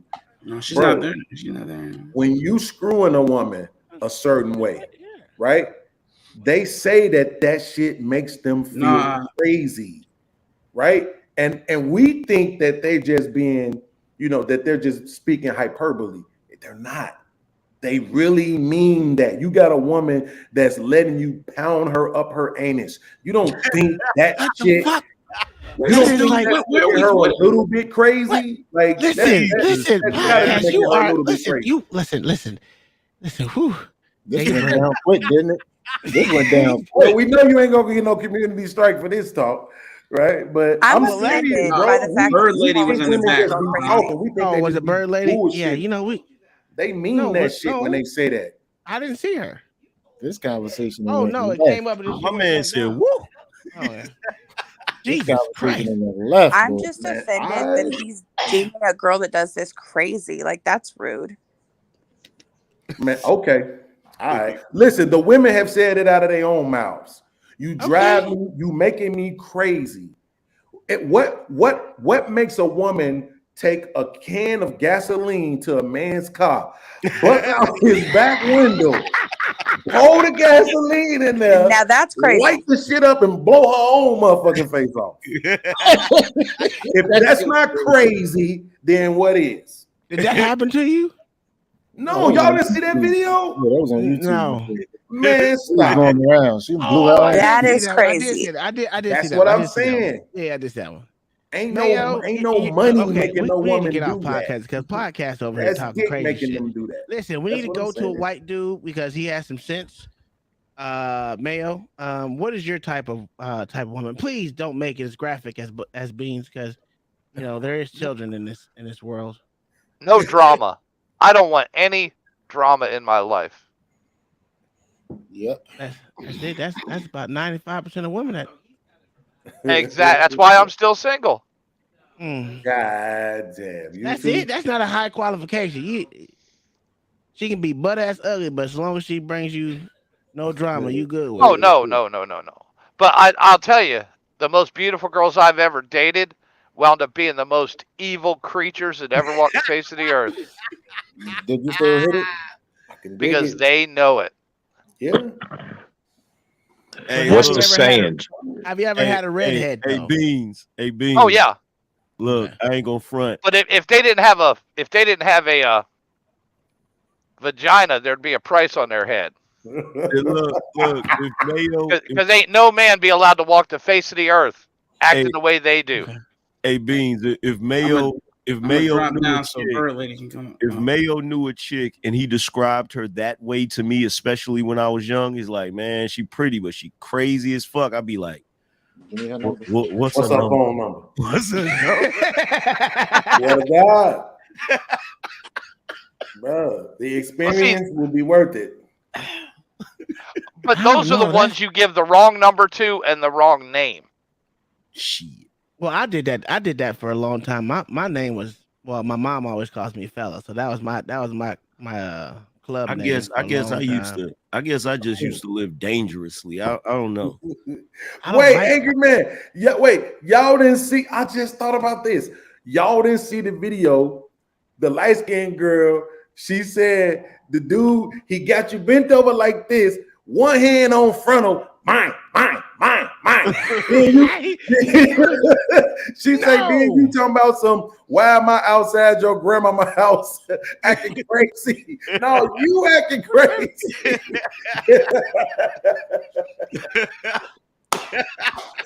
Bro, all right, y'all gonna keep playing with these women. They telling y'all this shit drive them crazy, bro. Yo, Y'all I gotta seen a start chick. listening to 'em, Yo, man. my homeboy in high school, right? He was dating this one chick, right? And he broke up with her. This is the funniest shit. The way he told this fucking story. He said one day he was talking to her. She was in his house, well, in his parents' house, right? And they was in the kitchen. You know how some kitchens will have that door that goes to the basement or whatever? Mm-hmm. He said the basement door was open, and he had told her, like, you know what, I don't think this gonna work out. We're gonna have to break up or whatever. And she was like, you can't break up with me. He said this goofy chick tried to throw herself down the damn stairs and shit. Yo, angry man. This was in New York, huh? Nah, this was in VA. This shit was funny as fuck, bro. So I have a question for the ladies.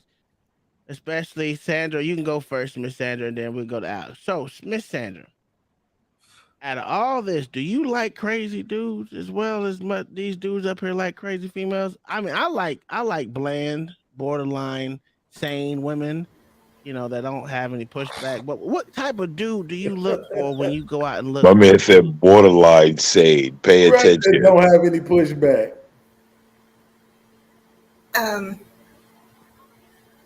Someone that have respect for themselves and gonna treat you like a lady. See, that's what I'm talking about. Borderline sane. Miss Sandra trying to marry me. That's the problem. Go ahead, Miss Sandra. Go ahead, Miss Sandra. Shut up. You slick. Shut up. Wait, can you do me a favor? Can you say those words one more time, Miss Sandra? You didn't hear me? You want them like what again? That's respectful, just a man, that's gonna treat you like a lady. Mm-hmm. And all right. Go ahead. Well, let me ask you this question. Nope. Hold on. We gotta get the other ones in first. I know. I'm gonna ask them all the same question. Yo, I'm about to drop down, guys. I'm going to bed. Everybody have a good night, man. All right, man. You Black Thoughts. All right, Black Thoughts, man. Appreciate Alexandria, you, bro. what type of dude do you like, Miss Alexandria? And then Miss Bird Lady Speaks, you can go, or whatever, how you want to do it. Either one of you can go. I like them all. I don't discriminate. Oh my God, this one's crazy. She's That's a crazy. Hey, before you guys keep going, man, I'm going to bed too, man. Have a great night, everyone. Good night, brother. Have a night. All right, Miss Bird Lady, what you got? Hey y'all, how y'all doing? Can you hear me? Yes, Okay. ma'am. Yeah, we got you. I actually didn't look for anything when my husband and I got married. Because the Bible says when a man finds a wife, he finds a good thing. Not about when a woman finds a man. So it was just, I didn't really know what I know what I didn't want, but I really didn't know what I wanted until my husband and I started dating. And he was a true man of God. He takes care of the household, gives me everything that I want. And all I need to do is make sure that he's taken care of. Physically, mentally, spiritually. I'm sorry, Ginger's chasing a toy. Sorry. No, you're fine. You're fine. White lady, your turn. Well, other white lady. Well, Alexandra already went. Yeah. Oh, you can't talk. That's right. What type of person did you look for? I'm not supposed to be talking. Oh my God. See, I lost my voice. Now I'm not talking because you're an asshole. Hell no. Yo, I'm sorry. I've been doing that shit all week because she lost her voice. This shit's funny because she's like, That was your DMX. Yeah, hey, yo, bitch. Can I get iced tea? No water. I think I, as a fellow wife, can answer for her. She's looking for someone that doesn't work her nerves the way you do. Someone that doesn't annoy her like you do. Well, I like a woman that doesn't take everything serious all the time. Me personally. Of course, like I said, you got to have a frontal for me. I like something a little heavy up front. I don't like short chicks for some reason. I mean, you got to be at least 5'9", well 5'8", 5'9", right there for me. God dang. Yeah, I like taller chicks, Well, but I I also like like them chicks that short. have thighs. I like thighs more than I like ass, to be honest with you. I like ones to be able to put that grip on your neck. Lock that bitch in there. You know what I'm saying? insanity. In fucking That's why sanity. I like the softball players and volleyball players. You Oh know, my people God, that got it. softball players are so amazingly built. Bird So Shout out, do lady, I. shout out did to this white girl softball respond to the video? players, women. What was that? Did the girl ever respond to the video we reviewed? Or the fat No, girl? she didn't. She actually didn't. I think y'all might have offended her. Oh, I know we offended her. It's not no thinking in it. That conversation went left. We said we was gonna be respectful, but I'm not gonna lie to you. Yeah. I'm not recommending We didn't any more dog her, videos dog because her. We y'all tried to be. We definitely dogged her because she was on some tore bullshit. that woman to shreds, and that was not the purpose of the video. We didn't tell her to lost our mind, shreds. but she She started was talking that straight bullshit. man hating. What did you expect? It went from okay to I hate all niggas. Niggas do this. Niggas this. Nigga, y'all stupid. And this is what we think. And I'm like, okay. My main focus was the whole Black women don't choose to have babies out of wedlock and be on welfare. That's really what I wanted to talk about. Because if you heard her in the video, she was like, "Bird lady, what do you disagree with?" But she I never couldn't get on the answered it. panel to kind of debate with her on that. I'm glad I wasn't here till late. Yeah, they I didn't ripped tear her her to to shreds. shreds. I was like, Yeah, we oh my talked God, about I'm everything not. else but that. And I told him to tag her, and I'm like, oh my God, her feelings are hurt. You know, I don't like hurting people's feelings, but that was some Sometimes right there. I'm gonna tell you like my mama used to tell them. Sometimes women just need a good cry. But is that That would have made me cry if I was on the receiving end of it. but is that a myth though? Like is everybody still pretending like they don't know that that's a reality? Yeah, it is a reality nowadays. Yeah, well, you know, our culture have to pretend it's not a reality. We can't have any accountability. We can't admit our faults. That's just, you know. Which I don't get. I don't understand it because like we don't have no problem embracing other ratchet shit. You know what I'm saying? Like it's like they pick it, they cherry pick. Like, oh no, we would never have a kid just to have welfare. But soon as somebody play, soon as they hear Cash Money taking over for the 9-9, Is that going across your news feed all the time too? Bruh, they be on Oh top my of the God. table. They be on top of the car, twerking like a like. Come on. Hey, and the funny thing about it, they say this is what I do for my husband when he comes home. Bitch, stop lying. no. You know damn well. That's you what ain't gets doing me none because of that. I'm sorry. You rarely hear like this is what I do for my husband when he come home, and it's a plate of food sitting there. Yeah. It's folded up clothes sitting there. Like I went to the house in the city this weekend, and you know my husband was at work. I made sure I cleaned the house for him. You know, meal prep for him since I was going to be at the house down here in the country. Meal prep for him for a couple of days so he can have something to take to work. You know, and he came home and he was like, "Man, I miss this." I'm like, "Well, do you want me to come back to the city?" So that's what brings me joy. That's what I do for my husband.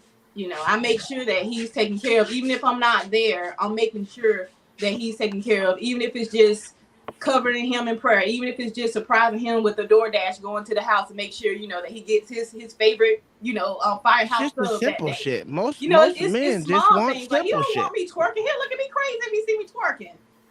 He'll put me under the altar. No, he wouldn't. Listen, he married you for a reason. So don't give me that he'll be if you his wife, he would expect you to twerk. But that's not who I am. That's Because not you what I do. twerking for him. He's It'd never be different seen if you me was do twerking that. just for Instagram or some crazy foolishness. Yeah. The bigger difference. Yeah. Hey, you ain't twerking for the world. Yeah, You're that's twerking different. for your man. That's different. Bird lady twerking for Jesus.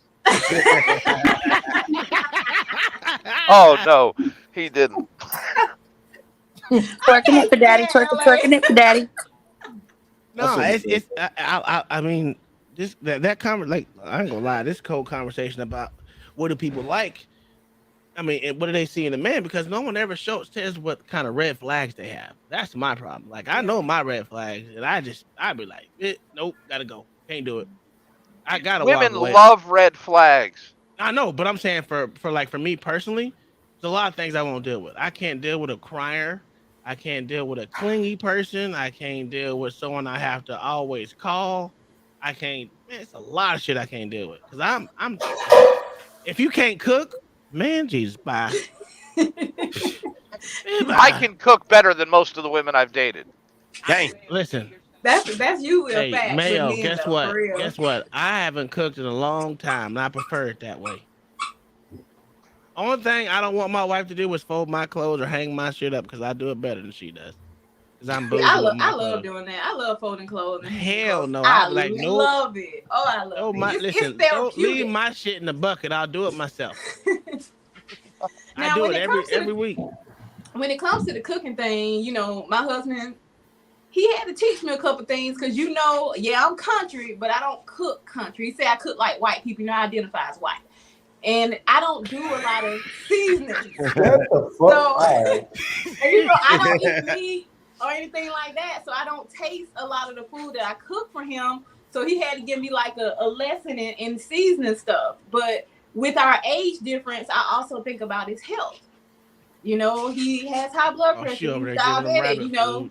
So I try to cook healthier for him, but he's got the hot sauce, he's got the seasoned sauce, he's got all kind of stuff to put it on there. But yeah, he does say he can cook better than me just because I don't season the way that he likes. All right, shout out to Loudmouth Flavors.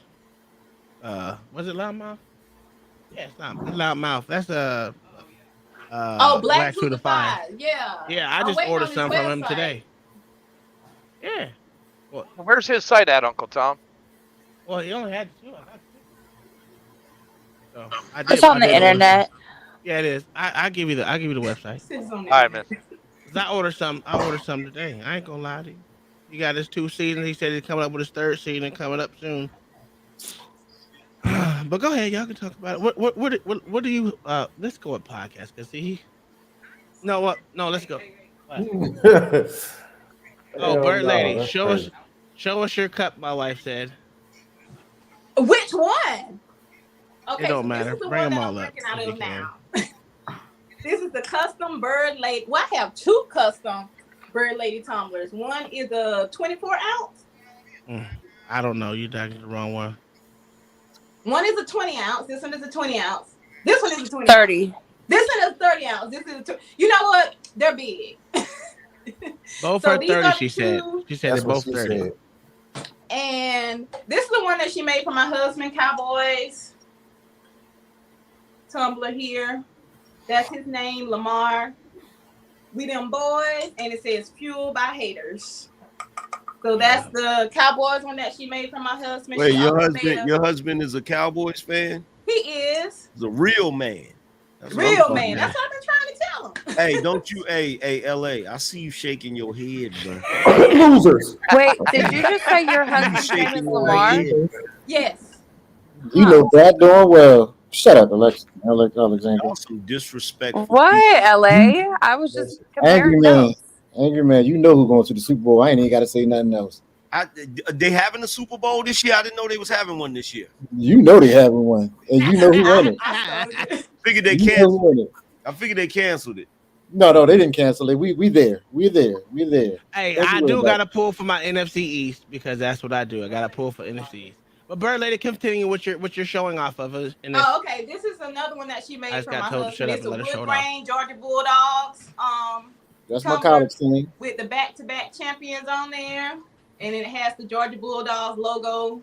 Y'all gonna get sued for copyright, but that's all right. Shut Keep it your going. face.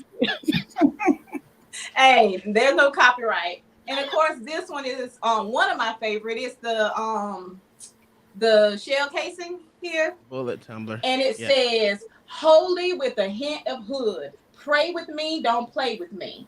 And the O's in the hood are bullet holes.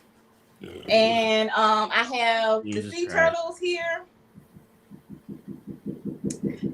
Ginger, darn. And she of over there course, going the down. Honeybee Hive. And there So- is a full video, more details that will be premiering tomorrow at 12 p.m. And it does have the link to Kai's custom. Valentine's Day is coming up, guys. So what better than to get your Okay, woman so a custom hold that one you cup? just had back up with the beehive. The one with the beehive? Now, when I said I like it in reverse, Mm-hmm. I would have liked it in black. The black Yes. with the gold. That's what I was I can saying. see that now. But it doesn't matter. I'm gonna order a couple more of these honeybees. So Yeah, I was like, there's got to be a way to put that black in there because that black would look nice. I love it. I absolutely love it. You know, I Oh, gotta she finish said the you'll video. be able to see the black in a couple of days because she's making another one. But you guys, get your custom cups for your girls for Valentine's Day. Just all I'm saying. And they're all so heavy, and I was comparing it to some of the tumblers that I purchased from Walmart and places like that, and I didn't realize how low quality they were until I got these. So there's some good tumblers. So. White girl, white girl. This dude is crazy, man. Hey, black, not black, Jesus Christ. L.A. Wilkes, I do what not like are you. your red flags? Nothing. We called a truce today. What are you doing? Dang, she said nothing. Was that a diss to me, Sandra? What did I do? Arguing. I told you, just arguing. And bad with money. Oh yeah, okay. Bad with I money agree. is Yeah, when that's you're younger, it's cool, but when you get older and every time I turn around, you trying to buy a damn bag, but ain't got money to eat with, we got a problem. Damn. We got a problem. But as long as you ain't trying to pick arguments, I know women gonna do like little small stuff like get attitudes for no reason. Then you gotta just ignore them until they get the shit straight. But all that you trying to pick a fight with me, I'm not doing that. I take everything back. My dad told me before, if a woman like if you never move in with a girl that you ain't married to, number one, and I went. I agree. Yeah, I disobeyed that order and paid the price for it. But he said, if you're gonna leave a girl, just leave. Like leave all your shit there and leave. Because a man, you can always buy new stuff. And I tell dudes that all the time. You're a grown man, just leave. Because if you're gonna hold, that's one way a woman to try to keep you around by holding on to your TV, your clothes and shit. And you want to come back, you got to get this stuff. Like, come on, keep it. That'll hurt them more just keeping it, man. So I don't. All right, I agree with that. One of my friends got married. Mayo. And one of my friends got married, and I told him, I said, man, he had just a little 2-bedroom apartment on his own. I said, man, I will pay for an entire year of storage for you to put your stuff in. I said, because by the end of the year, I said, you're going to need it again. 7 months later, he packed that shit back into the same apartment. Jesus Christ. Because So she every was guy- she was trying to have him sell it all. All right, there's Loudmouth Flavors. That's Black to Defy's website where he sells his spices. He said he's gonna ship mine out today. So hell, I ordered some today. He said he's gonna ship them out today. So that's awesome. I'll taste them out on stream. I ain't gonna lie. I'm gonna have the white lady cook some because I ain't gonna cook. I'm gonna let her do it. Yeah. He needs one entitled "Make White People Scream."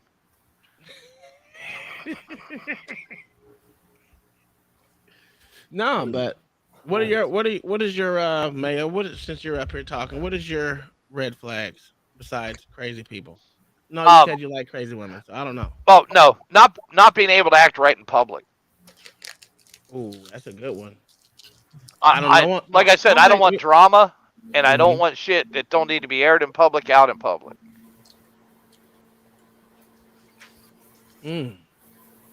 That's a good one because I have a thing with being embarrassed in public. That will not happen because I will leave your ass where you stand. Yep. I literally will walk off and leave you where you at. That goes for kids as well. Have you ever seen a kid left at a stove? Fuck with me if you want to. I'll leave your ass in the stove. Anger Man, what you got? What as far as Some of your red flags. I know you just don't like women. This is just what they say. red flags? Yeah. I don't know. I don't really have too many. I don't really have too many red flags because I can't really get mad at people for being crazy because I got a certain level of crazy. Okay. So my only red flag is disrespect. Okay. That's my only red flag. Like, yeah. I used to have a thing about people putting ketchup on eggs. I am so with you on that. Only a crazy person put ketchup on eggs. That shit is disgusting. Facts. It's delicious. I let it my go. God. Oh. I let it go. I think psychos put ketchup on eggs, but Listen, I even go as far to add hot sauce on it too, because I still can't do that. Just eat the goddamn eggs. That's good too. Just for no fucking reason. What'd you say, podcast? I was just talking about. I'm sorry, I'm looking at thick ass white girls. My bad. Why would you look up thick ass white girls when you know you ain't gonna try any? Missed opportunity. It's just because it's my only way of fulfilling that desire. He's reminiscing. That's what it is.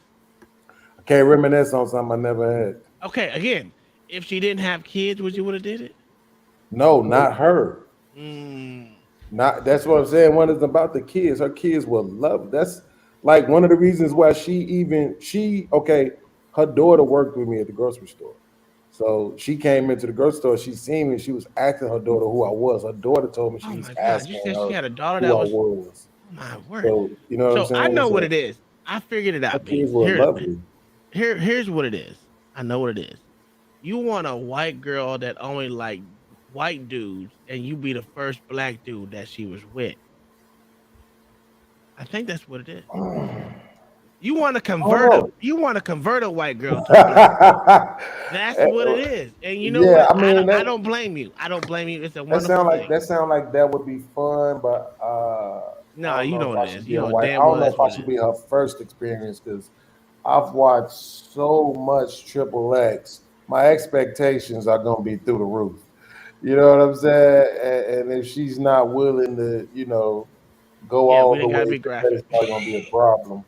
But most of them are. Most of them will do whatever the hell you want. That's not going to be an issue, Beans. Okay, cool. That's what I'm saying. Converting her to a black dude would be easy if you just know how to, get your shit together. Like if she was to say, "Not my hair," that's gonna be a problem. Oh, most of them have their own hair, so they don't care. Yeah. They ain't got to worry about weave and shit. It's just gonna be theirs. Beans. Don't take offense, bird lady. We all know you got dreads, okay? Beans, that's real. Hey, Beans, you're only limited to your imagination, my friend. It's a true statement. That's why I don't know why you just don't do it. And the internet. Because I'm in a relationship, maybe. Oh. But listen though, I will say this, bro, real quick. I think the red flags conversation is one that really needs to be had with the younger generation, especially particularly young boys. Oh, I learned some crazy shit about my kids this weekend. Because we definitely don't be paying no attention. That was one of the lessons I had to learn. I had to do anger management class. That shit was like 26 weeks. And the first lesson the lady was trying to teach us was accountability and accepting the fact that even if you say you didn't do anything, right? That the situation that got you here today, right? This is her talking. The situation that got you here today, that wasn't the first time you had a situation with her. That was red flags that you ignored. And you are here today because you ignored the red flags. You're not here because of what she did. You're here because of what you allowed to go on in your life. And so that was the first lesson that we had to learn. And unfortunately, I was in my 30s when I got it, and I still didn't learn it all the way.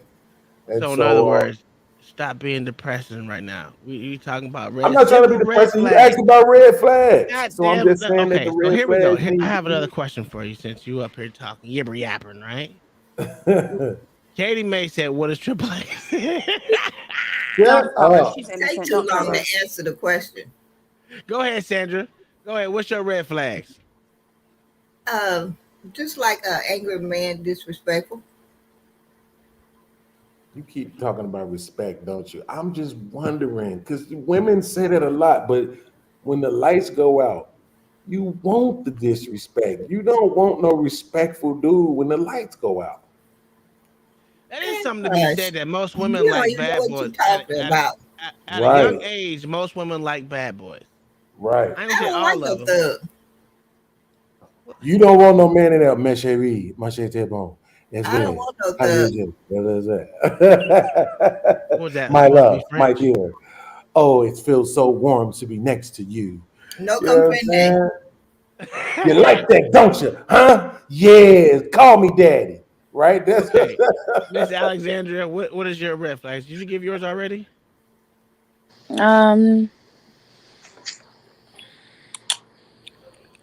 If he has a bunch of kids with a bunch of women, that's a red flag because then I got to probably deal with baby mamas, and he's reckless with his seed. Yeah. If he can't keep a job, that's going to be a problem. If he has a lot of girls texting him all the time, like if we're actually dating, we're not just talking. You got to get rid of that. Dudes like to be playing around. LA. Well, I mean, but the question is this though: do you think that same thing? No, take me there. I got to talk to Miss Sandra. I'm about tired of this shit. This shit gonna stop. I knew she was gonna come at me. Is this a nigger telling me what to do? I'm up here watching Nathan Daly with this. Jesus Christ. I'm watching Nathan Daly, and he arguing with this dude with baby hair at the top. And you always accusing me of something else. What's that? I was gonna ask Alexandra, do you think the reverse should apply to men? Because we screen, hear a bro. lot that women when they say, these are my brothers and these are my friends and we grew up together, we went to school together. Like, do you think men should have that same sort of cause to pause if they're dealing with a woman who has a lot of guys, texting her or reaching out to her? Absolutely, it should go both ways. I think that's common respect for one another, and it should go both ways. I'm not going to have a bunch of dudes texting my phone and tell you, I don't like that you have 75,000 girls texting your phone. No, it should definitely be equal. And my man is not cheating on me. He just watching Nathan Day. Look at him. Such a good boy. Wait, shut the fuck. Okay, hold on. We're gonna stop right there. So I'm gonna pause for a call. So this weekend, right? We have our boys. Our older two boys are 24 and 20. You were there. Were you there? You were there. Okay. So anyway, now going along with podcast sexual deviancy, right? To find out that one. Tell me it's not the 24-year-old because you know he's next after LA if this don't work out. Oh, he nasty. That boy is nasty. Girl, I like let that. me Don't use tell my me that. voice for a quick second. I'm not supposed to, but let me tell you, you can't handle that one. I promise you can't handle that one. You don't I want promise to. you I can. You'd You be don't surprised. want to. I'm Well, telling you. his whole thing is he likes breakable chicks. No, He and likes he's a chicks. fuck boy. He is a fuck boy. He says that. That's what he is. That's what he wants to be. He wants no strings. He doesn't want relationship. He's focusing on just him, and there's nothing going to change his mind because his mama drilled that in his head. Well, his mama didn't know how nasty that boy was because I said he was a fuck boy. Okay, so I'm gonna act podcast since he got older kids, right? I think his son is like 17 or something, right? I'm just asking a question, right? What are some limitations do you not want your kids to have? Limitations as far as sexual deviancy. What? Yeah, because there's a lot of things that people have that you're just like, ugh. I'm not sure exactly what you're asking. You're not sure what I'm asking? So if your son or daughter said that if they were as nasty as you were trying to be, would you be okay with that? Nope. Oh, yeah. Okay, I see what you're saying. Well, I was and totally disgusted. Just to put it that I way. mean, you mean in their current state, right? Like not married and all of that. Yeah. Sure. Oh yeah. Well then, yeah. Nah, I would hope that my daughter ain't out here taking it in the face. You know what I'm saying? I mean, look, she's about to be 22 years old, so it's probably an 80% chance that she's already done this. But you know, I would hope that she wasn't. As far as my son, I definitely hope he ain't out here eating ass. But I'm almost sure my son is still a virgin. I haven't confirmed it, but I'm almost sure he is. So you don't have conversations with your son like that? Yeah, but the last time I talked to him about it, I think he was still 15, and he said he hadn't done anything yet.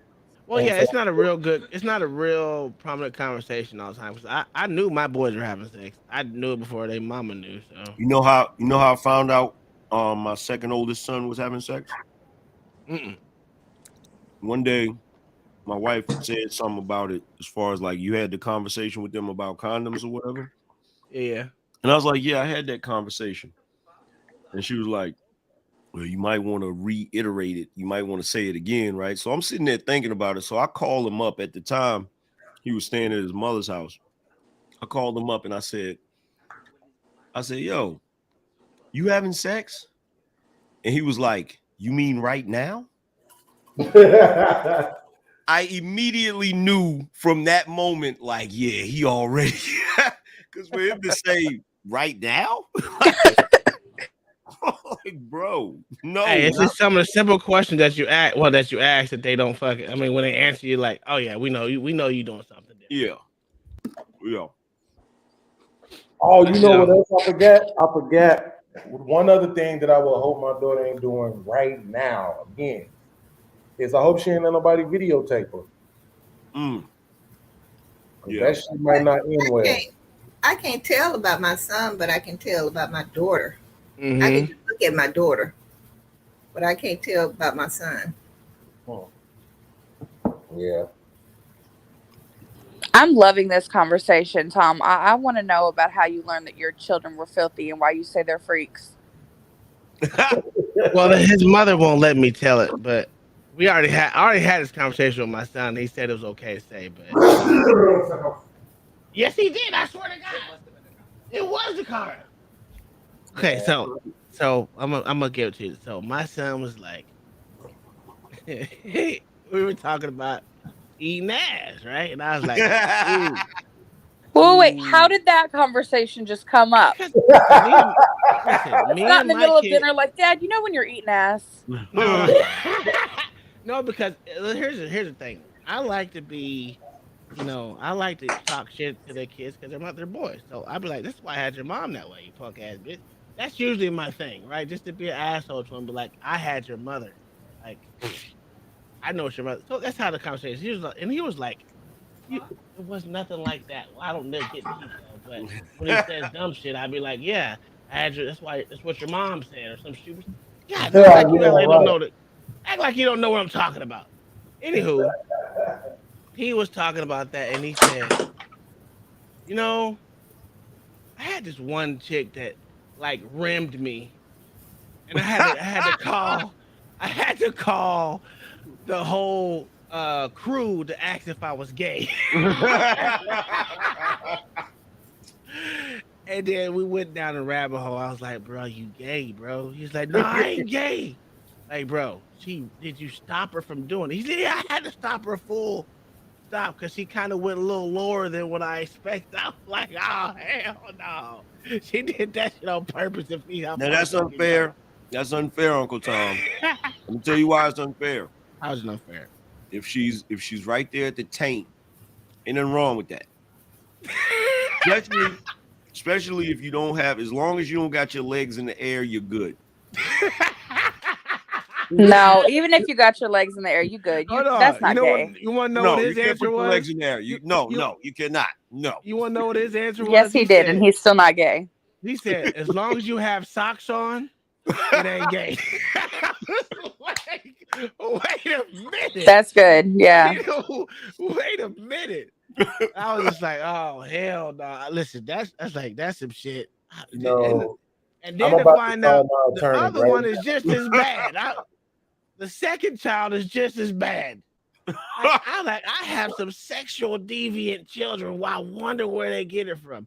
He's like, it ain't like you ain't said this shit in front. I was like, I've never said this shit in front of y'all. I may smack your mom on the ass or grab her boob every now and again, but I ain't never said your mama ever rimmed me. Now, what the fuck? I like that's going a little too far. And this was a whole conversation in the car coming from shooting. It was one of the funniest fucking conversations I've ever had with them. It was and it went a little left, and I was like, oh my god, this dude said he called the crew to make sure he wasn't gay. Yo, let me ask you this though. How was the? Matter of fact, let me ask every dude up here. What type of conversation did your pops have with you about sex? To be honest with you, my dad was always like, look, man, you can have one woman, the hoes are for everybody. That was his conversation with me. He was like, look, I don't give a fuck what you do, as long as you wrap it up. If you don't wrap it up and you have kids, they ain't gonna be mine. But I'm gonna tell you like this. Get what did he say? What did he say? Make sure your woman is freakier than your mom. And Bro, my pops called me in the living room one day, right? And he's a real stoic dude, military guy, right? Calls me in the living room, like, have a seat. I sit down, I think I'm in trouble and shit, right? This motherfucker turns on a porno and proceeds to explain sex using the porno. And it's like, you know, this is sex, you know, and what you need to do is X, Y, Z. You need to make sure you protect yourself. Now, this is not technically exactly the way sex is because they're doing a little bit of entertaining where they're actually, you know, you see how she's moaning and all that. Sometimes they're doing a little extra. Like, I'm just sitting there like, yo, it was the most surreal experience in my life. I'm just sitting there like, what the fuck? He's using porn. Hold on, I'm gonna use my voice for certain shit because you will appreciate this. When he introduced that shit, sex to the two older boys, he used anime porn, and they never forgot it.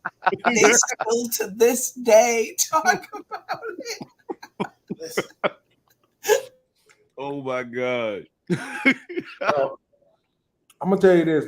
You're muted. The reason I use anime porn because first off, my oldest son, right? My mom, we were in Hawaii, right? My mom had came over to Hawaii, first time in Hawaii. She come see me, and then she goes see because I have an uncle that lives on the Big Island. So she went over there. I get the goddamn cable bill. This shit was like $600. This motherfucker had every porn goddamn video that they had known to man that he charged on the goddamn cable box. And it wasn't even a good porn. It was a horrible kind of like, what is it? Kind of skin and max porn. I was like, bro, if you don't get, I was like, look, okay, so since you know all about the birds and bees already, so let's go ahead and I'm gonna show you the free porn site that you can get it on if you really need it. This is some bullshit right now. No, it's real. I was like, don't. No, I don't mean you lying. I'm saying there's some bullshit ass parenting right there. No, it's real because I don't like. Listen, I had to get that shit taken off my cable bill. Then I'm like, look, there's free porn sites out here in the day and age that we is now. If you want to watch porn, which I know you're gonna do. There's a reason why you take 4-hour showers. I've never seen a man that goddamn dirty in my entire life. Right. To take a 4-hour shower. I was like, well, know what? I'm gonna fuck with his brain. So I know my oldest likes Marvel and all that. So I got Batman and Spider-Man and all them fucking each other. That shit was hilarious. That is They messed had up. Batman, fucking Spider-Man. It was That just is downright. messed up, bro. Now, like, if you want to do it like these motherfuckers. And that's why I think that's why my son's afraid of like gay people. Yo, Like, the funniest thing is, what's funny about it is he thought that he was showing me something new, not realizing I've been sneaking and getting his freaking porno tapes for I don't know how long. Like, you remember back then you had VHS. VHS, so Yes, you would have sir. you would watch it, but you had to remember the spot you found it in. So you had to rewind it right back to it. Dude, I was 7 when I saw my first porno. I was in my dad's room. Hit play. I was like, what the fuck? Me and my sister like, what the fuck is this?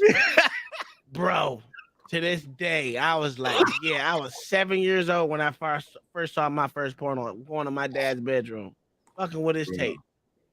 Bro, you always knew, because like if you look through any older dude's room, any tape that was hidden somewhere, you already knew. He was like, oh yeah, it's going down. It's about to go down. Yeah, that was the first shit I said. It was crazy. Until up until this point, we were having a very awesome conversation. I'm sorry. And you triggered.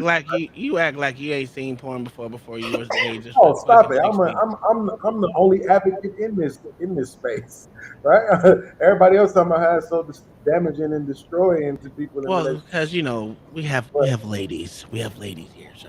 But no, this is why I'm saying I'm triggered. I'm talking in jest, right? But I know I'm triggered because you said your son said he got rimmed, right? Yeah, that was. For some reason, right? That is the big thing in the XXX movies right now, right? All the movies, all the scenes, all of a sudden now the girl, they call it milking, right? The dude is bent over, like he's bent over. The girl is milking him like you would a cow from underneath him while sucking his ass. And I'm just like, why is this necessary? And like, when did y'all everybody just start doing this all of a sudden? And now I'm sitting here, I be triggered by this. She'd be frustrated with me. You don't want to see it. But I'm sitting now like, that's crazy that even the younger kids are seeing this, man.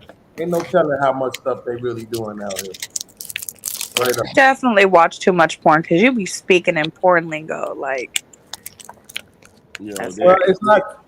I wouldn't say it's that I watch too much. I just watch enough to know what the hell I'm saying. It ain't about it being too much. I mean, but what else is there to do? They got songs talking about eating groceries, so you already know what time it is. Just think about what the songs were talking about. Yeah, I forgot about that. Yeah, just think about the songs when you were a kid, what they were talking about compared to what their songs is talking about. Yeah, but even I remember that what that thing smelled like. But even with the grocery line, right? That was Uncut. a female saying it, not a dude. You know what I'm saying? Like the first time I hear a dude say that shit in the song, that's gonna be type weird. You haven't heard of the gay rappers out here? I definitely have not. Raunchy. They got some old raunchy stuff going on there. And LA what was that? They're mostly from Philly. That might be a fact. What was that prison show from HBO where the guy was talking about tossing salad back in the day? Uncle Tom's House. What was it called?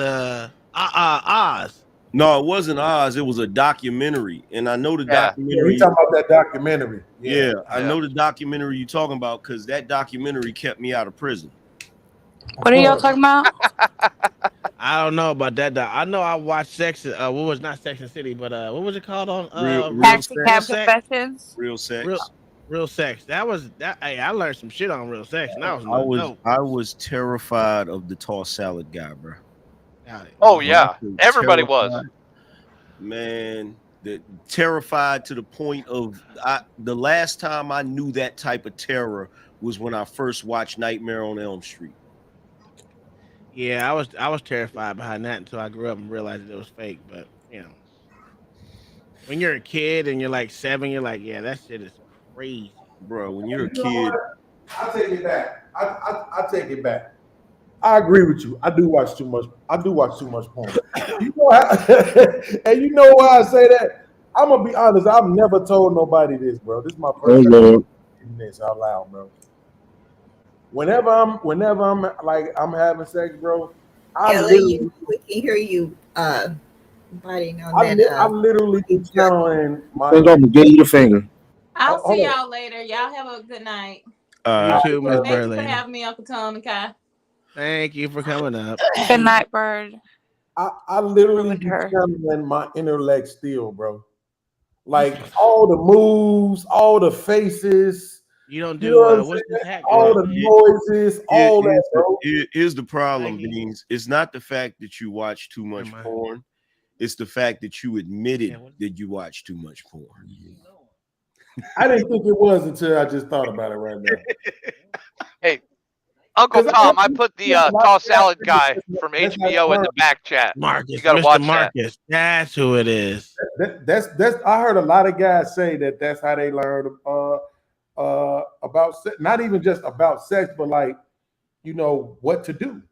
I remember this. Yeah. That dude right there is a menace to society. They should have gave him. Now I gotta watch. They should have gave him the chair, bro. Like that person should not exist in any prison system. Like, No, that guy should be in the schools telling children that so they stay out of prison. Yo, I remember this. Right. And so you have like Jeff. And when guys come in, everybody's standing up there and they point down. Yeah, that young motherfucker's mine. That's mine. I talk to a lot of them because I'm on the reception side, right? And I see the fear in them. So I know, right, I can give them to a shark or a barracuda. If I sell a guy, believe me, I'm going to get something out the deal. Yeah, he's selling your ass. First of all, right, if he's a newcomer, right, I want him to suck my ass with jelly. That's the saying of toss the salad. It means sucking my ass, right?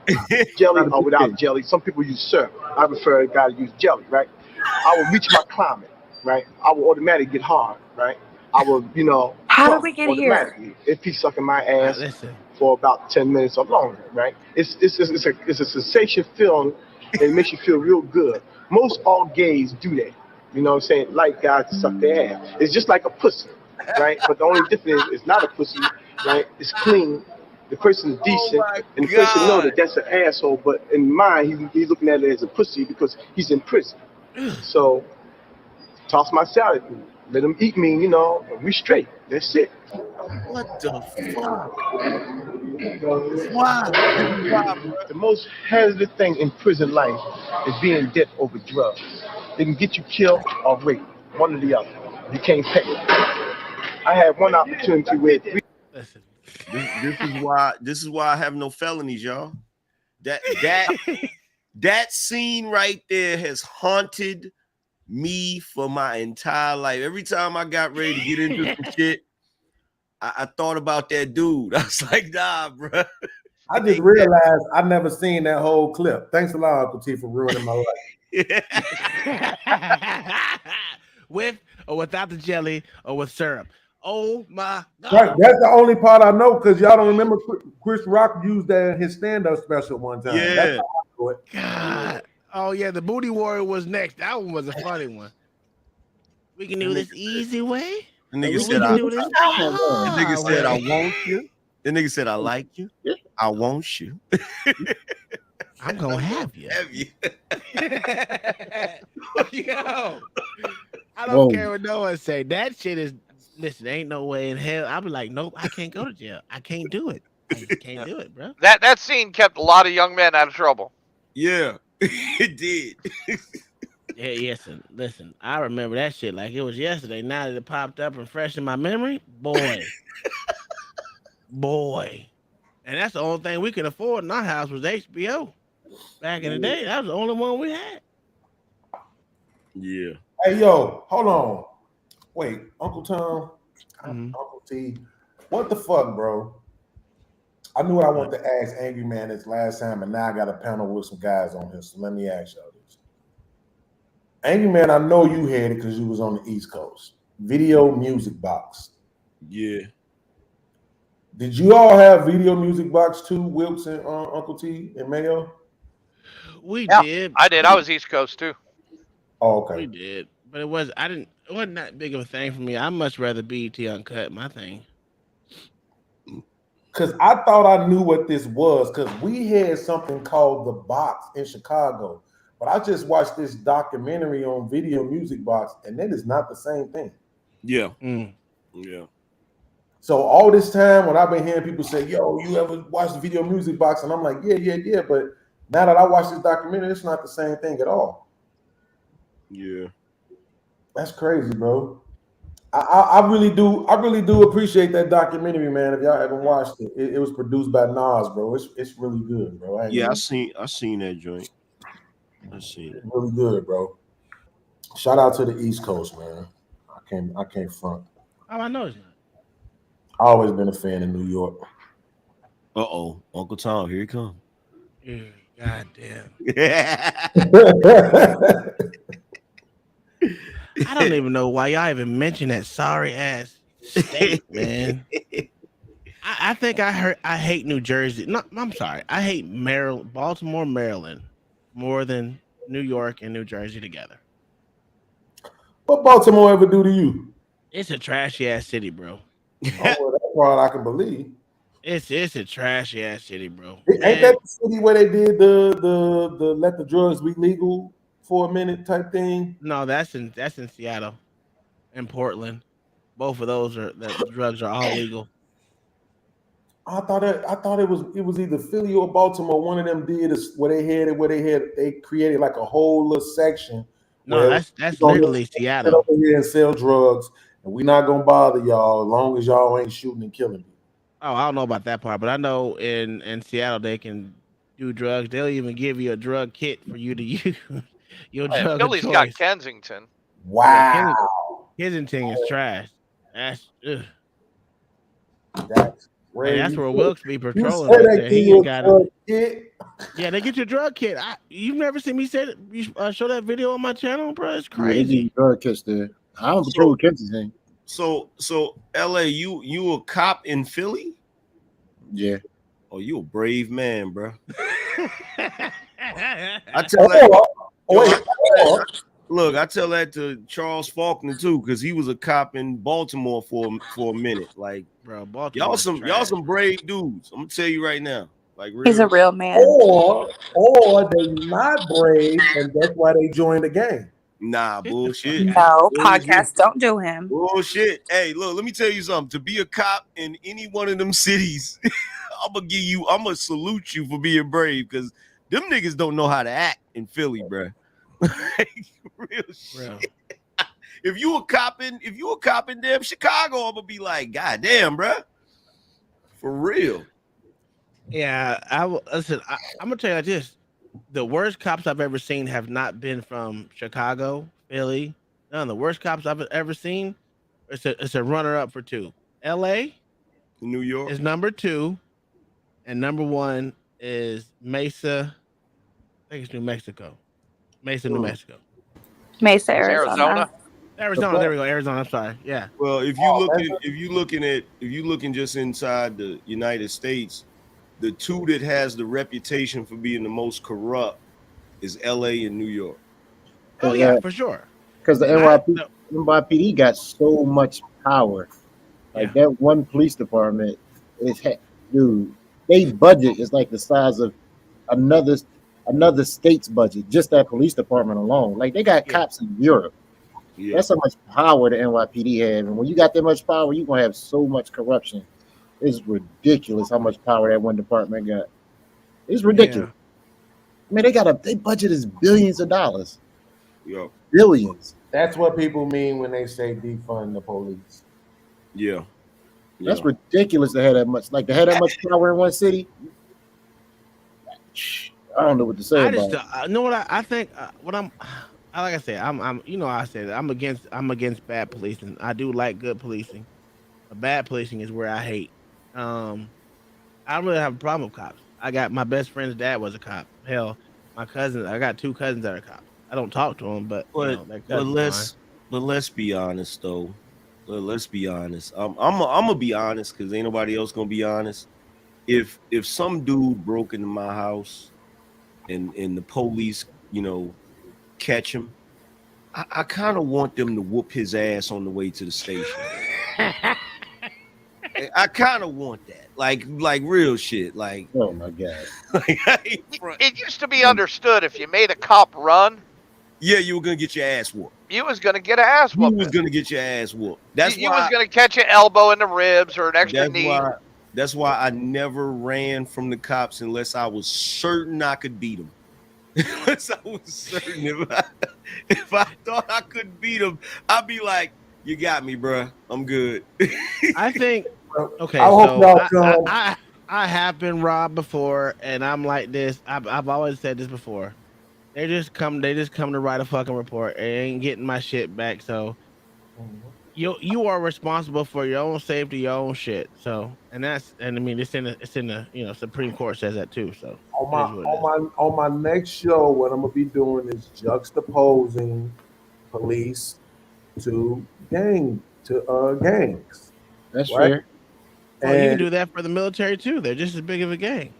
that's a fact, right? But the problem is that sometimes it's just a group of people. A gang is just a group of people for the when same you- cause. when you say things like that, right? People think you're being emotional, or they think you're being facetious. Well, you take it a little too far with it, though. But you're saying criminal gangs. But see, here's the thing, Beans. If They I literally just saw a crime committed on video. look, bro, if I was I don't think I seen one cop that said it was okay. Look, bro, if I was a cop, I'm gonna tell you the truth. I LA would is being fidgety. He's sleepy. His eyes is getting heavy. look. I would be the type of dude. I would be a cool type of cop. I would let dudes get away with certain shit. But I'm Most gonna of be them honest. do. But I'm gonna be honest. If I had to chase you, I'm whooping your ass. Like, I'm not even gonna front. Like, no, if I gotta be out of breath, I'm kicking your ass. I'm definitely whooping your ass. So I mean, I guess I'm not gonna beat you to death, but I'm definitely gonna whoop your ass. But again, though, right? That's a crime, right? So I'm not saying I don't understand it, right? I can't say whether or not it's right or wrong, but Beans, he just called the gangs a crime, right? He called it criminal, right? And so Beans, that's what I'm saying. if he don't got the cuffs on yet, is it a crime? Technically, you're being detained. Right. Technically, you're being detained. That's different. That's different. I ain't gonna make it like it was a lot of cops, but it was a couple of cops that I wish would have had that type of mentality. You know what I'm saying? Like, not the majority of them, though, because the majority of them are. Hey, Mr. Wilkes, it's gonna be okay. It's just okay. I mean, you look like you're upset. Beans know by now. I don't give a damn. Ain't talking about me. Listen, you stupid. You stupid. I got shot at too many times to even care. I hear you. Honestly, though, because look, this is what I'm saying, right? You see what Mel's immediate response was, yeah, but they're criminals, right? But you just heard the cop talk about how much corruption it is, right? Corruption. No, he said he's been shot at. He don't give a shit. That's what he said. No. I'm talking about what LA, Mel said, let me ask you a question, LA. How long you been a cop in Philly? It'll be 17 years on the 14th. Do you ever encounter that little dude that do skits now? The one to be like, bro, I got real ops out here. The light skinned dude. Oh my god, with all the goddamn face tattoos and No, but it was some gay dude. Well, some dude pretending to be gay going around messing with cops. And, yeah, but no, I don't have them problems. They don't play with me. They don't play with me. I always say they pick and choose who they gonna do that shit to. I said even with the Karens, they gonna pick and choose who they gonna do that stupid shit to. Because the neighborhood I patrol, the dude's not gonna let that. Because I'm cool with everybody. Like I'm from that area, so I know everybody. I half of these kids I saw grow up, so I don't have those issues. Anytime I got shot at, like I told everybody else, it was from people that was outside the city. So I never had problems in my neighborhood. If that would ever, like, they don't let dudes come up to me like that. You ever got hit? Yeah, I got shot 4 times. Oh, that's right. You did say that. And then Did the it other hurt? one, Did it hurt? no, it was a Did it breeze. sting a little bit? He said no, it was a breeze. No, where'd you? Well, no. To be honest with you, where'd you get shot? I really want to know. Did it hit the vest or anything? No, I got shot 3 times in the stomach and once in the shoulder. God damn, you took 3 to the stomach? Fuck. On separate occasions or at one time? One time, and then the other one I didn't get hit. We was just shooting. That's the one I was working at a bar doing overtime, and dude got mad and started shooting because he got into a fight. I'm still going to court for that now. Hell no. Hey, you brave, bro. I ain't gonna lie. I don't like, nigga. I learned in Afghanistan. I don't like bullets whizzing by my face. No, it's not fun. When you hear, And I saw the video. You can see how he that ran shit- toward the dude.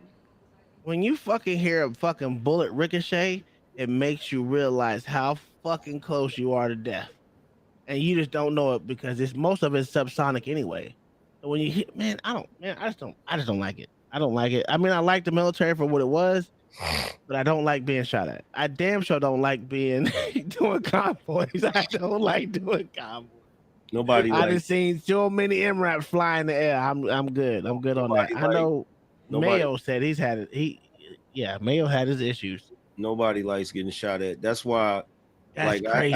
I had one friend down here. He was thinking about joining the police force. He was like, "Yo, you should join with me." And I'm like, "Nigga, I didn't like dealing with niggas when I'm not a cop, much less dealing with niggas as a cop. I'm not. No." People usually give you the same kind of energy you put out, though. Yeah. It's all about your personality. The thing that trips me out, though, right? And I hate to do this because I know what it's gonna make me sound like.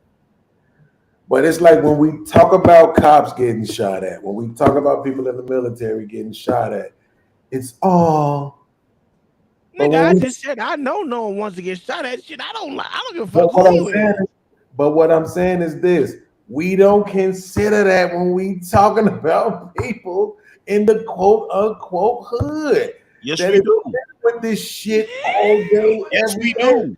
Yes, we do. I talk about that shit all the time. I talk about the PTSD that dudes that have never been in the military, they never served in the military, they never been police officers, but they have the same level of PTSD that a lot of these guys have. Like I talk about that shit all the time. I'm not saying that you're not. Here's the I've situational. never heard that said. Here's the situational problem that I have with that whole thing is the choices you decide to stay. Once that should happen one time, why would you stay in that situation? Me personally, if I have a chance or inkling of being shot at, I'm not gonna be there no more. I'm not gonna be in that state, no city. I'm gonna be outside where I don't have to worry about that shit. Because my life is very important. And ain't no city that important over my life. Okay, so I'm not disagreeing with you, right? Mm-hmm. But you realize that same logic can be applied to being a police officer. I agree. But why would you choose to continue to be a police officer so you can get shot at? It's a whole job. But you rarely hear cops pay way more money about it, Beans. That's the problem. You never hear cops talk about, I want sympathy because you got shot at. You never once heard me say that, ever. Like, it's not my, it is what it is. I know it come along with the job. So your statement is like, people giving you sympathy, but people give everybody some type of sympathy. It's not like you asking for it. No, they don't. They do. Are you kidding me? No, they don't. Stop. Okay, let me rephrase that. I've never seen it ever. Just because you don't see it, don't mean it don't happen. Okay, but my experience don't count. I've been around for a long time. Have you ever seen a bald eagle flying? Who? A bald eagle flying. Have you ever seen that? Yes, but what does that mean? Some people haven't, so that doesn't mean that. I've been around for a long time. He said that was a good one. That was good. I like that one. I've been around for a long time. I'm thinking if people, like Angry Man just said, talked about the people who's walking around with PTSD and depression and anxiety, bro, undiagnosed and don't know it. If that was a major conversation, like It how is a major conversation.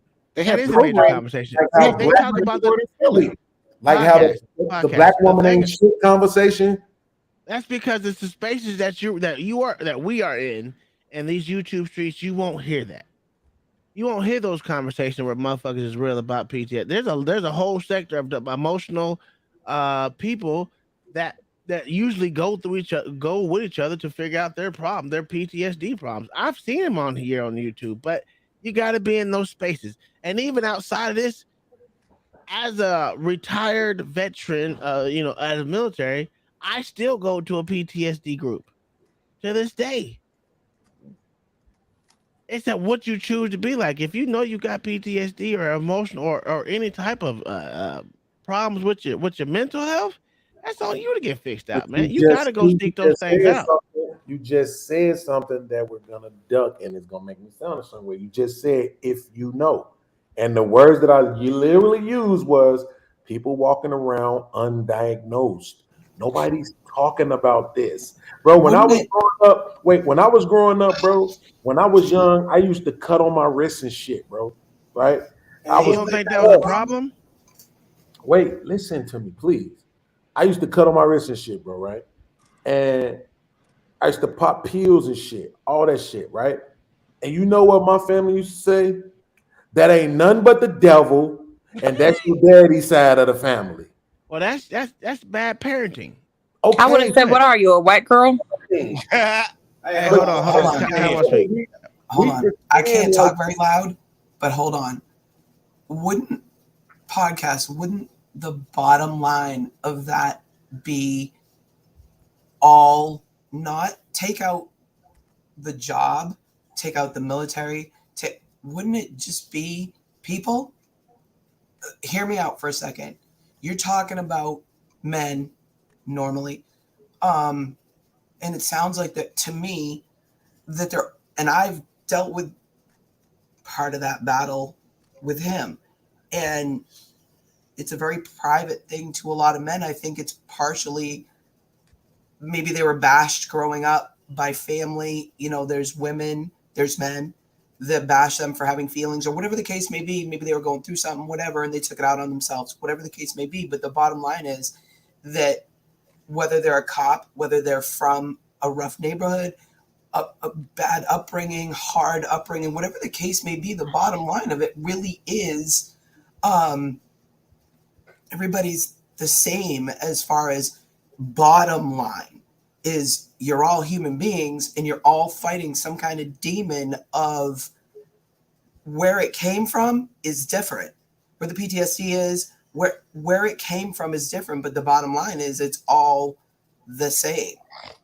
And they do talk to each other. It's just they talk to each other quietly because they don't want to talk about it because there's such a stigma with it of you're a wuss, you're a pussy, whatever the case may be. For, I don't know, they look at it as fear. Good. So I'm gonna be honest with you. Like when I was a kid, my mom and dad, not my mom and dad, but my dad for sure was like, look, you ain't got no mental illness. You got to figure that shit out. Yeah. Your job is to fix you. And whatever it takes to fix you, fix that shit and keep it moving. That was his exact word. Now, my dad was military. And that's what it was. I came up. Podcast is making things hard. Is really simple. It's not hard. Y'all just listen to respond. Look, hold on, Angry Man. Hold on, please. People, when I talk, people listen with their feelings to respond to me instead of actually listening to what I said.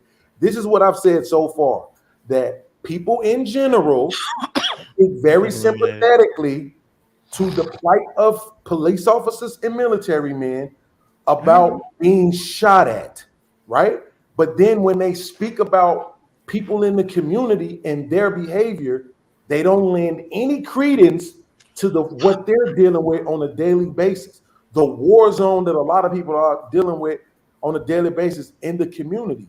And so far, what I've heard is podcasts is making it complicated, and podcasts, yes, people do talk about it, and it's just because the space you in. And it's like I'm saying, I could create a brand new YouTube account right now. And you know what I'm not going to see in that timeline? Anybody talking about what's going on in the community and how it's affecting the people in the community. That has something to do with the behavior that you see from the community. That's all I was saying. Okay. And none of that I said was a lie. I didn't lie about anything, and I didn't over-exaggerate it. No, but when you're talking about compassion, you also have to look at police and military are serving their communities. Yeah.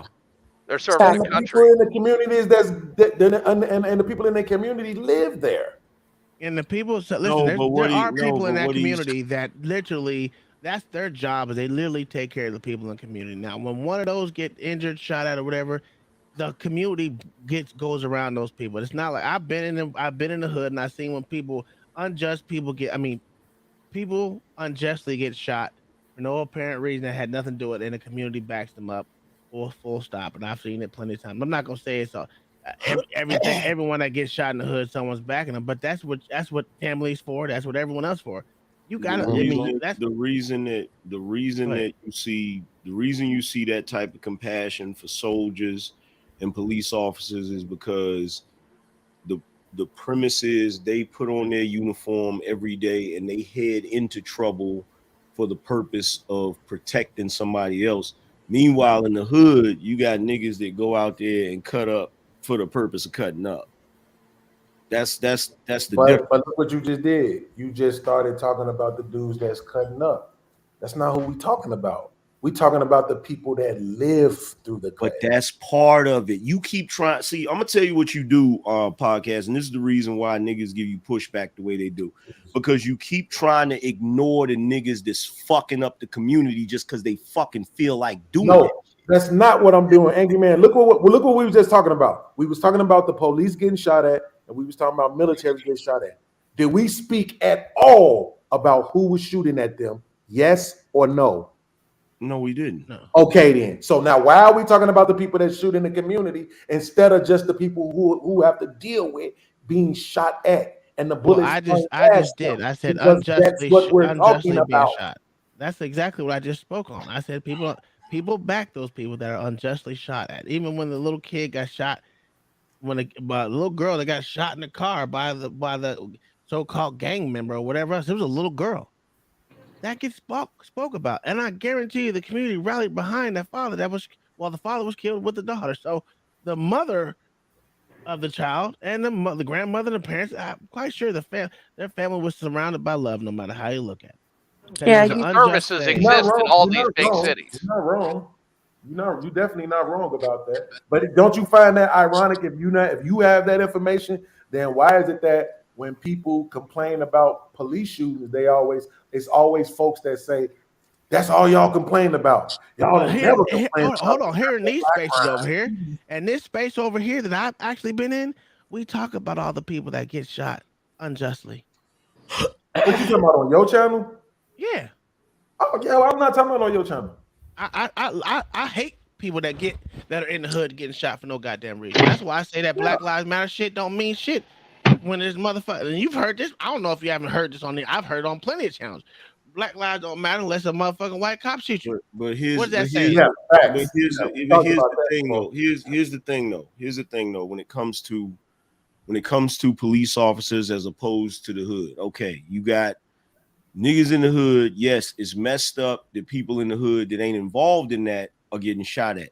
But see, that's the difference, and that's the reason why there's more sympathy being shown to police officers than the people in the hood that's doing the shooting. Because when a police officer's in the hood, most police officers, 70% of police officers don't even use their weapon. Fact. They never even have to discharge their weapon. Meanwhile, the niggas in the hood that do get to shooting, they be discharging they shit all the time without any regard of who they gonna hit. So what you're talking about, you're talking about the people that are getting affected by it, but you're also not pointing out we have to be able to distinguish between the people that's being affected and the people that's perpetuating the shit. Because when you look at the hood and you look at crime, you're not thinking about the people that are being affected by it as much as you're thinking about the people that are committing it. Because if you can stop the people that's committing it, the people that's being affected will stop being affected. You see what I'm saying? I do see what you're saying. I acknowledge exactly what you're saying. I'm just being completely honest with that. I think it's bad faith. All right, go ahead, Illuminate. What you guys say, brother? Because we wasn't talking about that. We was talking about the effects of being shot at, right? Oh yeah, I agree. Okay. So specifically for that, yeah. Illuminated, what you got for us? Shout out to the panel. What's up? Everybody except for Anger Man. What's up, Miss Tom? How y'all doing? What's up, All daughter? right. But Hi, Doc. what podcast? I think what they're trying to communicate to you, especially Go on again. the. Just listen, bro, please. All I'm saying is when you put on the uniform, there is a unspoken stress when it comes to family, especially when you get deployed. When you get deployed, you don't know if you're coming back or not. That's stress within itself. And like I said, not everybody was in quote unquote shot at or combat, but you're in that environment. Getting a rocket attacked every every other day and stuff like that on your fob. You know, some people have gotten getting blown up. You know, stuff like that. I talked to one of the soldiers that I hadn't seen in a while. He's a pilot now. He got blown up. So like what happened with Uncle Tom? That's something that you just don't talk about. My father was in the military, and that's something that he never did speak about. The things that he saw in war. So it's a quiet thing with those that put on the uniform. Just like LA, when he goes out the door every day, he doesn't know if he's coming back home. So that right there puts on stress on you mentally.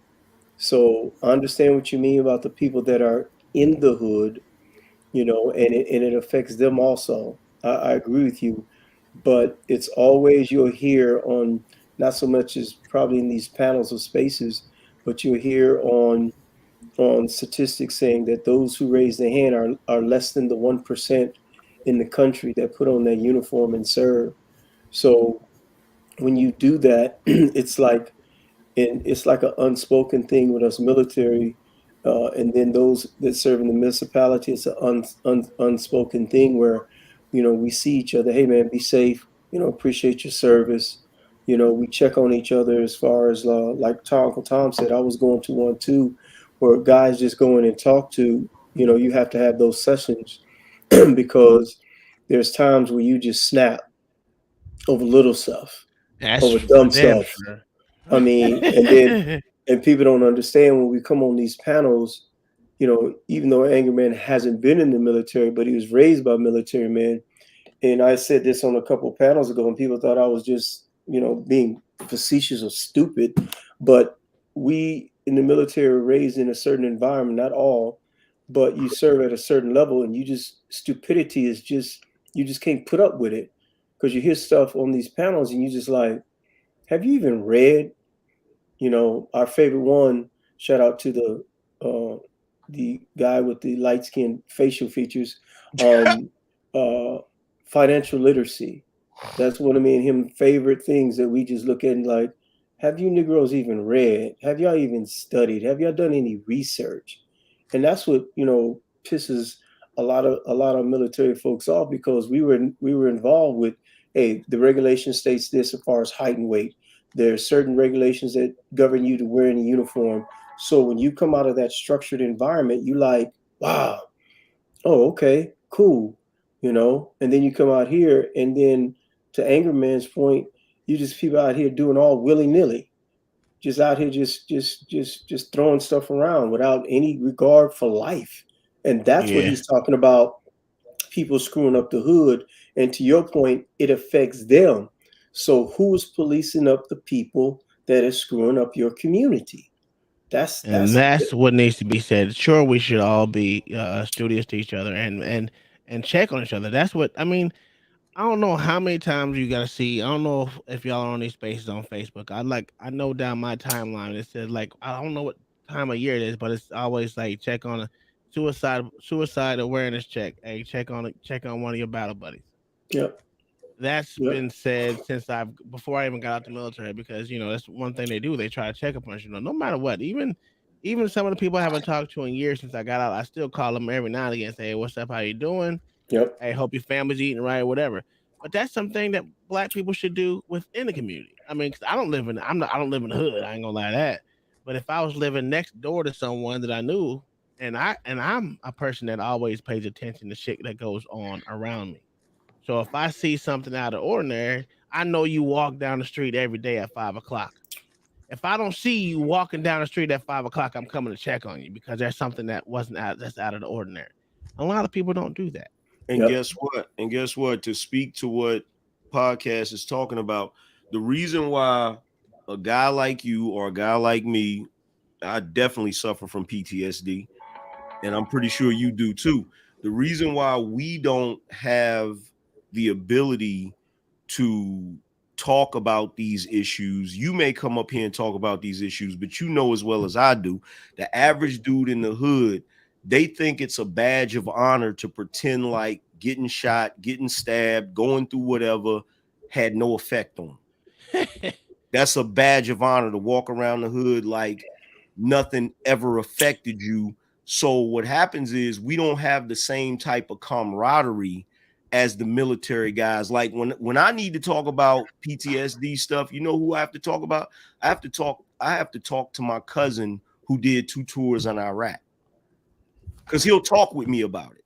You know what I'm saying? He'll talk with me about it. But the average nigga in the hood that I know that's been shot or stabbed or whatever, they don't want to talk about it. They want to pretend like, oh man, that was nothing. Yeah, I got shot, but it is what it is. Like they try to act like it don't phase them.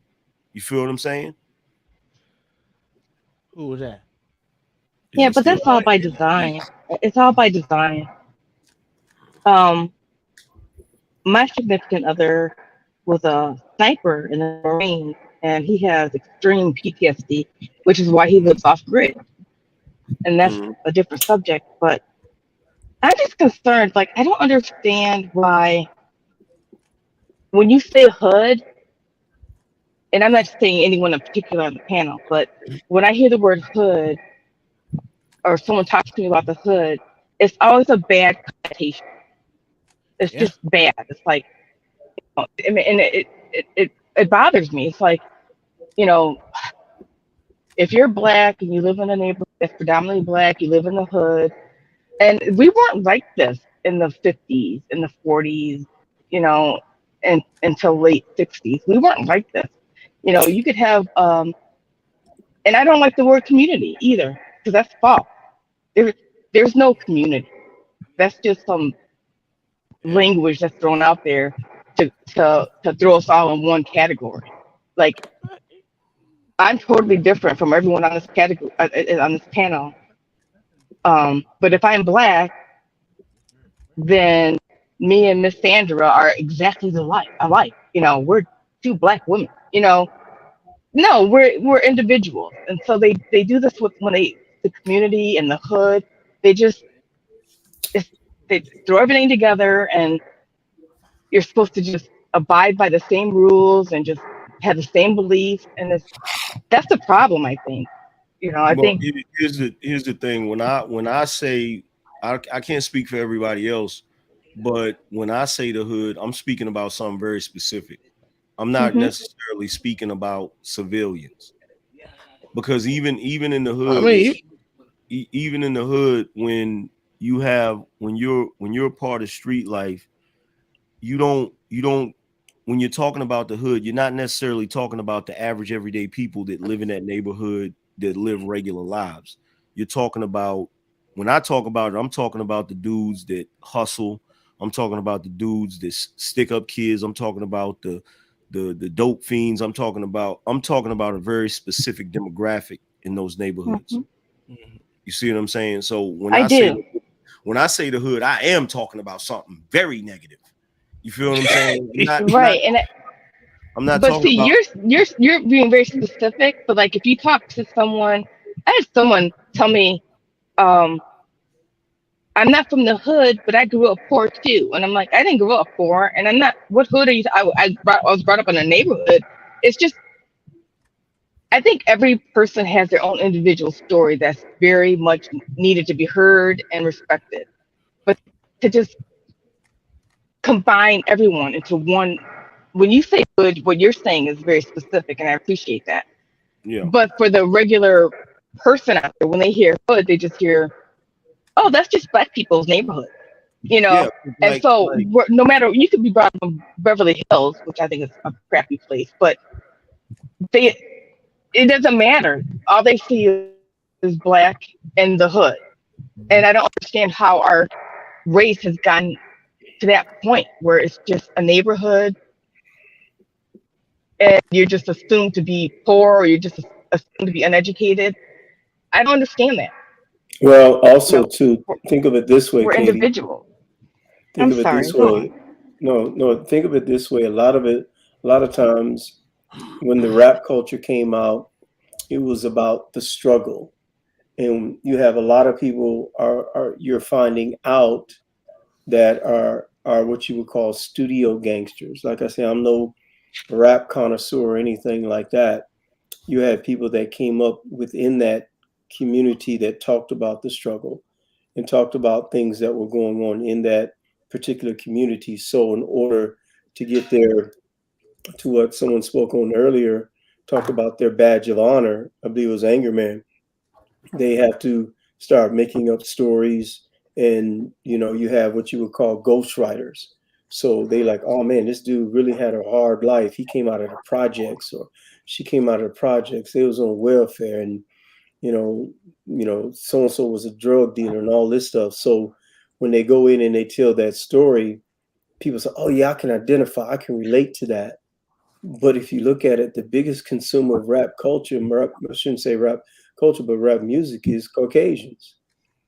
And not all Caucasians are from the hood. And it was one time, and Angry Man can probably speak on this, is that, was it okay for Caucasians to say the N-word because they identify, quote unquote, with the struggle? So there is something that, it just, like you said, the deterioration is when they took the father out of the home. After that, it was all down here for the black family, for sure. So I think I'm starting to think it's time for me to get back into church, because all I want to say right now is God is so good, bro. Like earlier today, because for whatever, I can't say for whatever reason, because I know why. Because sometimes I say things that just strike people a certain way, but people always think that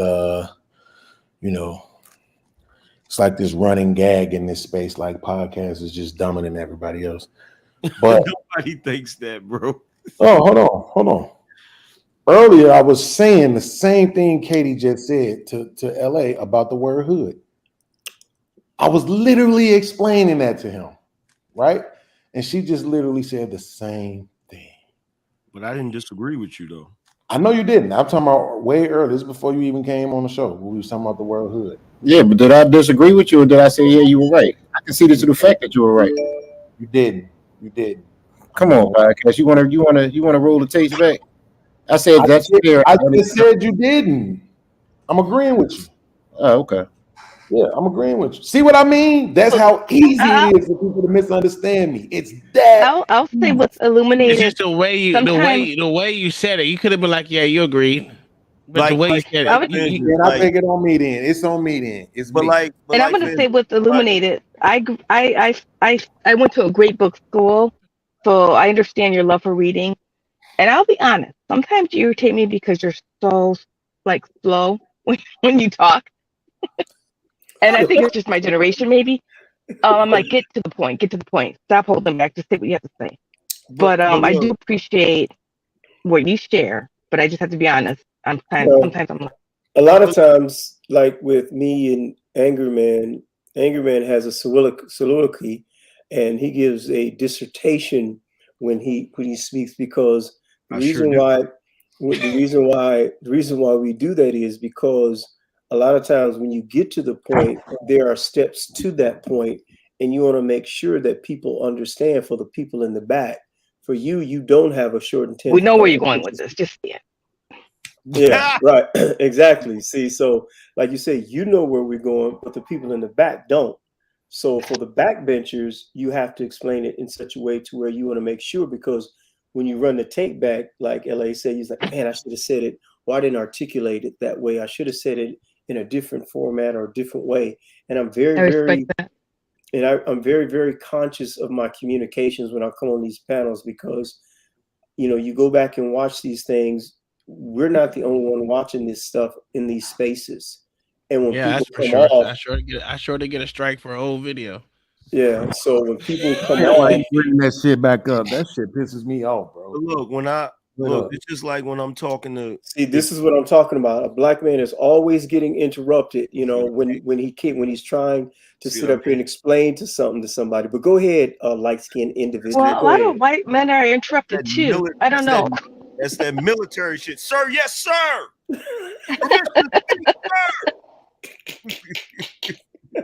Look, it's like what I'm talking to. If I'm talking to podcasts and I say the hood, I know podcasts know exactly what I'm talking about. You see what I'm saying? I know he knows exactly what I'm talking about, and I could have a conversation with him about certain things, and I know he's gonna understand to a T what freaking, you know, how you supposed to move or how you supposed to operate in certain scenarios or whatever.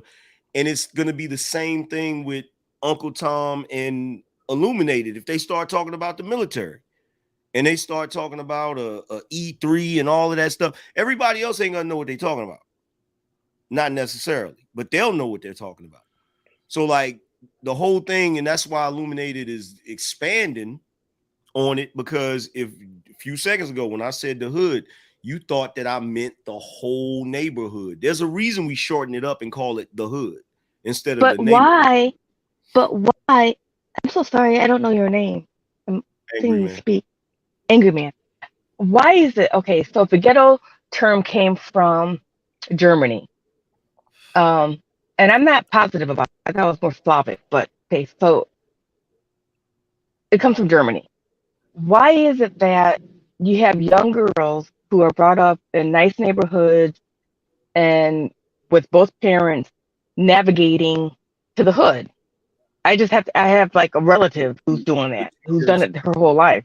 And I'm like, Identity crisis. but I've never seen that. I've never seen that in any other culture. Like, What you just did is you just gave two different terms though. You said the okay, ghetto and you said the hood.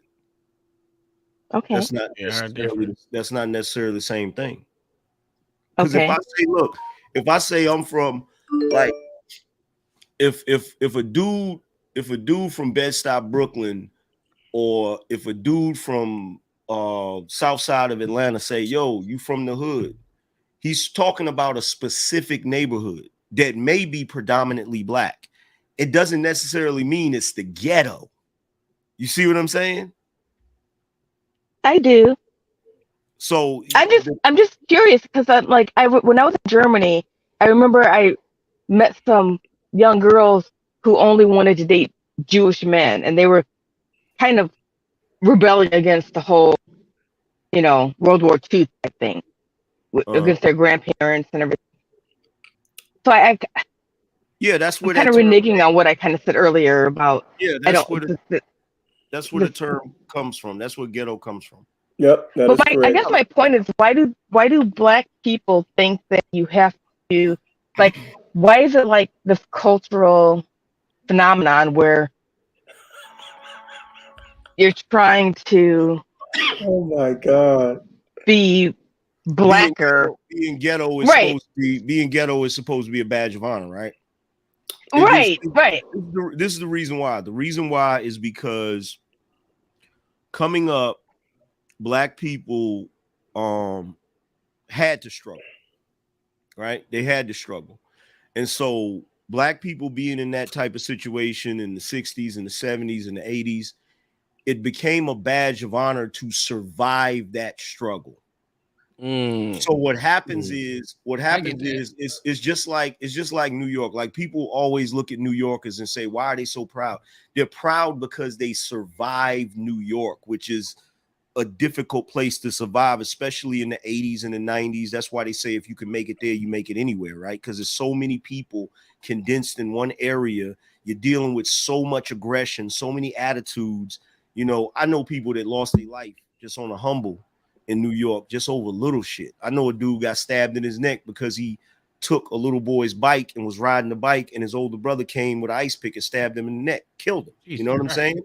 So when you have that going on, the people that come from that, like, you look at somebody like a 50 Cent, he will brag about the fact that he's from Southside Jamaica, Queens, that he survived that, but you couldn't pay him to live in Southside Jamaica, Queens right now. You see what Well, I'm saying? I won't What give happened? any. I hear what you're saying. I won't give any celebrity credit. Like I think they're in a completely different world. And Well, no, what? he's no. I can no. He's a celebrity now, but he was yeah.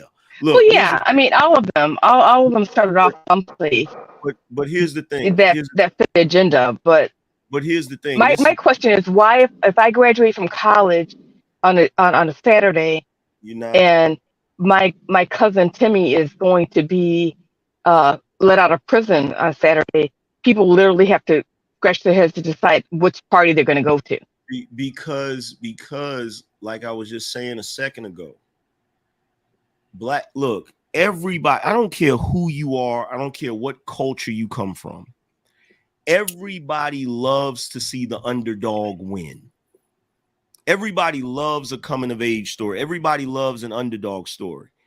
And the reality is, Black people have one of the greatest underdog stories ever created in the history of the world. So what happens is when you have people that come from a struggle background and then they make it and then they talk about it, they're talking about it from the aspect of the admirable side of it. They're not talking about the messed up side of it. They're talking about the admirable side of it, which is the coming up out of it. And what happens is other people who have never had the struggle, they see that and they view that as something of substance. It's like, man, I never went through nothing, and this person was able to overcome these obstacles and blah, blah, blah. So what it is you got Black people that, quite frankly, make shit look good.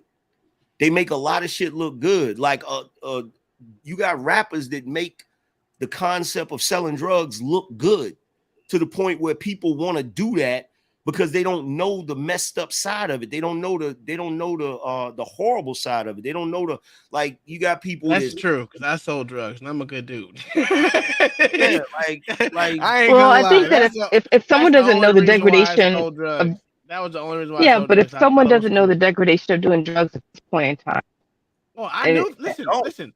I knew people that do drugs, and I didn't care. The point was, it was looking cool. It was a quick way to get money, and I saw people from the same neighborhood that I grew up in. They got one day they didn't have shit, the next day they had a whole lot of shit. See, look, they'll see. And it's literally that easy. They'll see somebody. Keyword is shit.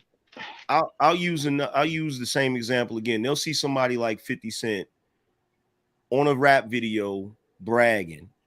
You know what I'm saying? Bragging about the fact that he was a hustler. They'll see how people fear or show him a certain level of respect, and they look at that and they see the glamour in that. But what they don't see is when he had to fucking learn to walk again, or when he had to go outside his house to jog, and he's afraid to go out because he don't know if the dudes that tried to kill him is still trying to kill him. See, they don't see that side of it. You feel what I'm saying? That's why, like, for me, yeah, but I could care less about 50 Cent. Honestly, I could care less. I'm more concerned about the grandfathers who fought in wars and you're not listening. No, I'm listening to you. You want me to empathize, and I have a hard time. Why? No, you're asking me why somebody would be attracted to that, and I'm telling you why. I'm giving you the exact reason why people are attracted to that. Anger man. It's why? The key word is identity, and that's what it is. And my question is, why are people attracted to that? Like, Katie, it's identity. Because think about it like this. Think about it we'll use internet terminology. Identity far as this social media. So now podcast is from the hood. He has an identity because he went through X, Y, and Z. And now everybody's like, oh man, you hear about that podcast, brother? Oh yeah, boom, boom, boom. So someone else from, like I say, don't take this the wrong way, your community is like, wow, podcast went through that. Man, I didn't go through that. So they come over there and try to, hang out, and, and Angerman and podcast can attest. It's like when I say those people, people from a different community try to come in and almost, you want to say, infiltrate, first thing people tell them is like, dude, what you doing over here? You don't belong around here. You don't belong around here. You know, or they'll kick them out and say, no, man. Because it's an insult. Yeah, it's like an insult because if I came up barely having anything, you know, struggling and having to deal with stupid shit, like you might live in a neighborhood where you don't have to deal with certain shit. I might live in a neighborhood where I got to deal with that shit every day. Every day I come outside, I got to deal with that shit. I can't hide from the bully. I got to fight the bully. You know what I'm saying? I gotta deal with, and after you fight that bully, there's another bully to fight. There's always another bully. There's always somebody trying to be top dog, and you always got to deal with all of this shit. And then you have somebody that come from the suburbs that got a nice house, that got central air, heat. And Clarence has great parents. Yeah, and then man, I'm telling you, you're saying my life, because that's what I did. I was a straight A student. I graduated when I was 16. I did all that shit, but I was bored. So what a bored person do? Hey, well, let's go to the hood where I know where people is that are less than me, and I can go in. I think I should fit in, but I'm doing it because I want to be cool. I'm doing it because there's a little glitz and glamour in that neighborhood where you're in, and you're like, you know what? Fuck it, let's do it. Bro, in the freaking 80s, I was with my grandmother. My grandmother got about $300 and some a month to live on. You feel me? And that struggle. And no, like the house we were in at one time had barely any heat. Talking about you got to get up in the morning. She got the freaking oven door open. You know what I'm saying? To get I remember that. I remember those days. So, look, you remember this? You remember this, Illuminate? You remember how they'll take a quilt and hang it up over one of the doors to keep the cold in that room coming in, to you know, conserve the heat or whatever. Like, yo, like when I say, look, I get up here sometimes and I tell people that I came from the bottom, they think I be joking.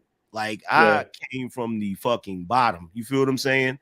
Yeah. So it to me, it's not, when I talk about certain stuff, I don't view certain things as a badge of honor, but there are some things that I do view as a badge of honor. I do view the fact that, you know, dudes tried to bully me and I didn't let them. I fucking adapted and started kicking ass. Like, even though that's a negative thing, I still view it as a positive because I didn't let the fucking hood defeat me. I didn't let it destroy me. You know what I'm saying? So because I know Uncle Tom, he doesn't apologize for staying in a 5,500 square foot house. Not at all. Yeah. You know, and it's almost like shit, I'm gonna tell you, it's almost like too, Angry Man. It's almost like when you do once make you get out, man, it's like I want to. It's almost like almost certain black people want you to be apologetic. Yeah, oh man, you shouldn't have that. You know, look at all those. Here we go. Look at all these poor people that's on the street. Okay, before I got where I got to, they were still poor, right? Yeah. So now that I'm in this, you know, specific demographic and living this particular lifestyle, I'm supposed to feel a certain kind of way. You don't feel as though that I had to work my way up to where I'm at now, you know? Well, I have a question though. Would you want people to take advantage of you, knowing the hardships that you came from? You know, no AC, living in the hood. Like, do you want people to take special consideration or appreciate? No, because a lot of times this is where it get personal now. And Uncle Tom and most of the people on this panel, and you probably can identify this too. Why is it that when you make it and when you get to a particular social status, economic status, it's like family members feel as though that you owe them? Yeah. Look at Miss Tom. She's like, oh my God. Hey, let me hold That's because she heard it from my dad. My dad like, hey, why don't you just give me some money? I'm like, I ain't giving you shit. You're a grown ass man.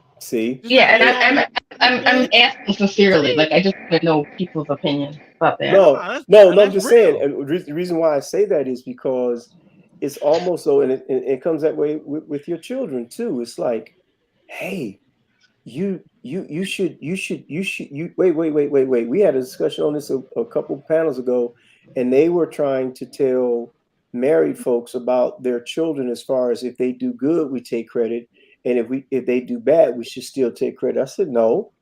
That was Chingy, not Chingy, Cheeky's panel. Yeah. So what we said was, I remember Trigger Mike was on that panel. We was like, no. What we do is I quoted the scripture: "Train up a child in the way he should go. When he or she is get old, they shall not depart." So when they get grown, because that's what they told you when they was in your house, I can't wait to get out of this house and get on my own and do this and do that. So then when they get grown, then they come back to you and say, hey, no. Let me give you a little life lesson here.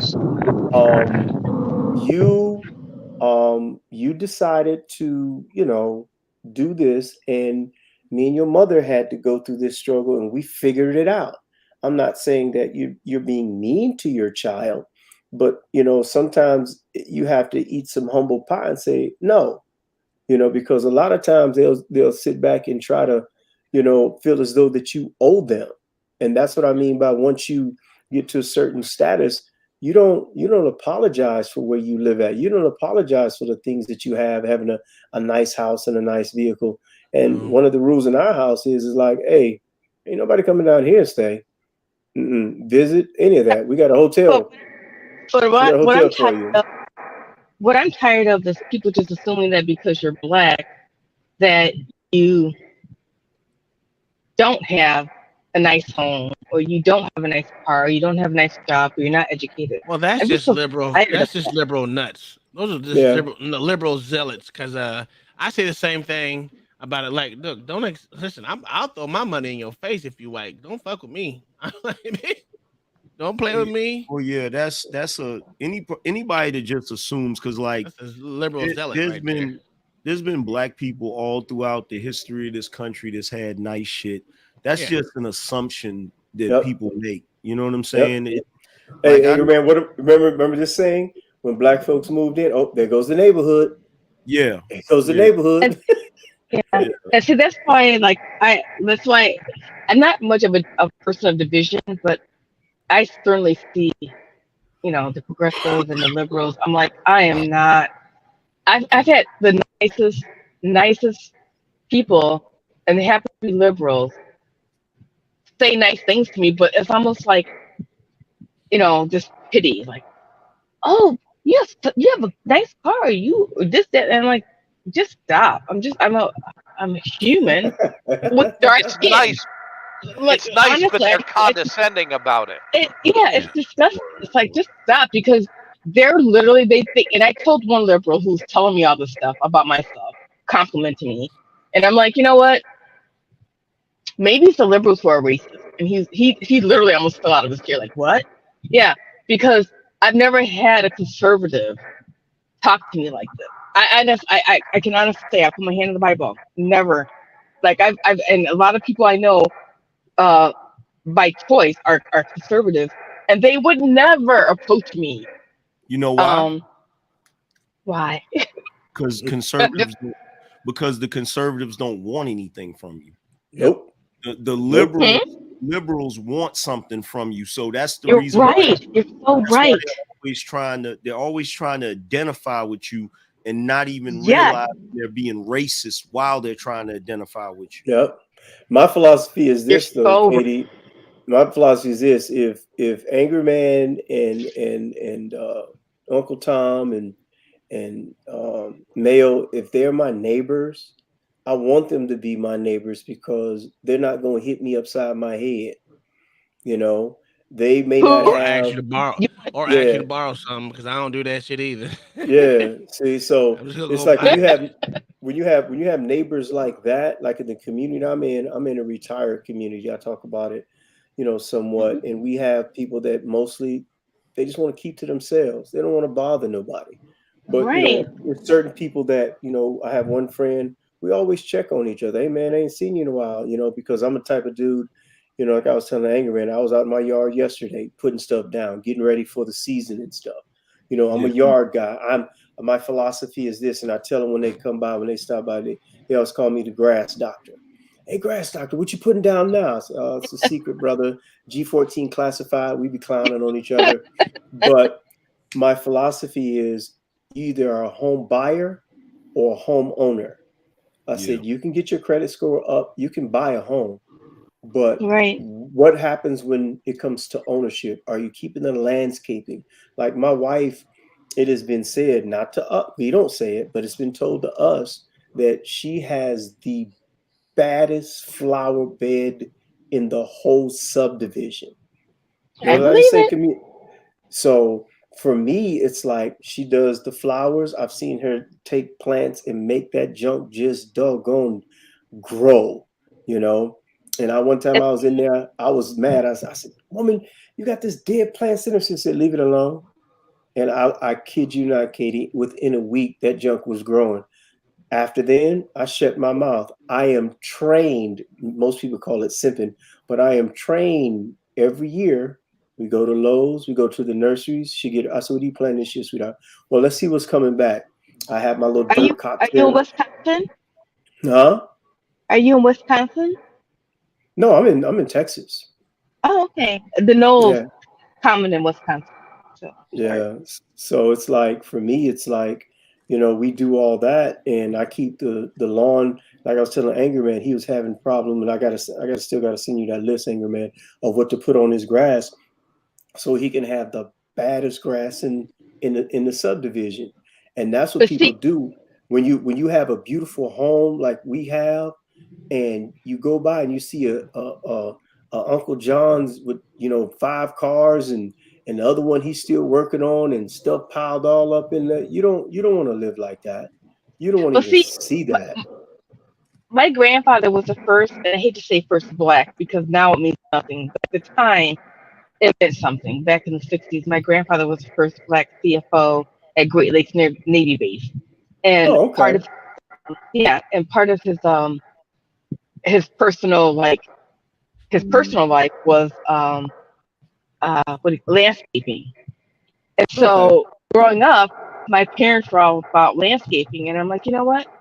When I get my house, like I've had home, but when I get my actual house, not a condo or a townhome, I don't want to follow any of those regulations that you just stipulated. I don't want to. None of that. I want wildflowers. I want to be out in the country. I want to be away from everyone. I don't want to Oh yeah. abide by any, Any HOA, any HOA. I hear you. Well, a lot of us feel that same way too, because But right now I commit. in Texas, that's where a lot of the retirees is talking about doing is getting about 2 or 3 acres, building, getting away from, as Uncle Tom say, getting away from certain individuals of certain demographics and color, and getting away from everybody and just set up your 360-degree perimeter. Hey, I say everybody. I don't care what color you is. Hey, guess I what? love Guess that. what? Give me a compound. I want a compound. That's what I was talking about. Guess what? Guess what, Illuminated? I had a Negro come up on the Negro. He came up on the Fight Club panel and he said, Angry Man, you up here advocating for dudes to be plumbers. I'm a chef out here in LA. I'm living good. I'm out here competing. You down there in Raleigh, comfortable. You comfortable, bro. You can't run with the wolves. I'm like, this stupid Negro wants me to give up this comfort, this beauty, this peace that I have. They don't understand it, bro. And go to LA. Nah. Why would I do that? Hey, because again, it goes back to Katie's point. That's ridiculous. They feel as though if you're not from, as we talk about on Uncle Tom's panel a lot, if you're not over on the East Coast, West Coast, forget flyover country, and they're all points in between. You have to, this is their world, and they talk about it all the time on these political channels and stuff about living in that bubble. why in God's name would I want to go to a place where you see on television people are literally on the street and have set up camps and stuff? Literal Fact. families are out there on the street, and you got to, in businesses, you got to drive to go to your, one of your stores to get groceries or to shop. Whereas over in Raleigh, you can go out, you can go to, your Chick-fil-A, and shout out to Chick-fil-A, get your number 5 or number 7 or get you a salad. You didn't say it right. That's God's chicken. Stop Hey, hey, whatever, because get you a frozen lemonade and sit out in the parking lot if you want to and eat it in peace without somebody tapping on. Hey man, let me hold some. What you got? Or somebody trying Oh my God, that sounds tough. My goal is to have a pole barn surrounded by wildflowers, and I know you guys have everything. I really admire what you've accomplished. I want my own pole barn. I want my dogs, and I want my holster with my Ruger in it on my property. And like I tell Katie, I tell people on this panel all the time, because me and Uncle Tom, we had that discussion with a certain individual from California. I told him, hey man, you better move to either Florida or Texas, because life down here is good. And me and my wife both are from the same hometown and everything. And we looking for plane tickets now. And every time she's like, that's what's wrong, sweetie. She said, I don't want to go home. I admire you. Honestly, I admire both of you for being able to accomplish this. For me, it's a little bit of a struggle, but I just need to be more focused. But yeah, that's you're gonna get there. Awesome. And Bird Lady too. Your lady with her. It's not overnight. It's not an overnight thing. And if it is overnight, you won't respect it. Hey, Katie, but think about this. I want you to remember your struggle, because when you get there, you're gonna come back on these panel and you're gonna have a whole different attitude. So look, I ain't apologizing to none of you Negroes. I am where I am, and I like where I like. If you don't like it, forget y'all. Anger Man, Saturday. Well, Illuminated. It's funny because I'm like making fun of you for being so patient with everyone else, but you're patient with me. So now I see you in a different light. Yeah, you don't. And you know what? I'll be the first one, and I say this on all the panels I go to. I'll be the first one to congratulate you, because my thing is when I get to the spot where God has for me, there are certain people that I want to bless, because for me it's not about money. I'm trying to make it to the end. So if I can break somebody off a little something, or do something for somebody, I don't mind. I don't care. I'm good. I'm okay. So all this stuff about, you should be doing this and you should be doing that. Whatever, bro. I did my time. I'm happy. I'm happy. I'm comfortable. Like I said, when I get my, I think I told Angry, like, we've been looking at, new vehicles and stuff. So she's deciding on which one. Me, I told her, I said, I don't want a new vehicle. Every dime, nickel, penny, and food stamp is going towards my house. I want to make sure that it's nice. All I know is this: that Negro talking about LA done lost his mind. You know what people do in my neighborhood? You come to my neighborhood, you see kids outside riding bikes and playing basketball. Yeah. There's at least mine. You see kids shooting. There's at least there's at least stop lying. I'm almost convinced. I'm almost convinced that the majority of the Raleigh police force lives in this neighborhood. I'm almost convinced. The funny thing about it, so I was driving my golf cart around the neighborhood today, and there's this little kid that drove right by me in the goddamn 4x4. I was like, bitch, fuck you. You got a 4x4 and I'm in a motherfucking golf cart. Oh, no, you know what? It was a 4x4. Hey, Illuminate, you know what else they do out here? I know, but it was just a point. They compete every year in the fall. They compete with Halloween decorations and Christmas. They do that here too. Yep, same here. It's a golf cart and side-by-side parade and contest. So, like, this weekend, I took the boy. We all went shooting. It was like 10 of us. We're all out there shooting. I mean, I brought not all my guns, but a lot of them. I mean, it was a gun fest out there, bro. It was pretty cool. Yeah, It's and that's the Well, thing. yeah, they're posting on my other channel. In this community, Anger Man, it's like everybody has like a half-acre lot, and we 50 feet apart from each other. So everybody's got their own space. Yeah, but That's not enough for me. and hold on, check it out. But check out how I was blessed though, Anger Man. Out of the whole subdivision, there were 2 lots. Mine's came out to be 1.7 acres. And Uncle Tom can attest to this. In Shirts, that's unheard of. You're not getting almost 2 acres in Hey, the city Shirts is centers. too dry for me, man. Plus, you're right by the shitter. The damn what is it? Yeah, we got robbed in Shirts. You Well, know, Can I so Converse. say Well, we got something? robbed in Converse. We got robbed in Converse. Put it that way. yeah, Which is Converse is down the street. different. Yeah, Yeah. so like But everybody has their I'm little. like this. Here's the thing. When I was like, you know what? The best way to tell what neighborhood you're gonna live in is you drive around there before you even decide to go rent a place, and look at all the cars that are in the driveway. There's cars in the driveway that are beat up. You don't want to live there.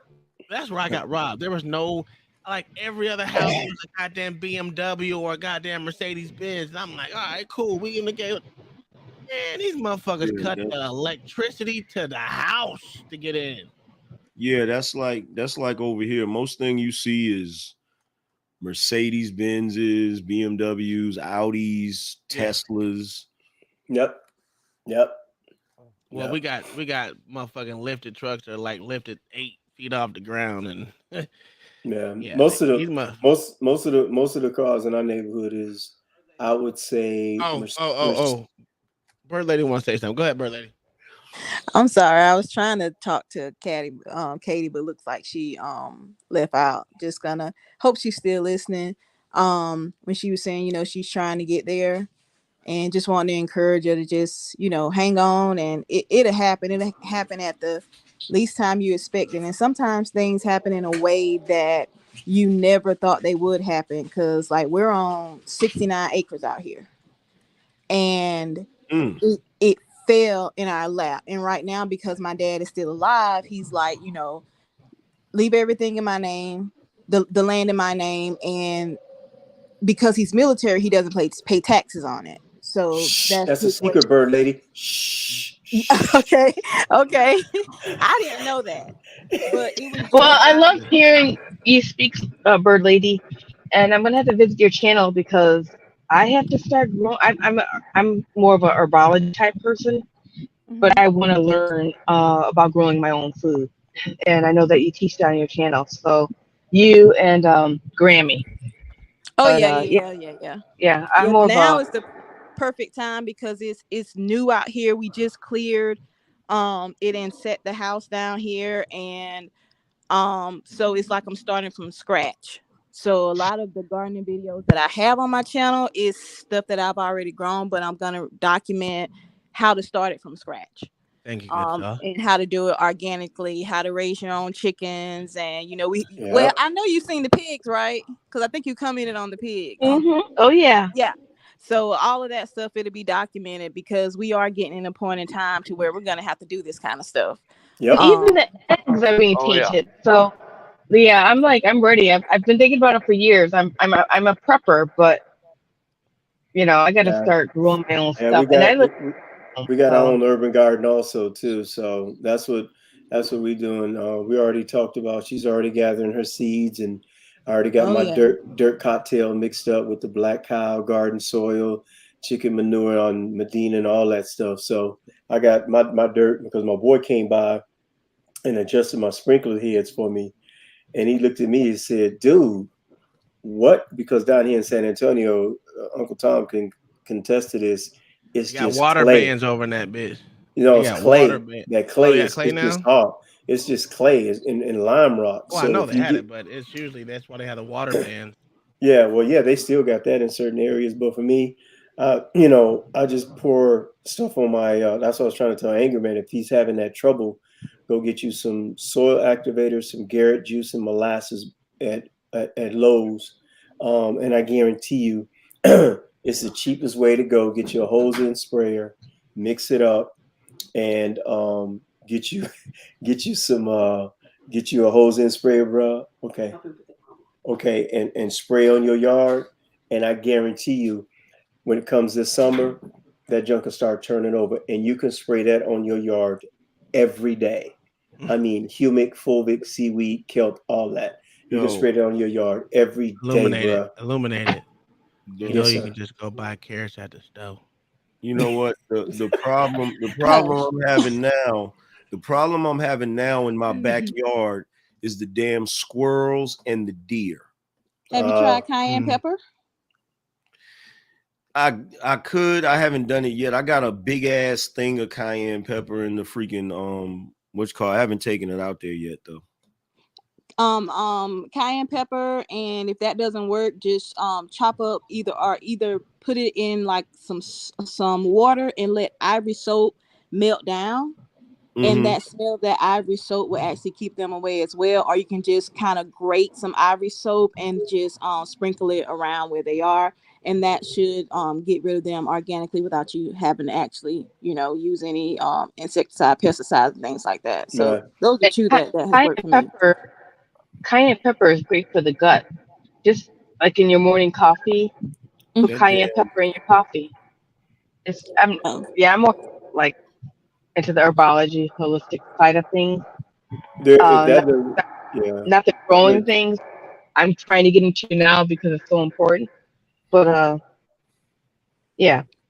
But what you guys were talking about earlier when you were talking about the neighborhoods that you live in, I went through the extension office through University of Georgia, and I obtained my master gardener license. So I'm actually a licensed certified master gardener. My goal was to teach the people in the community how to grow their own food, because a lot of people don't know that if you're on food stamps, you can actually buy seeds and plants that are food producing with food stamps. So when I started the program to teach people in the quote unquote hood how to do this, they weren't interested in it at all. I have a question for you, Bird Lady, because I know over here where I live, right, they had a community garden, right? And I had a homeboy when I first got here. And I was working at this place driving for Enterprise. I was working at a body shop, and he used to go over to the local community garden, and they had damn pumpkins there. They had fresh herbs. They had everything that you can think about in there, right? He ain't though. My homeboy, he's not dead. I mean, he was older. He's an older dude, and they had grapes. They had everything there, right? You go look at it now. It's just 3 years later. All weeds, and it's ridiculous because it's right next to a place, and it's literally in the hood. And they, at one point in time, when people were actually tending to it, it looked beautiful. But it seemed like as the older people, sad to say, die, expire, and go where to go. It's like just no one cares about it, and that's what frustrated about me when I looked at it. I was like, it was such a fruit. I mean, they can go there and pick their own stuff, and all you gotta do is make sure you replant, and you're good. Nope, they can't take care. Yeah, It's it was a place. ridiculous. It was a place in Detroit like that, Uncle Tom, that had a what you would call community garden. And I was asking the people out here where we're at, because we're starting to get those. I don't know if y'all saw the caption. Stephen Curry was complaining about he don't want no low income housing next to his $30 million crib. So that's a fact. He's complaining. That's what happened to us. So like I was telling the people out here, and they keep, there's a big debate about it. I said, guys, we need to go ahead and gate. We need to go ahead and gate, find us a spot, and make us a community garden. Excuse me, because that way, like to Bird Lady's point, you can be self-sustaining. Because everybody, not since everybody, the people that have seen, when they come over here, it's like, dang, man. I say, hey, man, I'm telling you guys, to Katie's point, whole house generator, get all that stuff prepped, outdoor kitchen, propane gas, all that.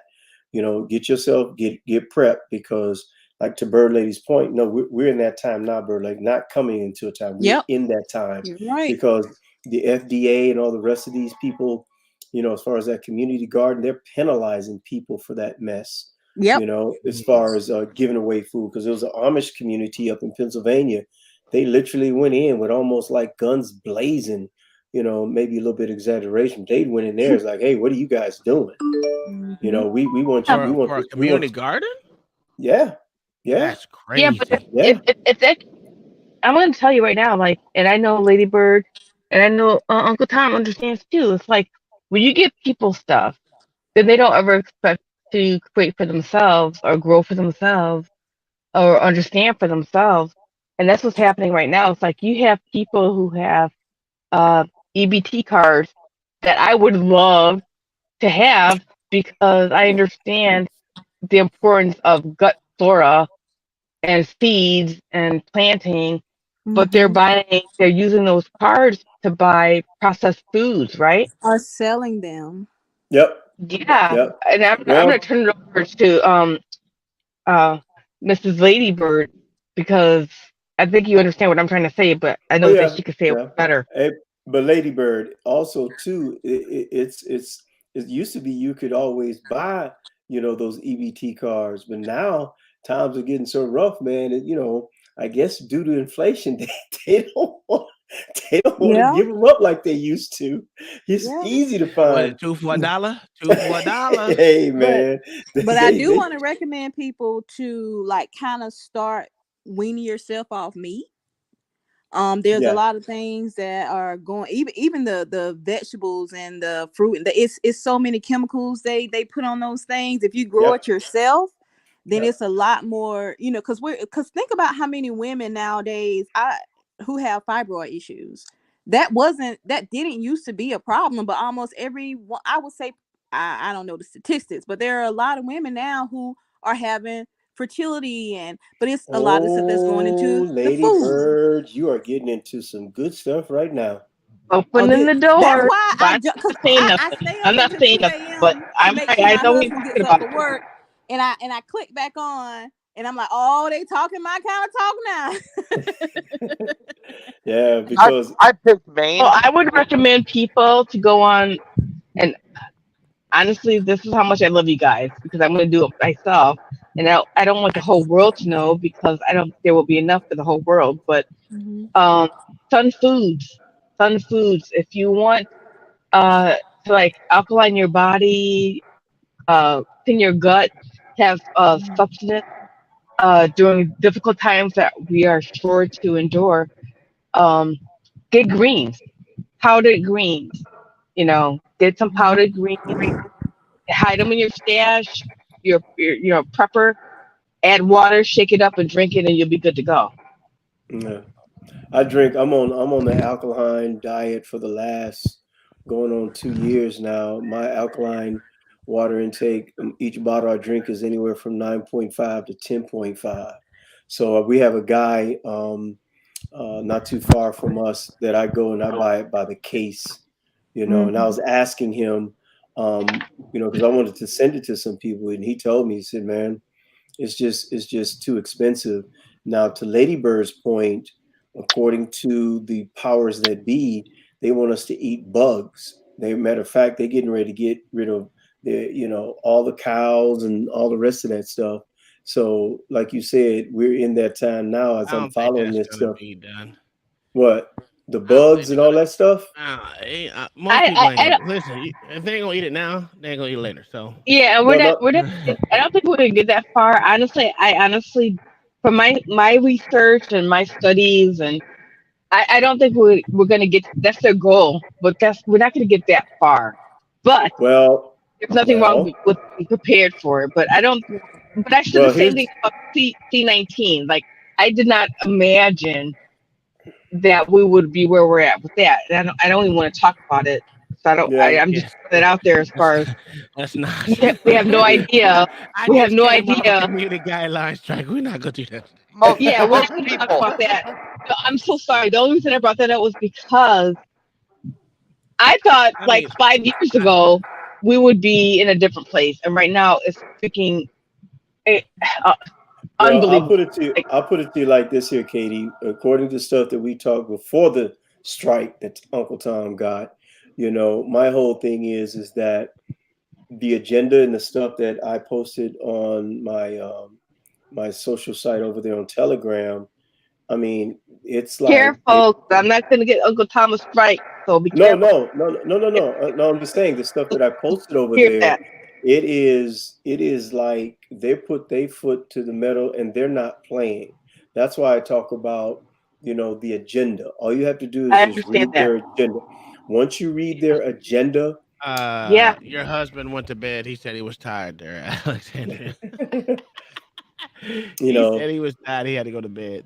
No, So you're right. You're right. Their agenda is ridiculous, and they have the same playbook over and over and over again, and we've fallen right. for it over and over again. Well, that's what I'm saying. So right now, there is an uprising in Brazil, China, and all Yeah, different parts of the world that's going I, against it. I love that. Yeah. So the thing is, Friends. hopefully, the main thing I want is I don't want a civil war. I don't want to see bloodshed, but I do believe in what my prayer is when people find out what has been done to them. And this was said at a particular conference that that was quoted from, and the individual said, "Look, there's going to be a time when the good people like ourselves, that when this time comes, we're going to have to stand aside because there's going to be nothing we can do to protect those folks that implemented all this stuff." Because there was a Oh, look saying at that, it. I hear you. I hear you, and I'm gonna say this. There's casualties in all war. well, Yeah, it is. Sadly, yeah, sadly, most people don't understand that we're in a war, yeah, true, and then that true, and that's the hard fact. When you wake up every morning, brushing your teeth, taking a shower, and you're like getting ready for work, you're like, half the people yeah. I'm gonna meet today have no freaking idea that we're in a freaking war. Yeah, But and yet, that's what's frustrating. But that is truly what the Great Awakening movement is all about: is to yeah, wake Great people up. Awakening. You're right. And what's happening is more and more people are starting to come to the Anger Mans and the Uncle Toms and the Bird Ladies and people like yourself and even me saying, "Hey, man, remember that stuff you was telling me about? I see it now." And that's what happens is, like the scripture talks about, the God of this world blinding the very people of this world. So Yep. what Well, happens I'm gonna is, say that go ahead. this at this what's happening right now is not the end of us. It's the end of them. True, Okay, it's the true. end of them. All the deception, all And this that horrible crap. It's the end of them, and they're kicking up a big storm. And we're the tail end of that storm. Everything's already been done. We're Yeah, it's a just lot going of through. it's now We're, on we're this going through note, it. I am getting tired. I I gotta knew I it. know. I go. can Uncle see Tom it was in his like, face. I'm like, yeah, he about to end it. I know. yeah. Uncle Tom was like, I'm so Every tired. I I'm time, already have sorry. hey, started check this out. talking, Every and the time, every nerves time I you see started Uncle Tom talking. with Chinese eyes, it's over. Boy, Once he starts but I'm saying, not gonna. I'm gonna. I'll let go. I'm gonna go to bed, and yeah, I gotta get I'm up and go to tired. the I gym in the morning. I'm starting my Mm. workout, so I'm back in the gym. So, hey, I'm good to well, go. I'm I good to work from go. home. I have to go to the office tomorrow. I go into office. It's the office like twice a week, so Yeah, Yeah, I'm going I into the think office tomorrow. But Alex, you I just say good. Lady am. Bird, Alex, you just say good night. I'm mad at you, daughter. All right, y'all have a good night. Bird Lady, I'm All gonna right, go Hey, Raymond. into Mayo. uh, All right, your Uncle Angry Tom. man, I know you in there sleep podcast. I know you just switched your thing, so you have a good night too, because I'm about to close it out. Good night, All right, brother. everybody. All Thanks right, for Again, good coming up, you night. guys. all right. Y'all be good. Peace. All Good night, right. everyone.